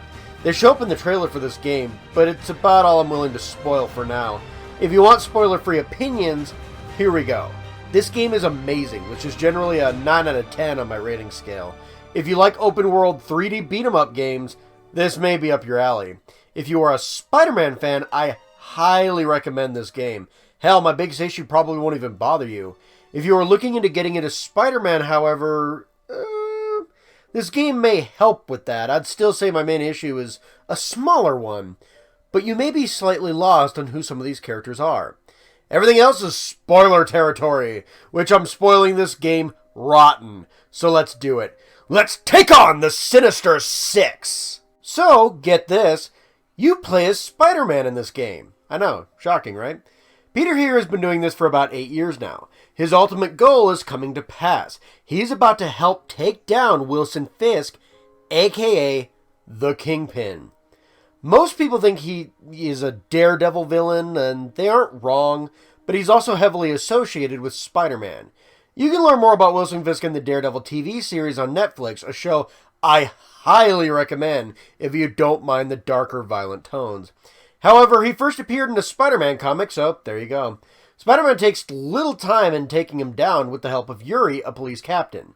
Yuri is basically one of the main people giving you missions. She's a part of the police force, but she's secretly helping Spider-Man out and relying heavily on his powers to get shit done. After taking down Kingpin, Peter has to go to work. Sadly, he's no longer working at the Daily Bugle in this. Instead, he works as an assistant for Dr. Otto Octavius. I know, but we're not there yet. Otto is trying to create robotic limbs that replace Lim's laws, but he wants his new limbs to work just as good as the originals. He is unfortunately shut down by Norman Osborn, who not only owns Oscorp, but is the mayor of New York City. Actually, no. I know, right? Yeah, this is just Norman Osborn in this story. Anyway, he shuts down Otto, trying to get him back into Oscorp, but Otto clearly doesn't like Norman at all. Eventually, Otto finds funding for his project and decides to not only make limbs that are as good as human limbs, but even better. I know, just give me a bit, will you? Anyway, after work, Peter often goes to Feast, a homeless shelter owned by Martin Lee. Oh, come on! That one you'd only know if you read the comics. You nerd. Anyway, Aunt May works here, and since Martin Lee leaves on a business trip a lot, she ends up more or less running the place. Anyway, now for the real action. Peter spends the first third of the story cleaning up Kingpin's goons while also running into a new gang called the Demons. He meets up with his ex, Mary Jane Watson, and the two work together for a bit. She actually works for the Daily Bugle as a reporter. Going April O'Neil on us? I should really look at a Turtles game, come to think of it. But yeah, Watson has been many things in the comic book. Broadway superstar, a model, a science nerd. But to my knowledge, this is the first time that she's been associated with the Daily Bugle as a reporter. Still, not a bad thing, and Spidey's relationship problems are actually brought up here. He has those a lot in the comics, by the way. Not a lot in the video games, which is a nice touch. Anyway, she's investigating many things, and she even ends up playable here and there. Spider-Man also joins up with the police officer, Jeffrey Davis. He is awesome, too. Anyway, eventually Spider-Man defeats the leader of the Demons, stopping an all-out gang war. At least so he thought, but in Osborn rally campaign where Officer Davis was being honored, the Demons show their true side. They aren't just a gang, they're terrorists. Their true leader, Martin Lee, aka Mr. Negative, hates Norman Osborn. This affects Peter deeply since he was friends with the man. Eventually, Peter chases the Demons in the second third of the plot, while Martin Lee searches for something called Devil's Breath. It is a chemical that can cause a deadly, spreadable disease, and Martin wants it as a dangerous bioweapon. In his way, although she's actually more of an obstacle for you, is Silver Sable. She's in a lot of video games, isn't she? She runs a huge business for mercenaries, and Osborn hires her for security. Anyway, eventually Spider-Man stops Martin, but now completed with his tentacles, Dr. Octopus goes evil since he also hates Osborn. He collects Devil's Breath, frees a ton of inmates from the regular prison, and frees a bunch of supervillain inmates from the nastier prison, the Raft. Finally, the last third of the story, and we're just now seeing the Sinister Six. We have unimportant villains 2, 3, 4, and 5. Yay! Unimportant villain number 1 was Shocker, showing up way earlier in the story with absolutely no purpose other than being a boss fight. Most of the Sinister Six is also spider fodder, if I'm honest. Unless you read the comics, you will not know much about these villains outside of some optional reading. After somewhat quickly taking out 4 of the 6 members of the group, Spider-Man learns why Martin Lee and Otto hate Norman Osborn. He used Devil's Breath on a live human test subject unethically and basically turned a young Martin Lee into Mr. Negative, giving him his powers, but ultimately also leading to the death of his parents in the process. Otto happened to be working on the project with Norman and warned him this was a bad idea, and quit when he found out about Martin. Spidey goes to take out Mr. Negative and gain the cure for Devil's Breath, but Doc Ock intervenes and grabs the cure. Spidey finds out Aunt May is sick, builds a new suit based on, Doc Ock's tentacles, and goes after Doc Ock himself. Spider-Man defeats one of his deadliest foes, gets the cure, but sadly, it is never that easy. He could use it to save Aunt May, but a lot of people will die. Or he could save a lot of people, but Aunt May will die. After a touching scene with Aunt May revealing that she knows about him being Spider-Man, Peter makes his choice. Aunt May passes away, but New York is saved thanks to Spider-Man. Mayor Osborn resigns, and all is bittersweet in the world. This is a pretty decent story, but honestly, if you don't know who the likes of Shocker, Vulture, Electro, Rhino, and Scorpion are from the comic books, this game won't help that. There is optional reading for sure, and they have their own reasons to work for Otto, but, some of this is referencing from the comic books, but without previous knowledge from the comic books, I feel that this presentation falls flat. I know with how many characters are in this game, sometimes you can't work with all of them, but still, come on. If there wasn't such a huge chunk of time on chasing Martin Lee, the biggest part of the game, then perhaps more focus could have been given on some of these villains. I mean, seriously. Regardless, the rest of the writing is great. In fact, it is also part of the game's charm as well.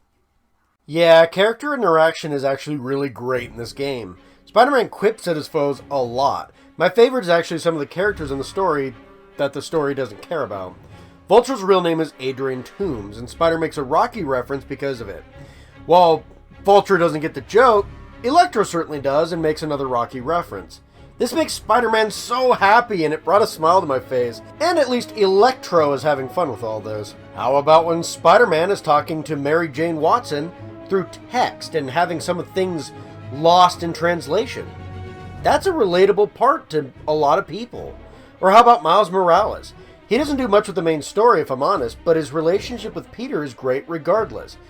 Peter becomes a big brother-like figure to Miles through both his Peter and his Spider-Man persona after Miles' father, Jefferson Davis, passes away due to the demons bombing at that, rally Norman was having. Even when Miles gains spider powers at the end of the game and Peter just casually revealing that he's also Spider-Man, it brought a smile to me. And then there's J. Jonah Jameson. He retired from the Daily Bugle as well, only to start up a radio podcast. He comments a lot on things that you do as Spider-Man, and it is hilarious. From claiming you probably eat pigeons like an actual spider, to you creating potholes because you hate New York, I find his ramblings funny. Not everyone likes these, but I think they're charming in their own right. As for everything else, can you see this game? The remaster probably looks even better if I'm honest, but this is a PlayStation 4 game running on a vanilla PlayStation 4, and this looks great. Game sounds great too. Not just the voice work, but the music and sound effects are great, bringing a very scenic New York to life in many different ways. Hell, web slinging through New York is amazing. You really don't press much to get Spider-Man moving, but that's kind of the way I like it. Simple and easy. Spider-Man moves around easily in the comic books after all, being one of the speedier characters in Marvel. Now, that's just getting around. It is simple enough, but you can eventually unlock more to do while swinging around, making getting around a lot faster even. Soon you'll be zipping through New York so fast you'll forget there's even a fast travel option with some silly Spider-Man on the subway loading animations. Those are great, by the way. Of course, then there's the combat. Unfortunately for anyone watching my Let's Play videos, I'm a bit of a basic bitch when it comes to combat. I find a 1-2 combo that is easy for me to do, and I often forget that I have other methods of fighting. Shame too, because there's so much here. I have Spidey gadgets making webbing, electrocute, or, hit more foes in one go, a ground pound, the ability to throw foes at other foes. My favorite, though, was homing in on a foe nearby with webbing and laying the smack down. Eventually, I got to go at this. I could counter even enemies with weapons with this damn thing. Only the tank-like enemies gave me hell. Ah, I love it. No matter what your fighting style is, there's an option for you here. All of the abilities can be used to keep the combo going. Or, you know, you can just be basic like me. Spider-Man is normally very responsive and will handle your button inputs very well. The only time he felt like he was lagging was when I was recording and there was a shit ton of enemies on screen. Keep in mind, this is on an older, less powerful PlayStation 4, and it only seems to happen with a ton of enemies while I'm recording. While not recording, it is rarely happening at all. Also, it rarely happens on the main missions. It was only the side missions that this happened on. Yep, main missions played perfectly fine for the most part. One of the things that impresses me the most about this game is that the main missions were often unique, too.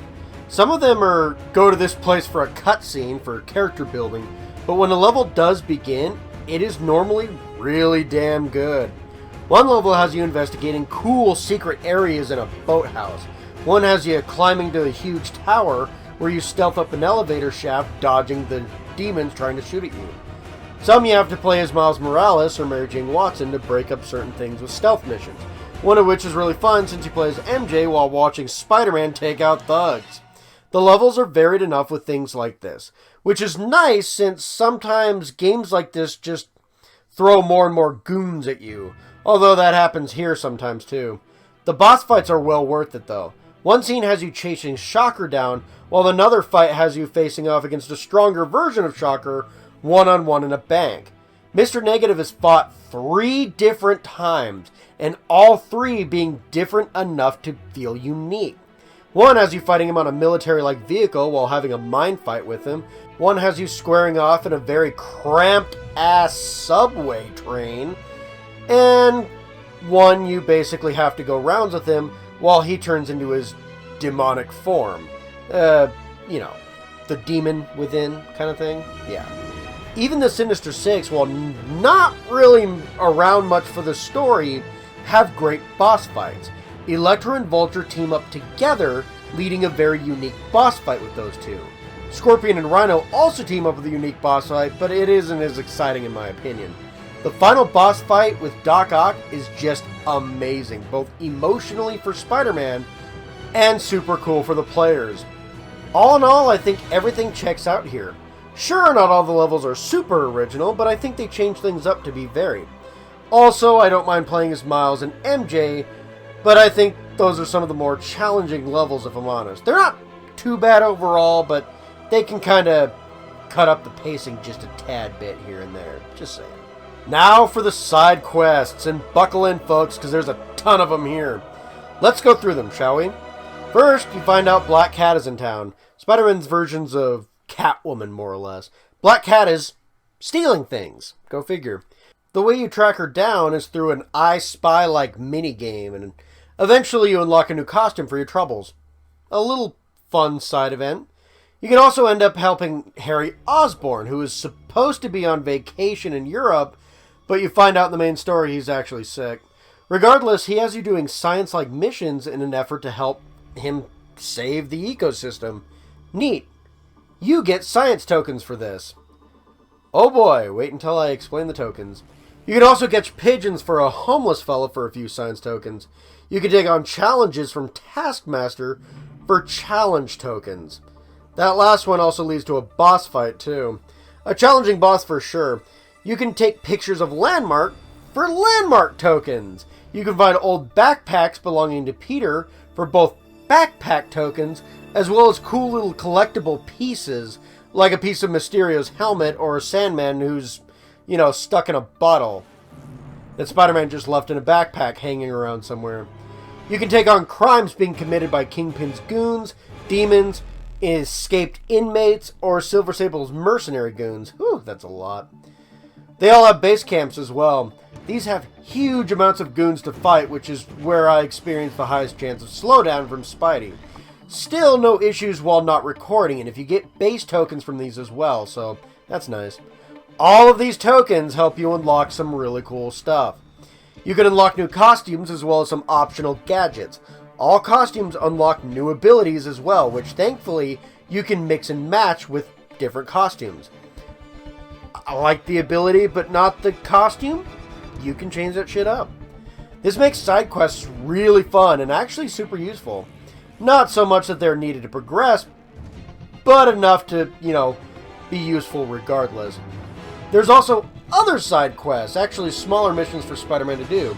These are also really fun.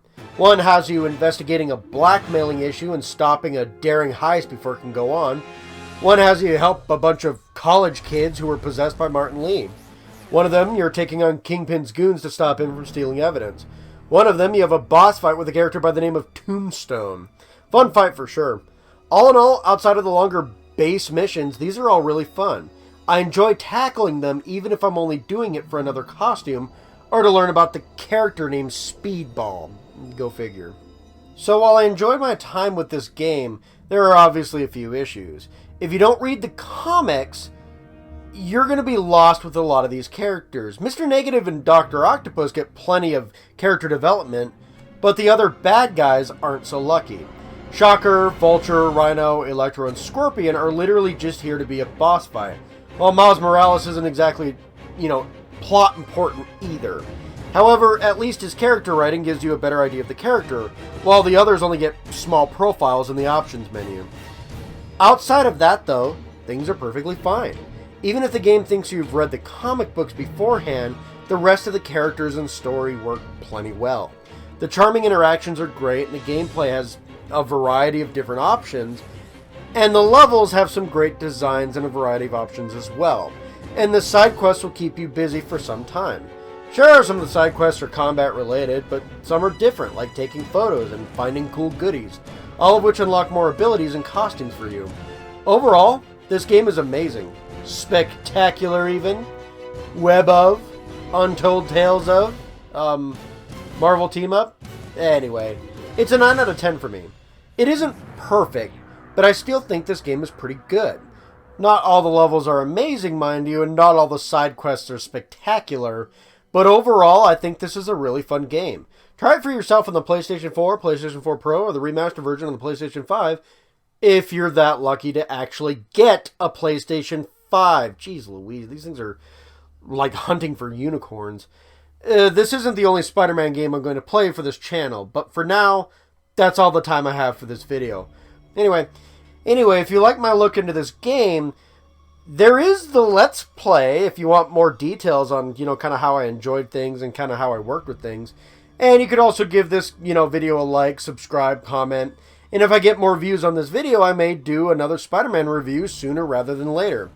As for the DLC, I'll be doing a Let's Play and review of the DLC hopefully soon. I gotta get back to, Final Fantasy VI, and I might take a bit of a break so I don't burn myself out on Spider-Man, so I might even do another Let's Play, maybe something shorter like Mario 64, but hopefully relatively soon regardless. Until then, have a great day, ladies and gents. Take care.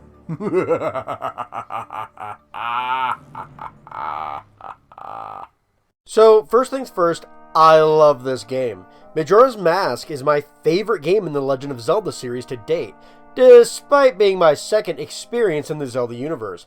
While, like many people, I had to put the game down on my first time through. But it wasn't the thing that makes most people put the game down, at least not directly? No, this game scared me. Weird, since I beat the well and the Shadow Temple from Ocarina of Time at this point, but yeah, this game scared the hell out of me. Basically, my run completely and utterly stopped on the first temple when I found a room with nothing but darkness and glowing eyes. I kind of freaked out, I froze up, and I was killed by the weakest enemies in the game. Something about this game, the lower tone in music, the subtle and not so subtle references of death, the moon coming out of the sky, this game kind of plays like a horror game. Yeah, this game is tense and the timer doesn't exactly help much, but I found out how to deal with the time correctly rather quickly. Most people did not. Still, a lot of people seem to like this game after returning to it and mastering the time-based mechanics. Not everyone loves the game, however, and there are certainly people who dislike the game overall, and that's okay. It may be my favorite Zelda game to date, but that doesn't mean people have to love it. See, people can have different opinions, and that is oddly okay. Honestly though, I've been eagerly awaiting to talk about this game on a review-based level, so let's get this festival started. Let's take on Majora's Mask! So, Link is basically wandering around the forest looking for a missing friend. Oh, I should point out at this time, this is the exact same Link from Ocarina of Time. He was sent back into the past, and, well, this is the past. Anyway, it is implied Link is hunting for Navi the fairy. However, none of this is really important. What is important is that he's more or less robbed by Skull Kid. Skull Kid shows up in a weird mask and takes off with Epona in the Ocarina of Time, and heads deep into the woods. Link chases, has a dab of acid, and ends up in a new world. Before he can explore the new world, Link is turned into a Deku Scrub, a plant-based being that was a minor enemy in the first game. Link is also left with one of Skull Kid's two fairy companions. The fairy is kind of an ass, but warms up to Link over time, and probably turns into Midna, because, you know, she reminds me of Midna. Anyway, the two chase after Skull Kid, meet the dead body of a Deku that looks remarkably like Link currently does, and then meets Happy Mask Salesman, also a character from Ocarina of Time. Happy hints very heavily that there are some issues, and if Link gains back his precious possession, Happy can turn him back. In return, Link has to collect the mask that Skull Kid is wearing, Majora's Mask, and return it to Happy. Oh, and Link only has about 3 days to do all of this. The reason is pretty obvious when you go outside and see the skyline. The moon with a face on it is falling down. I'm with Happy. I wouldn't want to be there either when that thing hits. Anyway, Deku Link has to learn about the people of this new town, Clock Town, and learns that the moon is about to hit on the day of the Festival of Time. I guess the people running out of time on the Festival of Time is a joke to Skull Kid. Anyway, Link ends up in the clock tower right before the moon hits. He steals back his ocarina and remembers the Song of Time. He then warps back to the first day of the 3-day cycle, and then from Happy, learns the Song of Healing. The Song of Healing turns the Deku Curse into a mask, giving Link the powers of a Deku Scrub whenever he needs to. However, Happy, ironically, isn't happy about Link not bringing back Majora's Mask with him. The mask is an incredibly powerful artifact imbued with evil magic. You know, the type to corrupt people who are overly lonely or something like that. Anyway, now that Link is free from his curse and can use his powers as well as the Deku powers, Link must head out to the 4 areas nearby to save the lands. In the swamp, the clear water has turned poisonous. In the mountains, it is forever winter. In the ocean, monsters are everywhere. And in Ikana Valley, the dead are restless. Every time Link deals with an issue, he ends up in a temple freeing a giant of some sort. The giants are guardians, you know, they're the ones that are getting things done in this story. Once you have them all free, Link ends up back at the clock tower and summons them with a song. They stop the moon and everything ends. For about 2 seconds. It is suddenly revealed that Skull Kid ended up unconscious, and the mask itself becomes sentient. It heads into the moon and Link chases after. Link ends up in some type of lovely landscape with a bunch of kids who all look like Happy, but with masks on. They talk about being mask salesmen and question happiness and friendship. It is so weird here. When Link is ready, anyway, he talks to one of the kids wearing Majora's Mask, and the final fight begins. Link kills the mask, which mutates and sprouts legs, and eventually grows a demonic head. After the fight, the mask has its evil powers removed, Happy gets its back, Skull Kid has a reunion with the giants who were friends of his back in the day before becoming guardians. After a good cry and a revelation that this is the same Skull Kid you can play music for a heart piece in Ocarina of Time. Yeah, you get a solemn farewell and the festival happens. All is well that ends well. This is more of a character building story where the characters around you have so much to experience and share. Not that the main story isn't good, but the best part of the writing is easily the interactions with people in the game. Since everyone has different schedules during the 3-day cycle, especially during Clock Town, you can change things up by finding events with said characters or watch them and see how they deal with life. Not every character has super interesting art during the 3-day cycle, but there there's enough livelihood to bring out great character writing. It's frankly amazing. And you know, the amazing soundtrack really brings out things too. Atmosphere, either creepy, chilling, or lively. The music is fantastic. While it isn't all upbeat, I can never get enough of the Song of Healing. Clocktown's music that changes with each day, reflecting how bad things are getting, is fantastic as well. There are so many more examples, but I'd be here for a while. I highly recommend the OST if you don't mind some slower but lovely melodies. As for the graphics, for an N64 title, this game looks great. Use that new engine to great lengths. The 3DS remake captures the lovely use of rainbows and colors as well. The only real issue with the charm is that, you know, some of the character models are very, very familiar looking. There's a decent sized chunk of character models borrowed from Ocarina of Time. Time crunch and all that. This game only had a year to develop from what I've heard. It was made alongside Master Quest for the Ocarina of Time, but since Master Quest barely saw the light of day, Majora's Mask ended up being the one with the top billing instead. Master Quest was made for the N64 disk drive, and was an early example of DLC, more or less. Since that add-on failed, suddenly Nintendo had a lot more faith in Majora's Mask. Probably a good thing. Some of the team didn't want to go back and work on Ocarina of Time more, and wanted to try something new. Anyway, because of this, some of the characters from Ocarina of Time had new versions here, and some were flat out reused. However, while obvious at first, not every character is a carbon copy from previous games. There are unique Deku people, some Gorons, and some Zoras as well. Also, most of the monsters are relatively new too. Some older foes got upgraded in looks, but most of the bosses and mini-bosses are brand new to this game, and only a few of the minor monsters, get repeated. Now, since Majora's Mask does borrow a lot of elements from Ocarina of Time, you can imagine the gameplay is roughly the same. And it is for the most part. There aren't a huge amount of new items and weapons to look through. The hookshot looks different, and so does the mirror shield, but they more or less function the exact same way. Hell, the Lens of Truth returns and it's basically the same damn item. Yeah, not much has changed with regular Link. However, as mentioned previously, you can transform. Deku Link moves somewhat fast. He learns to spit bubbles as projectiles and can fly out of flower pads. He isn't great at combat, however. Goron Link is powerful and hits like a freight train. He can roll super fast and damage anything he hits. He is also heavily fire resistant. Zora Link is okay on land, able to use boomerang fins to collect items and attack, but his real potential is underwater, able to swim fast and form a magic shield while swimming. Not a huge amount has changed. Link is still versatile as ever, with plenty of new abilities and gameplay options through his transformations. It may not sound like much on paper, but these are fun forms to play with and bring new layers of puzzle solving.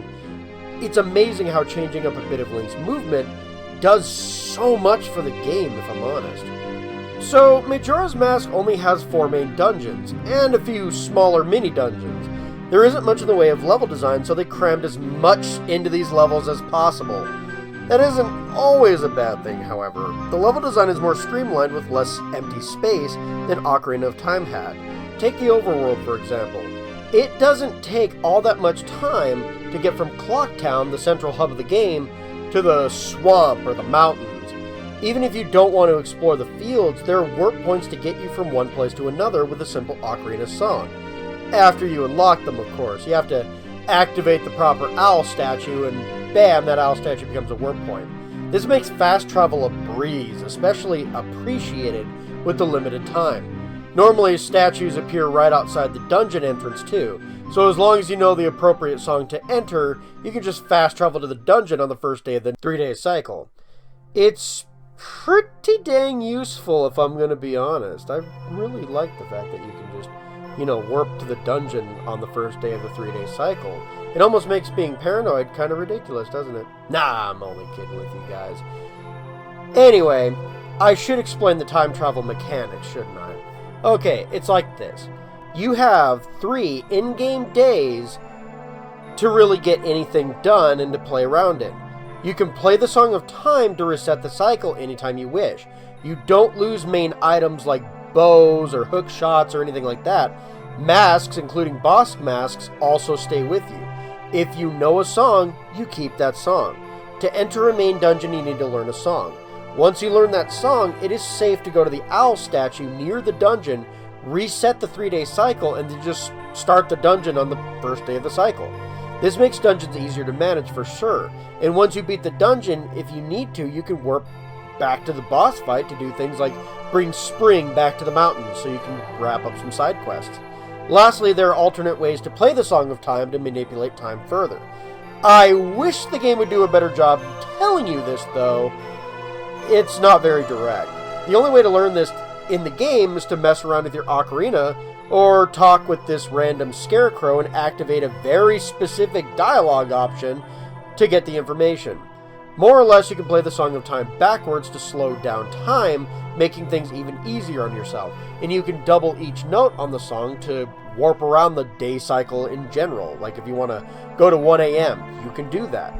In the original game, you went to either the next, noon or the next midnight coming up on the clock. But in the remake, you can warp to any hour you want, as long as you haven't already passed it. You can't go back in time an hour, unfortunately. The game doesn't really tell you this, but it doesn't need to actually learn it either. You can just go and play those at any time after you learn the Song of Time. So there's that hint for you guys. Anyway, the overworld and the mini dungeons are fun, mostly. The only issue is getting through Ikana Canyon and the back and forth in the mountain region to learn the song you need. In Ikana Canyon, you need to get through a mini dungeon that requires a very specific item to beat. This item you have to buy in Clocktown. It only has 2 other uses. Both of these uses are directly after the Snowhead Temple in the mountain. You bomb a rock so you can, buy them later on, and you bomb a rock guarding the way to the ranch so you can get Epona back. During the ocean, you never use one of these special bombs, and in most of Ikana Canyon, you won't need one either. It's just a random piece of padding for this one dungeon. Oh, and you go a lot through, Snowhead, speaking of which. You need to activate Spring a lot for a lot of dungeons. There's a lot of back and forth to get to Snowhead Dungeon in general, and I like it. As for the dungeons themselves, I like 2 of them. Woodfall, which is the Swamp Temple, is a really fun dungeon. It's challenging for a beginning dungeon, but has some fun, tricky puzzles. The boss fight here is really fun too. The main temple in Ikana Canyon is fun as well. Challenging with puzzles and some obstacles and a lot of mini-bosses. Once again, the main boss here is really fun. You get a special transformation mask, the Giant's Mask, to fight the bosses with, in Ikana Canyon. It's great and even better in the remake since you have to, take on the boss slightly differently. Now, the Snowhead Temple on the mountain is a bit of a different story. This level is huge, very vertical, and somewhat confusing to navigate. Sound familiar? Yep, it's a similar issue with the Water Temple, but with ice physics. Haha, lovely. While the rooms are more distinguishable than the Water Temple, it's still an absolute annoying temple to run through, especially if you missed something. The boss, though, is actually really fun, but his name is lame. Who names their monster Got? Oh well. Then there's the Great Bay Temple. Oh boy, my least favorite of the bunch.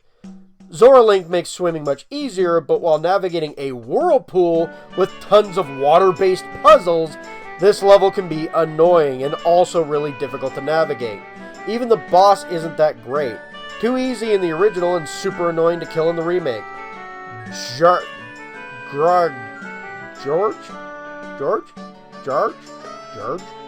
This boss is the worst in both versions. Real shame. Last up is Majora's Mask, which is actually a really fun fight for sure. Overall, there's a lot of good level design and a few blemishes that are kind of big enough to stand out, if I'm honest. Still, with how few actual dungeons there are, you are missing out on most of the game unless you hit up a lot of the numerous side quests in this game. There is a ton to do and collect in Majora's Mask. You have returning upgrades like wallets and heart pieces, bigger bags and quivers. The biggest collectible, however, are the masks. Some masks are ones, that you just use for one time to get a piece of heart, but some are very useful in the long run. My favorites are the Bunny Hood, the Romani's Mask, and the Blast Mask. The Blast Mask is easy enough to get once you're regular-ass Link again. First night, stake out a thief in the North Clock Town, save Grandma from getting robbed. Now you almost replace bombs entirely. Nice. The Bunny Hood requires a bit more, as you need the Bremen Mask first. Just talk to somebody in the laundry pool on the second day, and you can march around with animals following you. Now enter the ranch and march a long line of baby cuckoos, and bam, Bunny Hood. Increased running speed is awesome in this game. When you're able to get into the ranch on day 1, you can stop an alien invasion and help stop thieves, for the Romani Mask, which lets you into the milk bar. The milk bar allows you to buy healing milk, an expensive brew of milk that gives you infinite magic until you reset to 3 days. Nice! The biggest collection of masks is gained in the 3-day huge side quest line reuniting a lovely couple, one of which is cursed by Skull Kid. Interesting. They're more than willing to die for each other, which is sweet, I guess. They even get married in the end credits, which is awesome. There's actually a lot of good writing into this one. When you're not out collecting masks, you can go fairy hunting. Each of the 4 main temples has 15 fairies to find. They are very well hidden, but you get some really good rewards for them. On the first 3-day cycle as a Deku Scrub, you find a great fairy in Clock Town, and you gain magic bubbles by putting her back together. Do this again as Link, and you get the Great Fairy Mask. This mask helps you collect these fairies, so I highly recommend it. The Temple Fairies give you higher defense, more magic, a powerful spin attack, and the best sword in the game that is used like an item. Huh. I'd love a replica of the Great Fairy Sword, though. It looks so cool. You can upgrade your standard sword as well. If you bring Spring back to the mountains, you can upgrade your sword to the Razor Sword, which will wear out after 100 strikes. Oops. Win Gold Dust in the Goron race, though, and you can upgrade it again to get the Gilded Sword, which is awesome. Razor Sword does look really cool, however. Let's see, what else is there? Oh, there are 2 spider houses. They are basically large houses with gold sculptulas all over the place, and you can kill all of them for a Mask of Truth or a bigger wallet depending on which house you're in. There are a bunch of minigames to play for heart pieces like beaver racing, shooting galleries, or, taking a picture of Tingle. You can fish in the remakes. That's something, I guess. You can keep track of all these side quests with the Bomber's Notebook. That's nice. You can join the Bombers game as Link. You end up getting their notebook, or you're just kind of given the notebook in the remake. This allows you to keep better track of side quests and events. The remake's notebook is better too, so that's way nice. If you get all the masks, you can turn them in for little minigame challenges at the end of the game in the moon. Yeah, that's cool. Complete all of them and don't mess up the random bomb choose section like I did, and you get the Fierce Deity Mask. I don't really care for these challenges though. They're a little picky on movements for me, especially with the Goron rolling or Zora jumping out of the water. Meh. You can also get 4 heart pieces from these though, and the Fierce Deity Mask is powerful as all hell. It kills boss fights very easily, although I ended up fighting Majora very normal this time around. And you also can't use Fierce Deity outside of boss fights, so there's that.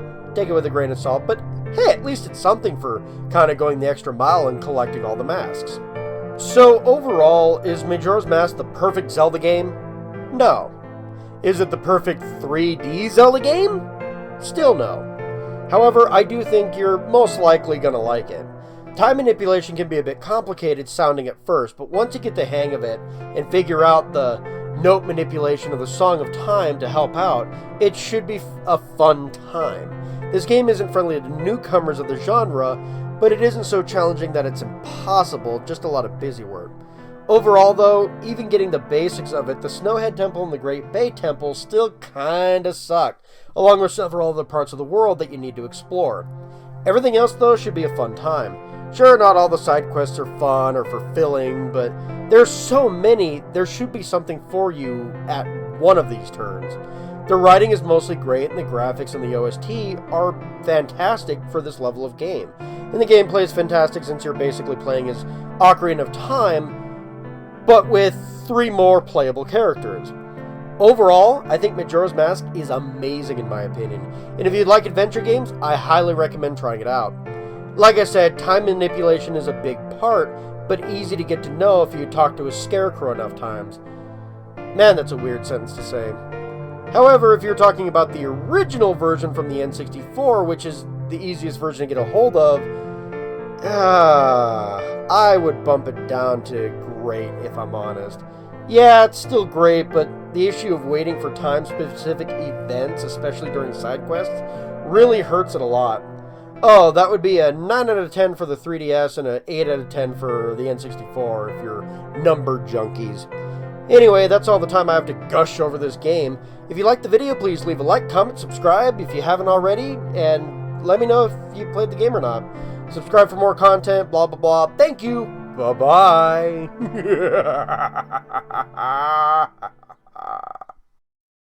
New Pokemon Snap is a very long-awaited sequel for the original Pokemon Snap on the N64, a game I quickly reviewed just a few months back.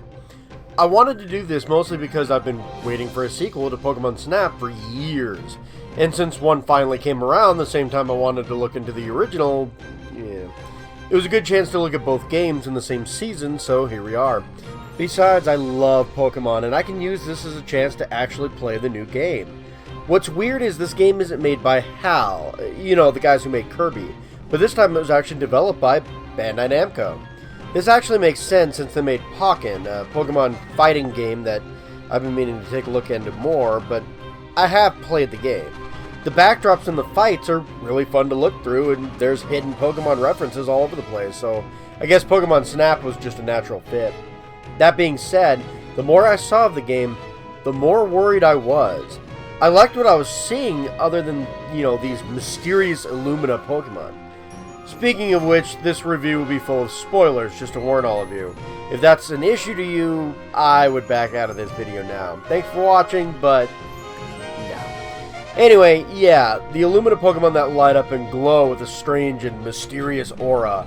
I couldn't tell if this was just some silly thing the game added, or if they wanted to, be taken seriously on this whole thing.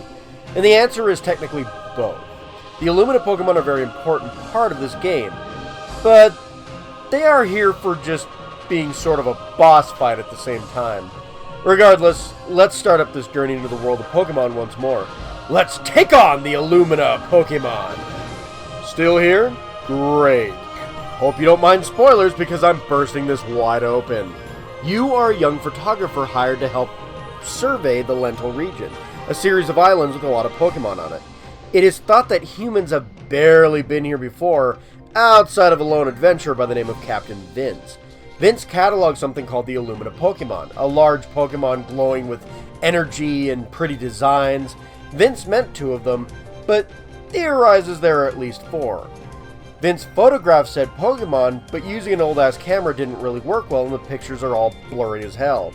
However, after studying the Illumina blooms, flowers with unique energy, you soon find your first Illumina Pokemon, Megonium. After some pictures of Megonium, you get to survey some of the other islands, find other Illumina Pokemon, as boss fights more or less, and learn more about them. Turns out, Vince found out there was a legend that the Illumina Pokemon helped stop a meteorite from destroying the entire region. Details, however, are naturally a little fuzzy. The professor of the game, Professor Mir, theorizes that the meteorite is what gave Pokemon their powers and Illumina abilities. What shocked me is that he was absolutely wrong on this theory. You find a Madman mural depicting the events, which in and of itself is kind of weird. See, while it was thought humans barely set foot in the area, you actually find ruins of ancient humans who witnessed the events themselves, which is kind of cool. You also find out in the end of the game that there's this small island, not even on the map, that holds a special 5th Illumina Pokemon. That's right, the head of the Illuminati, the Illumina Pokemon, is Xerneas. This actually makes sense with what little I know about Xerneas. Anyway, Xerneas borrowed all that energy from all the other islands to destroy the meteorite, and this is either what created the Illumina Pokemon, or that they were already guardians appointed by Xerneas. Either way, Xerneas is now a tree all tuckered out. Then there's some cheesy ending citing the power of Pokemon and friendship. Either way, this is actually pretty in-depth story since the first game barely had any plot at all. There's also character writing. You have your silent protagonist, Professor Mirror, Todd Snap, returning from the first game, but older and more wise, and two kids who are super forgettable. These two kids are rival-type characters, but they aren't exactly important in my opinion, and they don't actually do anything except for the fact that it's stated that they're photographing Pokemon. You never get to see their pictures, so... Look, if you disagree with me, look at their designs. They look like a Goodra and a Tyranitar, but in childlike human form. There you go, uninspired until the bitter end. Regardless, their writing isn't terrible, they just weren't needed overall. They try to help the professor explain things and compliment pictures that you take. They may not be needed, but I do think they aren't bad either, if that makes sense. If you don't like them, they're harmless in the grand scheme of it all. Anyway, the writing is a huge step up and actually had me invested in the story. I'm happy to say this was way fixed from the previous game. So, obviously, this game is going to be charming as hell. It is Pokemon. If you like battling Pokemon, this isn't for you. But if you like cute interactions while camping on Sword and Shield, well, the entire game is basically that. The Pokemon interact with you and each other. They can be adorable or fierce. All small interactions are just as great as they were in the N64 games, but thanks to the graphics, they all look far better this time around as well. And there are many more of them this time also. The music is also appropriate for the setting. It is calm and peaceful while going through the night settings, and epic when in a boss fight. Also, small changes happen when you level up each area as well. See, each area has you doing research, and you actually gain experience and level up each area. They say it is Pokemon getting more used to you as time goes on, but it gives each level slight changes for playing through multiple times. That's great. Certain things and interactions can only happen when you get to level 3 of a stage. The small changes make the stage worth revisiting. That's awesome. If you look into your journal, you can even see maps of each level where you found Pokemon. I'm a sucker for little details like this. Overall, the game is disgustingly charming. From the design of the Illumina Pokemon, to the music, the photo editing features, this game is fantastic when it comes to charm. So when it comes to the gameplay, it's not all that different from the original game. You literally get almost one for one the exact same tools as before. Fluff Fruit are basically apples which you throw to either feed or pester Pokemon. The music option plays music to get Pokemon to dance or appear. You can speed up your Neo 1 eventually, and being in zoom mode or facing backwards will slow you down. The new features are the Illumina Balls and the scan option. The only item not returning are the Pester Balls. I guess a ball of non-threatening poison wasn't the best idea. The Illumina Balls make Pokemon glow, but it will have a few different results depending on the Pokemon, if they're trying to perform a move or something. They can also light up certain flowers, which can affect Pokemon nearby in unique ways. You have to unlock a unique Illumina Ball for each island, but they don't change up much in function. Now for the really new feature, the scan. This nice tool allows you to scan for nearby hidden Pokemon. The scan option also gets Pokemon to react as well. The added functions and refined functions make the game's puzzle-solving elements really fun. The issue is, it isn't much easier to hit targets when needed. The issue with the first game was hitting things, especially in the air. It isn't much easier here, but they improved it a little bit. When you hit a Pokemon with the Illumina Ball, they glow. When you hit them with the Fluff Fruit, there's a little virtual shockwave showing you where the Fluff Fruit actually hit. Of course, if you're pelting things in the air, it's still rather difficult to hit basically anything. This issue hasn't been fixed, sadly. Luckily, the speed engine returns, allowing you to speed through the course. If your aim is terrible, it's still a large flaw, especially with more flying Pokemon, but at least you can go back where you need to go relatively quickly. It isn't an end-all issue, but it can still be pretty frustrating. It's improved for sure though, so that's nice. Thankfully, the level design has seemingly improved as well. It's very rare that you'll need to hit a target seemingly miles away to get a special interaction. Like the previous game, this is an on-rails shooter, so naturally you are on rails. However, if you do certain actions, you can take secret alternate paths.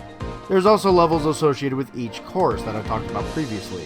If you can take more and more pictures, more or less you can up your level from 1 to 2 pretty quickly.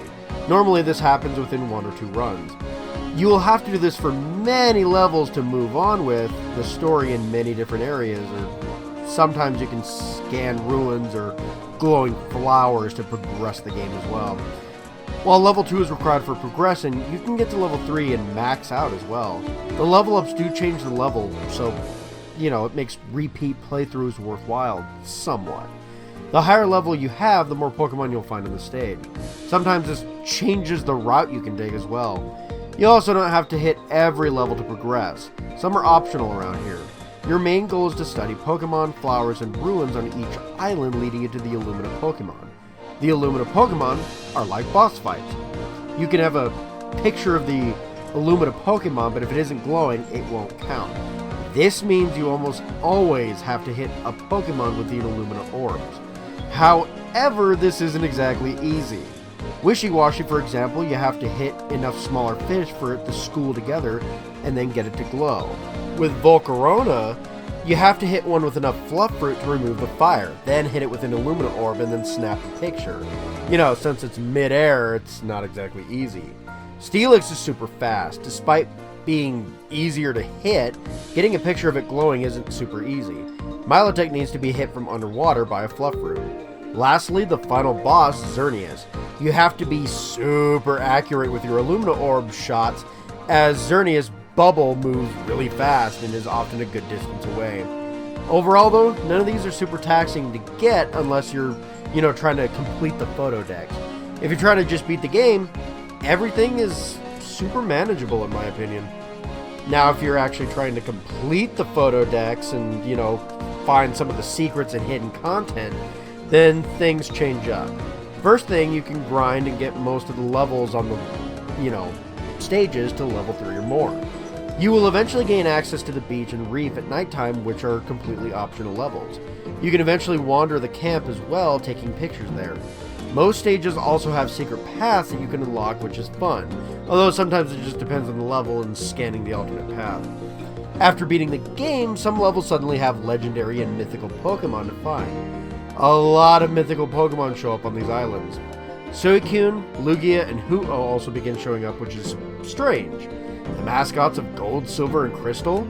Are we being told about something? Yeah, probably not. Maybe the world is telling me I should start recording Pokemon Crystal already. Regardless, these are fun secrets to find after the main game wraps up. You can also get pictures for all of the Pokemon. Unlike the original game where you can find hidden interactions and get bonus scores for certain Pokemon, here every Pokemon has hidden reactions. You can get a 1 to 4 stars depending on how interesting the reaction is. Every Pokemon has a hidden reaction to get 4 stars. It's just a matter of figuring out how. However, some of the methods needed to find the 4-star interactions are super easy and some are absolutely absurd. It is absolutely crushing to try and get a 4-star photo and end up not getting it because one thing going wrong or a Pokemon not doing what you intended. This is an absolute pain in the ass. Also, there are mini missions you can get as well. They basically help you find interactions, but you can unlock things in the photo filter as well. Stickers to mess with your pictures. You can mess around with some of the pictures you take, and while you can only, turn in one picture to the professor of each Pokemon per run of a level, you can save ones that you really like. Hell, you can even retake them, which is kind of a neat feature. It is, of course, a still scene. You can, look kind of where you're at the original picture, but you can recenter it, edit it if you'd like. You can also gain stickers and filters by doing the side tasks previously mentioned, like photographing all the Pokemon or doing the mini missions that you can get 3 or 4 star photos. Is it all worth it? I don't mind a good photo filter by any means, and if you like the base game, it is nice to have things to do afterwards. I would say though that some of this crap is just too convoluted for its own good to get. If I'm honest, that is probably the largest flaw for sure. So is the new Pokemon Snap the perfect sequel to the original? No, of course not. There are still some flaws in the designs of the game. The secret 3 and 4 stars can be absolutely perplexing to get when doing mini missions and filling out the Pokedex, while some are super easy to figure out. Also, throwing things in the air can still absolutely be a pain in the ass. One of the biggest issues from the previous game, and it is still present here despite the improvements on land-based hits. Regardless, everything else is done very well. Most of the secrets are fun to find and locate, and the photo filter things are really fun. The story is pretty well written, and the game is charming as all hell, and most of the gameplay is slightly better, but mostly unchanged from the original game. The levels are really done well. There are a ton of levels compared to the original game and tons more Pokemon to photograph. So if you love the first game, you will absolutely love this. Overall, looking critically, I think the game is great. I could probably recommend it to 8 out of 10 people, making the scores 8 out of 10. I hope we can get a sequel to this game sooner rather than later this time around. Maybe not taking as long as the last one took, but hopefully not, in a year either. Regardless, this is all the time I have for this game. Next time, I'm hoping to go back to Mario with Super Mario 3D World as well as Bowser's Fury. Until then, take care, my minions. Remember to like, subscribe, comment if you want to chat about my opinions or enjoy the video, yada yada blah blah. Take care, guys. Bye-bye. Hey guys, I apologize if I don't sound all that great. There's a lot of smoke in the air, and it is making my voice very raspy. There seems to be nothing I can do about that. Also, it's very hot, so the AC is going to be on. So, yeah, if this isn't the greatest audio quality for a video, I apologize. Alright, let's get on with it. Ah, yes. Super Mario 3D World. I remember when this game was announced for the Wii U. The first trailer came out to a thunderous applause of yawns. Oops. I remember not caring much for the trailer. The game seemed like it lacked an identity similar to Super Mario 3D Land. However, I ended up defending this game as people were somehow thinking it was basically the same as Super Mario 3D Land, but ported to the Wii U. It was called Super Mario 3D World, not HD 3D Land. Also, I had just finished 3D Land at the time, and I knew nothing in the trailer was directly from the previous game. So yeah, I defended the game online until the next trailer came out. Suddenly everything changed. Oh boy, everyone changed their minds, including myself. This game looked like it was going to be something different. The inclusion of the cat suit was probably the big part of this. A brand new power-up was exciting and something lacking in the previous 3D Mario game. Yeah, the big selling point was the cat suit, but probably to many people's surprise, there was also this new double cherry power-up as well. This was ironically a glitch in the coding of the game, but the person found it while playing around the game, decided that it was really fun, and gained the support from colleagues and isolated the glitch into a power-up.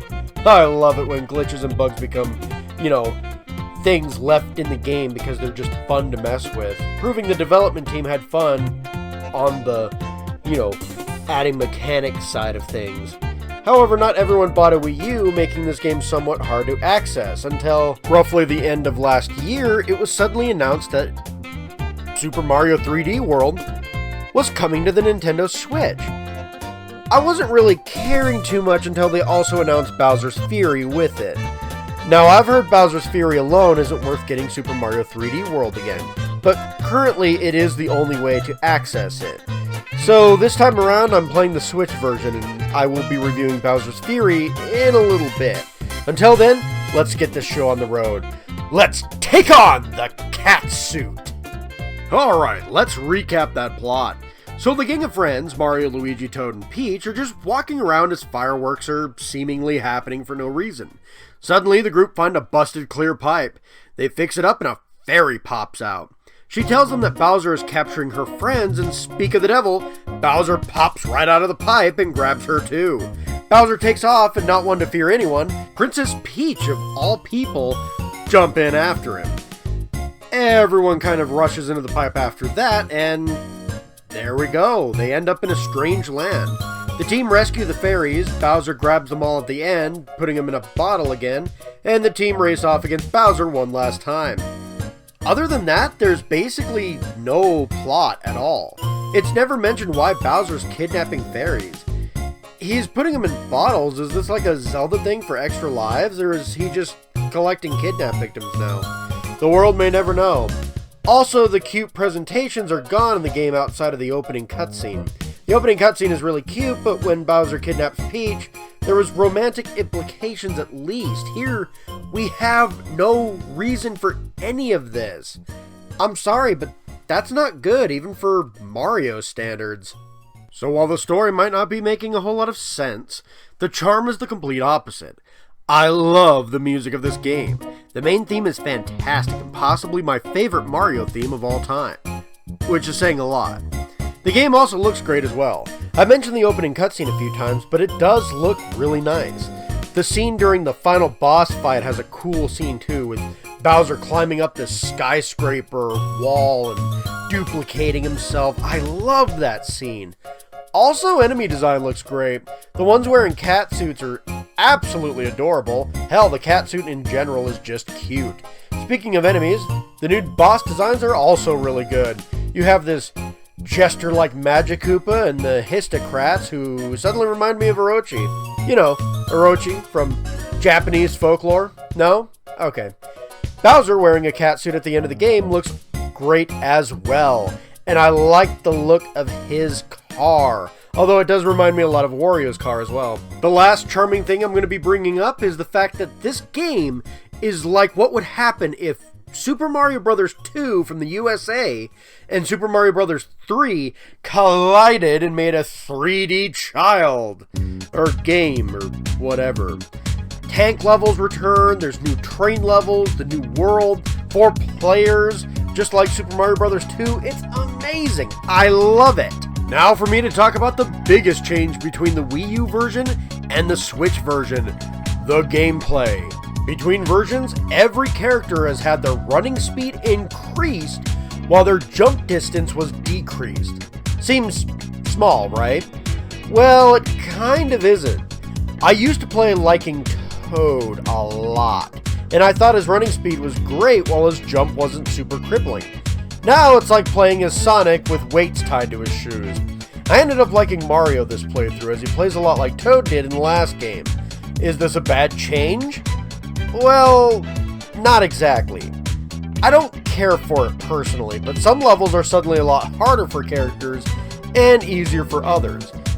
It seems possibly bad, but if I'm honest, I don't think the difficulty was, kind of the point, while I think it was absolutely the point at the same time.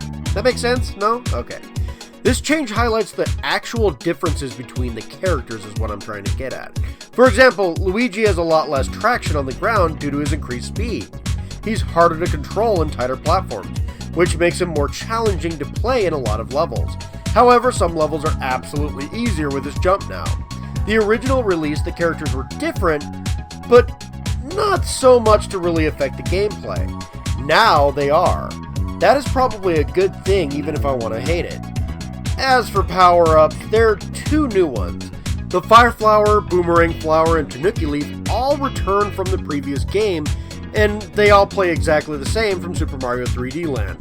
The biggest of the new power-ups is the cat suit.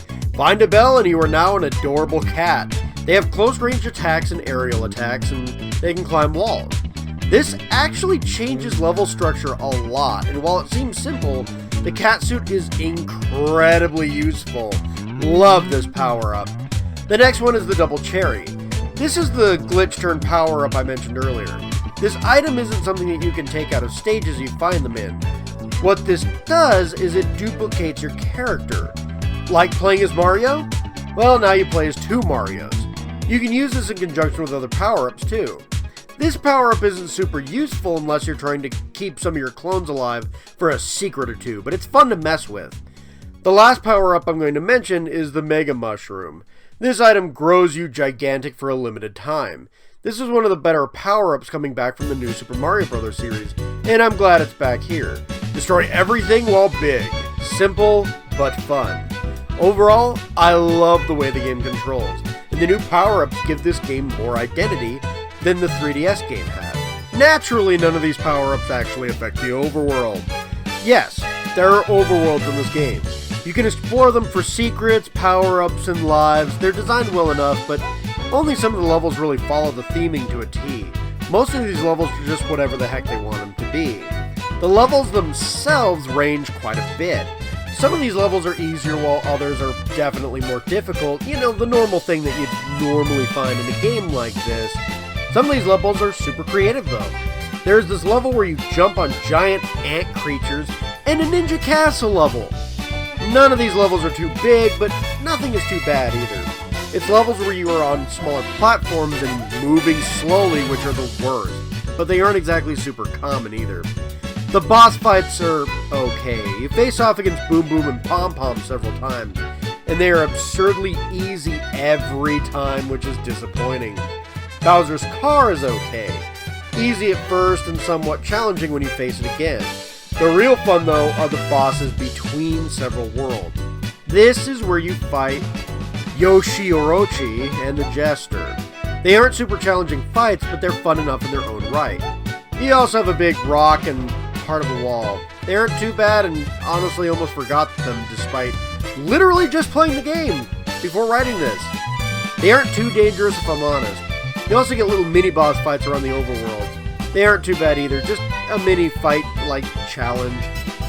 Last to talk about is Catsuit Bowser. He's actually a boss fight. That probably sounds kind of weird now that I think about it. But no, instead Bowser chases you while you're climbing this big-ass tower like he's watched too much Tom and Jerry. Eventually you use POW blocks against him, and then he gets a hold of a double cherry or two, and suddenly in cartoon fashion, there's an army of Toms, Bowsers. Actually, since Bowser's male, you could call him a Tom if you really wanted to. Huh. Anyway, you dodge them and beat the game. The end. Overall, he's more of an obstacle in the final fight, but overall, it was still pretty memorable in a way. There are a few issues here and there, but the levels and boss fights are sound designed with fun and creativity in mind. It's great. Of course, you know we're not finished, right? Yeah, there's plenty more to do in the game. There are a few secret levels in the overworld. The one I note the most is an optional level inspired by Mario Kart.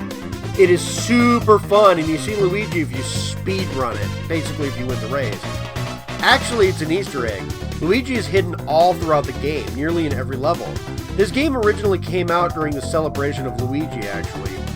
It's nice the 8-bit Luigis are hidden everywhere, still in the Switch version. That's awesome. Both versions even have the minigame where you play as just Luigi in the arcade Mario Brothers. If you beat the game, you unlock a hidden world, which you can get a bunch of hard levels and then harder versions of previous levels. You can even unlock a new character. Yes, Rosalina is a playable character, unlocked when you beat a specific level in the secret world. She is awesome, easily my favorite playable character of the bunch. She can do the Galaxy Spin attack by default, giving her more combat coverage than other characters, and a longer jump as well. She may actually be better without a power-up even. Overall, this is awesome. Now for the shit. Green stars aren't too bad, but some of them are annoying as hell to get. There are 3 in every main level, and you typically get 1 for mini-boss fights as well. They are needed to progress and access optional levels. Luckily, when you do get one, you keep it even if you die. You just have to beat the level afterwards. This isn't nice since some of these are really tricky to get and then still survive. Stamps are roughly the same. They unlock images you can use in photo mode. This makes the Switch version slightly better if I'm honest.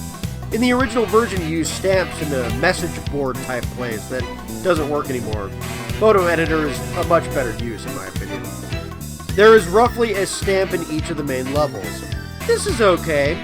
However, to unlock the super secret final level, you need all the previous stamps, green stars, and the flagpoles. Okay, first thing, you may find that you're missing some green stars. This is where the mystery houses and Captain Toad comes in. Mystery houses have you do a small amount of mini challenges for green stars. It's not too bad, it's really arcade-like. Captain Toad plays a demo of his own game to find green stars. Nice! These are fun. As for the flagpoles, each main level ends with a flagpole. Like Super Mario 3D Land, you have to hit the tippy top of each pole in order to 100% the game.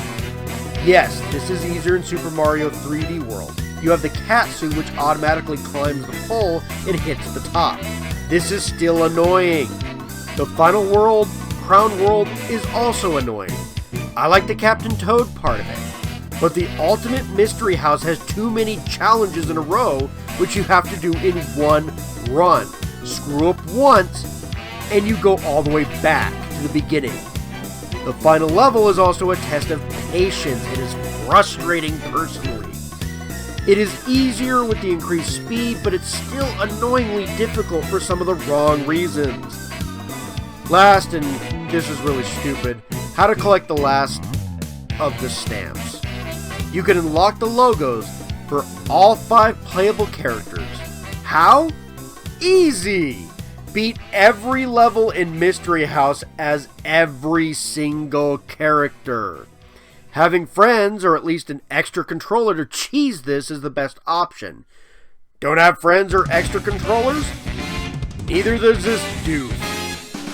Even with all that, you still have to beat the game twice at least for a stamp or 2. This is stupid, beyond stupid. I don't recommend this ever. So how do I feel overall about Super Mario 3D World? Well, it certainly has some issues. The biggest issues is needing to beat the level with every character for completion and the plot. Given most people don't play Mario games for plot anyway, even I try to give it a pass on simplistic and basic princess kidnapping stories. But this one is a little much. And by much, I mean lacking. And by a little, I was just being sarcastic. Beating every level with every character and hitting the top of each flagpole is also just a tad bit much. Playing with friends may help this out, but sometimes it seems levels aren't really built with multiplayer in mind. Still, playing co-op is fun for the most part. Maybe not with 4 players though. Overall though, the game is pretty solid. Most of the levels are fun, the challenging levels are pretty decent, and the gameplay works well. The catsuit is a fantastic power-up, and one I hope we see again. The music and charm are fantastic, and fighting hidden Luigis is fun time. Overall, the game is pretty good. Solid 7 out of 10. Is it worth $60? In my opinion, no. Even if it is new for you, the game is worth checking out. But at full price, I'd say wait for a sale. However, with Bowser's Fury, maybe there's some hope here. Yes, the Switch version comes with Bowser's Fury, an expanded pack that also has a bit of an open world side to it, like a side game. Will that help? Well, check back over next time as I review that myself. See you next time as I take on Godslayer Bowser. Okay, that isn't his official name, but I can't help it. That sounds so cool. See you next time, my minions. Take care. And if you like the video, like, subscribe, comment, do all that stuff. It really does help out my channel, and I would appreciate some actual commentary. Alright, bye-bye! Alright, first things first. This review will have spoilers. If you don't want spoilers, here's my opinion without spoilers. This add-on is a must-play for Mario fans and platforming enthusiasts. I'm not going to say it's the best 3D thing Mario has ever done, but damn, it does give a lot of 3D Mario games a run for their money for sure. However, this isn't worth $60 alone. The side game here is just too short to justify it. Packed with Super Mario 3D World, however, this 2-for-1 is definitely worth $60. However, if you already own Super Mario 3D World on the Wii U, then this may be a tough sell. Regardless, I do highly recommend playing this add-on if you can get to it. Okay, now everything else is spoiler territory. So ready or not, here it comes. Warning! Spoilers! Warning! I was super excited to try this game. I paid a pretty penny to get it, however, and that's the biggest issue here. This game can be super quick if you, burn through it. I'd still say the price is worthwhile overall, but it can be hard to swallow for those who don't have multiple copies of games like myself. Regardless, after they showed Bowser's new form, everyone really wanted this game. Bowser's huge, dark, and actually scary this time around. It isn't called Bowser's Fury for nothing, and his name is actually Fury Bowser. However, fans quickly dubbed him as Godslayer Bowser instead, and that name is just amazing. He'll always be known as that for me, until peer pressure of using his correct name hits me like a train. But seriously, this is like basically Godzilla, right? You are Mario fighting Godzilla. He has beams of fire breath even. I love it. The best part is, it seems he attacks you at any time, really. This could lead for a tense open world Mario experience. I can't wait to dive in, so let's do it. Let's take on Godslayer Bowser! AKA, let's take on Fury Bowser. So surprisingly, there is actually a plot here in Bowser's Fury. Mario's walking around as he does and sees black paint. He runs over and sees Shadow Mario's logo and is sucked into a new world. Be prepared, this isn't the only reference to Mario Sunshine we get. Anyway, Mario finds Bowser, who's been listening to way too much metal music, and after getting a cat-shaped shine sprite, Bowser goes to sleep for a bit. Mario then finds Bowser Jr., who explains even he can't calm his dad down, but he promises he doesn't know what happened. However, when you beat the game, you find out it was Bowser Jr.'s paint that corrupted Bowser like this. Oops. Not too shocking with how paint-like goo is around everywhere in the lake. Regardless, that's it. Bowser Jr. begs Mario to help him despite not really wanting to, and the two team up to stop Bowser's fury, or her, and save Bowser from himself. Short and sweet, but honestly, this all makes kind of sense in Mario lore, if I'm going to be honest. And it gives me Color Splash vibes as well. You know, Paper Mario? I really should try that game. Anyway, the paint corrupts Bowser and cat shines free him eventually. However, when he is mostly free, Bowser tries to steal the giant cat bells. Whoops. You stop him and he's pretty grumpy, but Bowser Jr. calms him down. Bowser Jr. then roars at Mario out of respect, I guess, and that's it. The end. Not bad for a short story, though. Adds lore, answers fandom questions about the paint, and using it with Bowser that even I had as a kid, and makes things interesting story-wise. Now to talk about aesthetics, and I mean, have you seen Bowser in this? He's huge, dark, imposing as all hell, and a track that is nearly close to metal plays whenever he awakens from his slumber.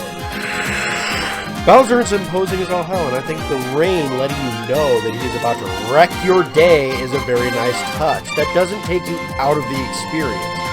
Outside of that, the music is pretty decent, and everything is cats. Literally, almost everything is designed to look like cats.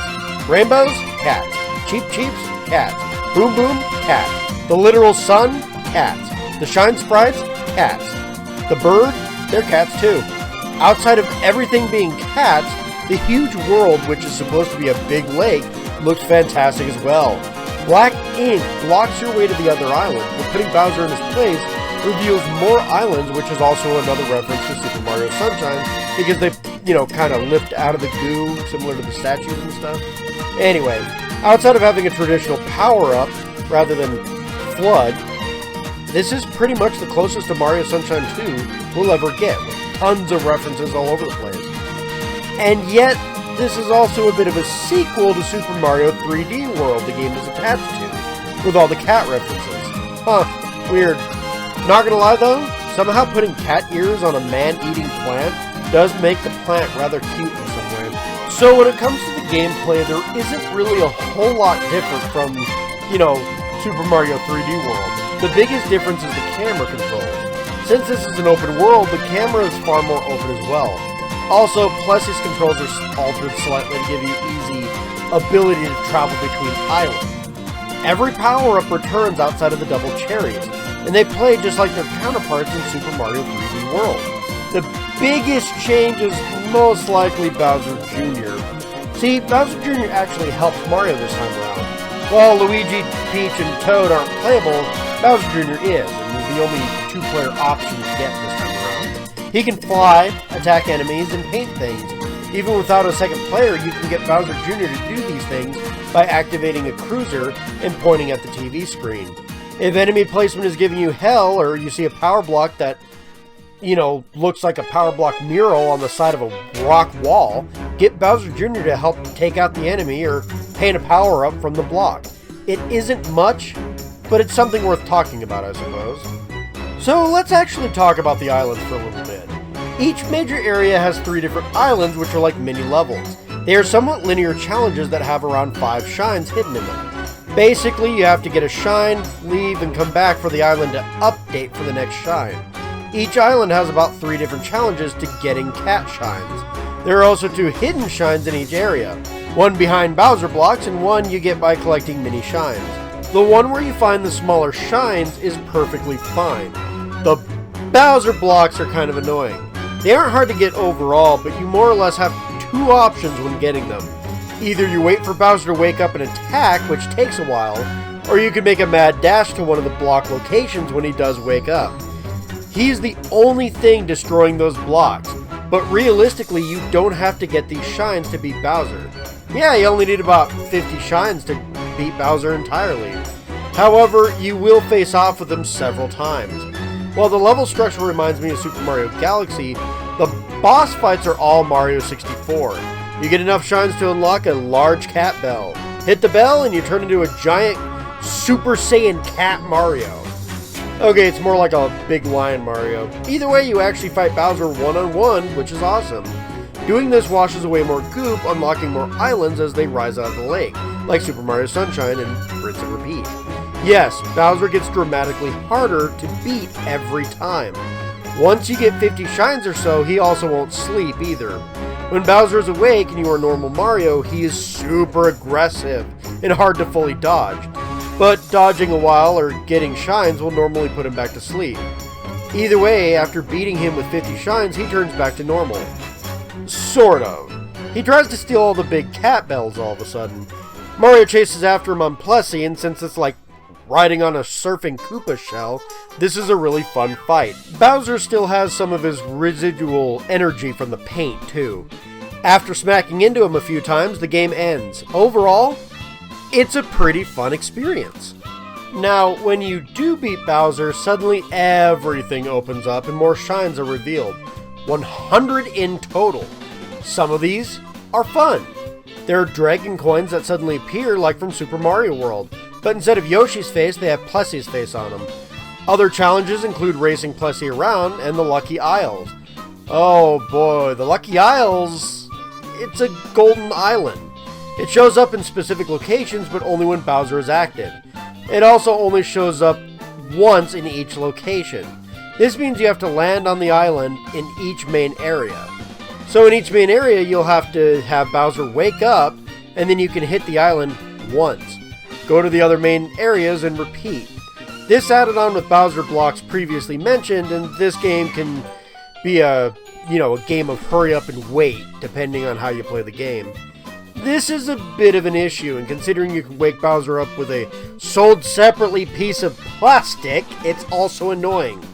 Yeah, I'm talking about the amiibo issue. I'm sorry, but with this and Skyward Sword, it stinks that regular features in most games are locked behind amiibo in Nintendo games. Stuff that you can unlock later in mini games, but quicker with amiibo is fine. But a fix to one of the bigger issues with Bowser's Fury is just stupid. That being said, I didn't really run into those issues myself with the way I played the game. Honestly, I beat the entire experience in about 6 hours. And it isn't like I don't have the amiibo needed, but for a lot of people, this can get boring or problematic very quickly. However, there is an actual reward for going the extra mile, maybe? Outside of issues mentioned some instant death lava, I had a great time regardless. The journey was more important than the destination sort of deal. However, a harder version of the Bowser fight was actually rewarded to me. Bowser gains white hair and goes Ultra Instinct, and fighting was difficult but fun. And then you can chase him down on Plessy again as well, which is also more challenging and slightly annoying. But overall, I was rewarded with having Bowser Jr. turn into a cat, and Mario always looking like a lion, when he's in his cat suit, anyway. Nice! It's nice to have a reward for, going the extra mile. If I'm going to be honest, if this was a standalone type game for $15 or even $20 American, I'd probably be recommending this super heavily. You have to pay $60 for this. Given you get another game with it, but if you already own said other game, then this is a hard sell. Still, if you like platformers and whatnot, I highly recommend trying this game out. Outside of a few issues on the 100% run, this does what it sets out to do really well. I know for some of you, you'll have to double dip on Super Mario 3D World, but while I don't agree with their practices, I'd honestly do it if you can find the game as a whole at a discount. Regardless, this is a super fun open world platforming adventure. The next time I work with Mario should be another adventure fairly similar, known as Super Mario Odyssey. But next video I'm working on is Legend of Zelda: The Twilight Princess. Until next time, my minions, take care. Don't forget to like, subscribe, hit the bell icon for live updates and all that stuff. Have fun. Bye-bye.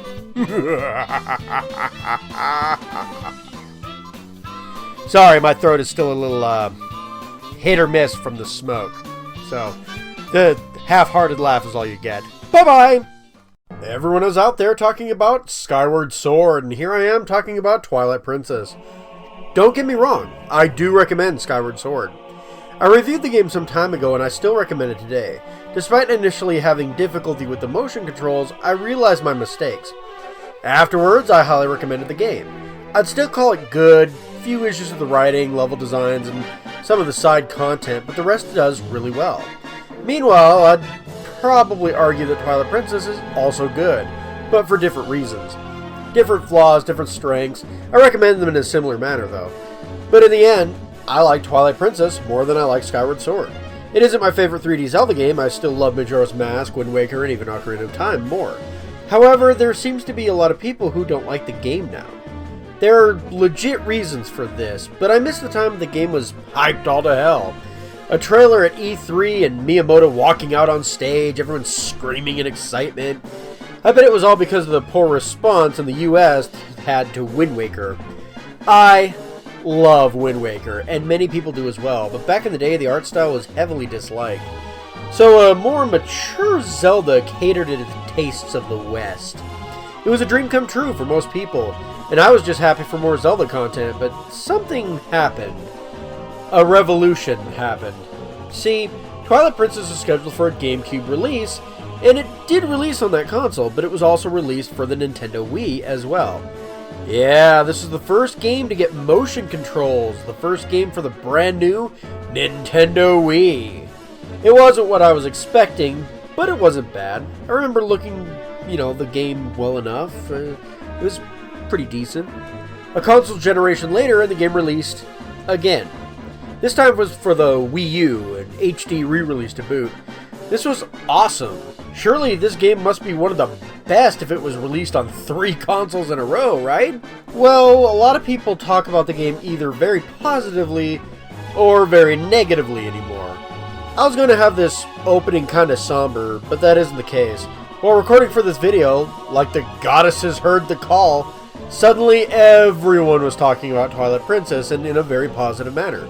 Yeah, a popular YouTube show, Boundary Break, did a great video on this game very recently, and inspired the fans to come out of the woodworks. Hey, I can enjoy that, I guess. Regardless, it is my turn to crack into this game and see how good it really is.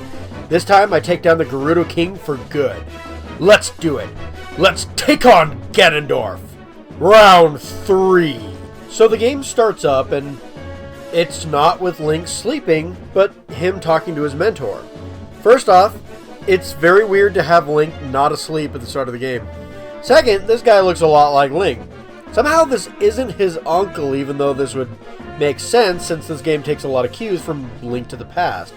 He even talks you into taking the sword that he crafted into the castle of Hyrule, much like Minish Cap. This game borrows a lot, doesn't it? Anyway, after a lengthy tutorial showing Link's life in the little village as a goat herder, a swordsman with a wooden sword, and a sword deliverer, something naturally happens. Monsters raid the village and kidnap a bunch of the kids, as well as Link's female friend, who he clearly has some emotional attachment to.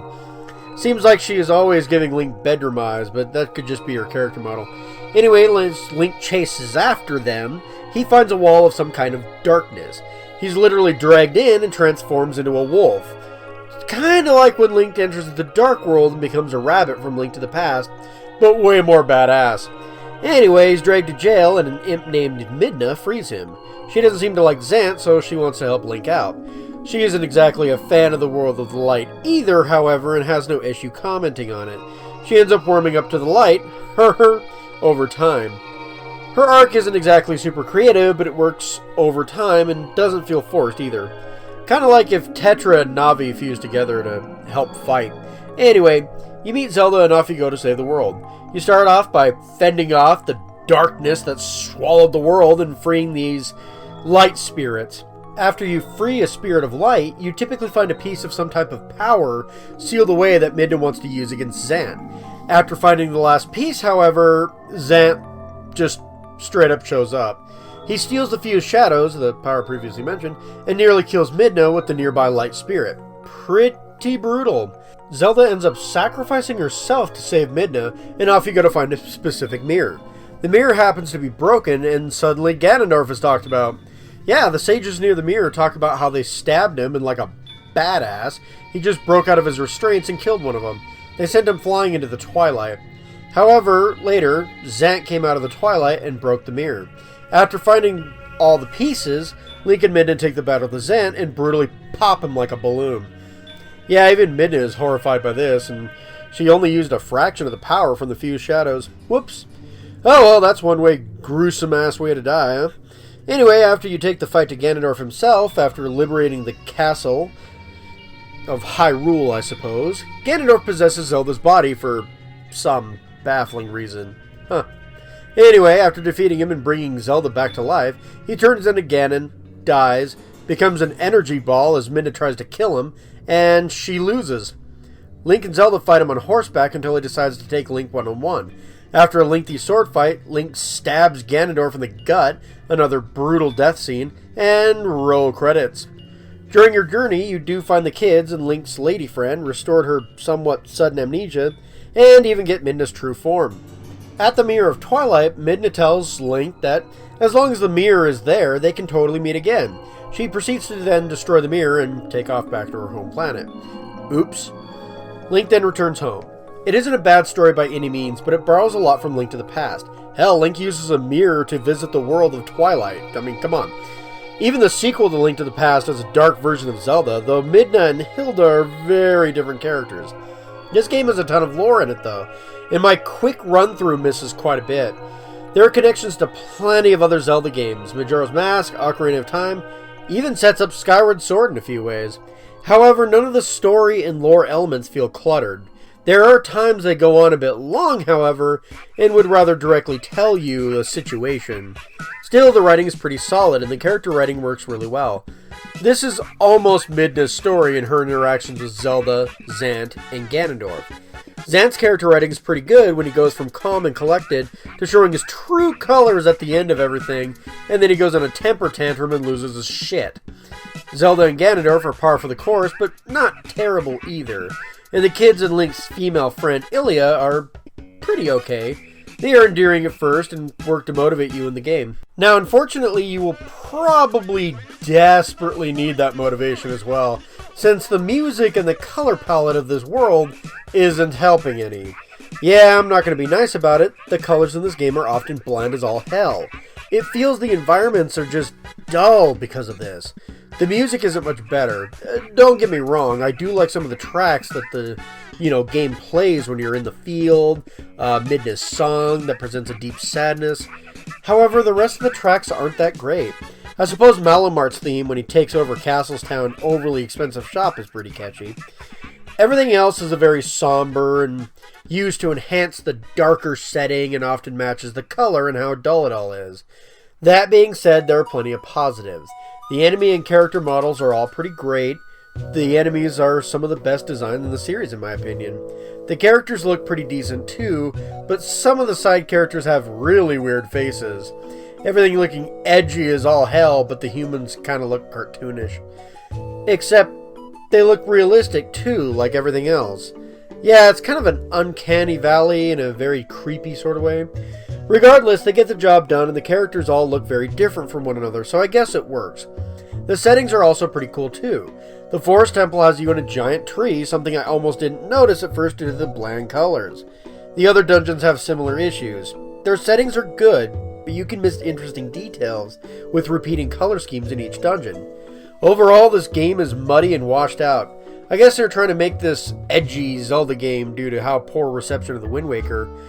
Look, some of the characters even have tasteful nudity, like Midna in her true form as she's kind of topless, and even the Great Fairy is topless, only covered by her hair. Jeez, I get it. Wind Waker turned a lot of people off, but honestly, I thought the style of Wind Waker worked well over all these years. This game? Not so much. Speaking of Wind Waker, I'm not gonna lie, it kind of plays better too. Not that Twilight Princess is a slouch in the gameplay department though. I'd say the sword mechanics are pretty good overall. The only real issue is that they give you fancy moves and hardly use for any of them. It's almost better to wait for enemies to try and strike, dodge, and then attack. It's still fun regardless. The best part is easily the weapons and tools that you get this time around. The spinner is a fun gear-like surfboard you can surf along specific walls. The iron ball is just an iron ball, and the Dominion rod allows you to control certain statues. Even returning items are changed for the better. Arrows can combine with bombs to make rockets. Bombs can go underwater, and you eventually get 2 claw shots. The swordplay may be a bit of a downgrade, but the items are awesome. This is great. Tons of puzzle solving with my spinner and iron ball. Anyway, one new thing is how the horse works. You can name your horse, but Epona works. Anyway, you can sword fight an Epona as well as shoot arrows. It isn't as fleshed out as it could be and can be super awkward, but otherwise optional for the most part. Oh well. Back to solving tons of puzzles with these super awesome tools and items. Okay, alright, I'll get to the real talk here. Unfortunately, and very sadly, despite how unique and awesome the items and tools you get are in this game, the dungeons don't really do much with them. The spinner has some awesome moments in the dungeon you find it in, and once more in another dungeon. There's a few optional things that use it, but even then it kind of sucks. Unfortunately, outside of the dungeon you get the damn spinner in, normally you just find a track and it takes you to a certain item. Yay? Everything else? They use it as a switch to move bridges around. The iron ball? With actual combat, it's too slow, and there aren't many puzzles outside of hitting ice with it. Double claw shot? Used mostly in one dungeon. This is the most frustrating thing in this game. You have all these cool items and rarely get to use them. The game teases you about this too. You get the spinner, my favorite item, halfway through the game. The dungeon you get it in is fantastic, and the boss fight is amazing. Then you rarely use the damn thing. The sad part is you only get it 3/4 of the way through? Now that being said, the dungeons aren't too bad. Some are a bit bland, and I think that's the worst thing about them. They do try and do different things with each dungeon. The Forest Temple has monkeys, and the Goron Mines have these magnetic parts on the walls, forcing you to spider walk on the walls. None of the dungeons are bad, their gimmicks are just not as interesting as they could be. They work though, and the dungeons do end up being well designed, just, like I said, slightly bland. Now, the overworld is a bit of a different story. Huge, expansive, and not much going on. Seriously, this place is even bigger than Ocarina of Time's overworld. There also isn't much to do in any of these areas before the dungeons. Going through the desert is awesome because you wreck the hide out of the guys who stole all the children away. But outside of that, in an old western shootout with a bow, there really isn't much to do around here. You enter the area, clear them with Wolf Link, then maybe do something regularly. Most of the cool things are cinematic for sure, but after they're just big areas you travel through, or fast travel past. Guess what you will most likely do? Yep, fast travel. At least most of the boss fights are really great. Ganondorf's boss fight is epic as all hell. Stallard, who you fight on the spinner, is an amazing fight as well. Zant is a great fight, the giant spider is awesome, the mini boss fight with the Goron in the mines is amazing. Could almost top a top 5 Zelda fight with this game alone. There are a few low points in the boss fights too, but nothing really bad or too awfully boring, just a few that aren't quite as impressive or as fun. Most are really good though. Plus, like always, you get a heart container for your troubles, upgrading your health bar. However, there are less boss fights this time around. There is a metric ton of things to do in this game besides the main adventure. Obviously, there are more pieces of heart around this time. You need 5 this time to gain an extra heart on your life bar instead of the normal 4. And there are less heart containers as well. Dang, you'll need to do a lot of work to get your health upgraded. That being said, it isn't too hard to gain pieces of heart either. I had about as much health as I normally would have when I beat the game. There are a lot that you fight a few enemies, and then just get the piece of heart. Kinda dull, honestly. There are also 2 in every dungeon. They aren't super hard to find if you have the compass. Still, looking for treasure is very fun regardless. You can also go fishing and hunt bugs.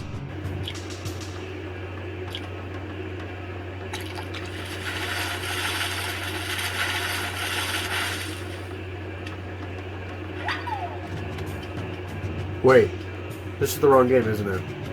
No, wait, you can actually fish in this game and catch bugs. In the game's defense, you can get a bug net of sorts in Link to the Past. Plus, fishing was around in Ocarina of Time as well.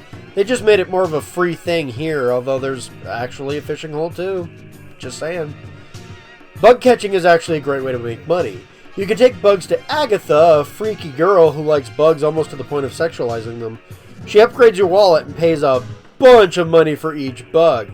You can upgrade your bow by playing a minigame with realistic looking Tingle near her house too. There are a ton of minigames and things to do, if I'm honest.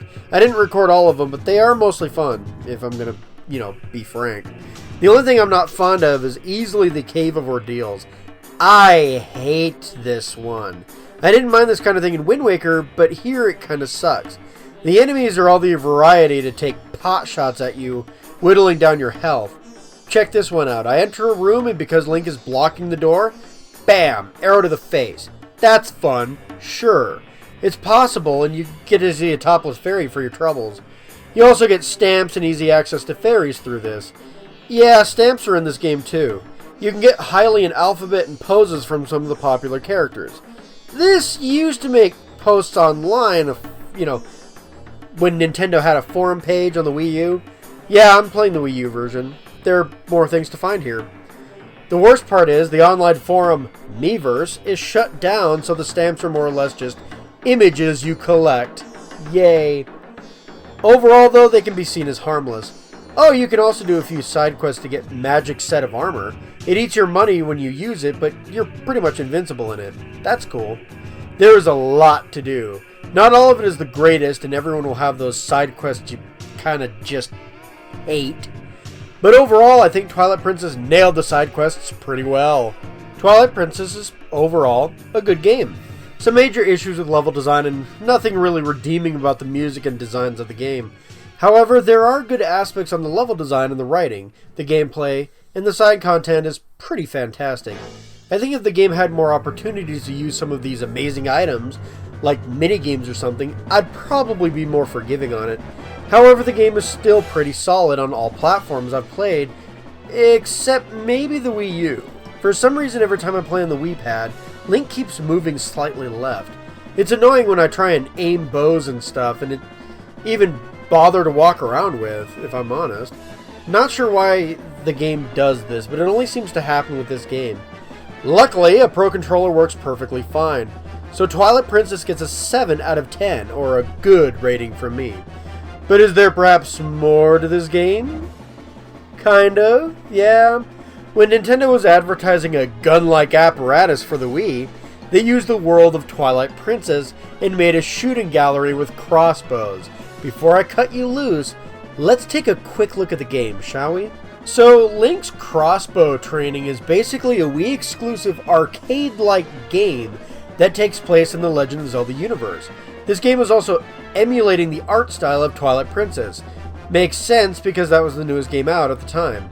This game was basically created to advertise the Wii Zapper, an apparatus that holds the Wiimote and nunchuck like a gun. You can play the game without the Zapper device, but I kinda don't recommend it. My hand cramped up pretty fiercely playing this game.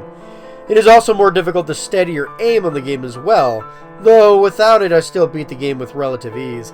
Not to say the game was super easy, but if you try and aim well, you should be able to see most of the game pretty quickly. There are target practice levels, levels where you turn to defend Link, levels where you move Link around killing enemies, and that's mostly it. There are actually 2 boss fights in this game as well, and a multiplayer mode. Overall, this is a fun little distraction, and if you can, I'd recommend trying it out. However, this game is exclusive for the Wii, and again, it is more comfortable to use the Wii Zapper apparatus, but it's still fairly fun without. So, Twilight Princess is good, and Link's crossbow turning is a fun shooting gallery. Not gonna lie, this version of Link was hitting pretty strong. That's probably why this version of Link showed up in Smash Bros. More than any other version of Link. Given neither of these are perfect games, or even the best in the series, they're still fun games. I do recommend trying both out if you get the chance. Twilight Princess has many consoles to choose from, but the best version is probably the Wii U version. As for the crossbow training, again, it is only on the Nintendo Wii, but it's still fun if you get the chance to play it. It's a fun time. And thus ends Season 4 of my review series. I'm going to be taking a bit of a break, but when I come back, I'll be working on more Legend of Zelda. Until then, if you liked the video, please hit like, subscribe, comment, so we can discuss Twilight Princess more, and check out my other videos. Thanks! Bye-bye!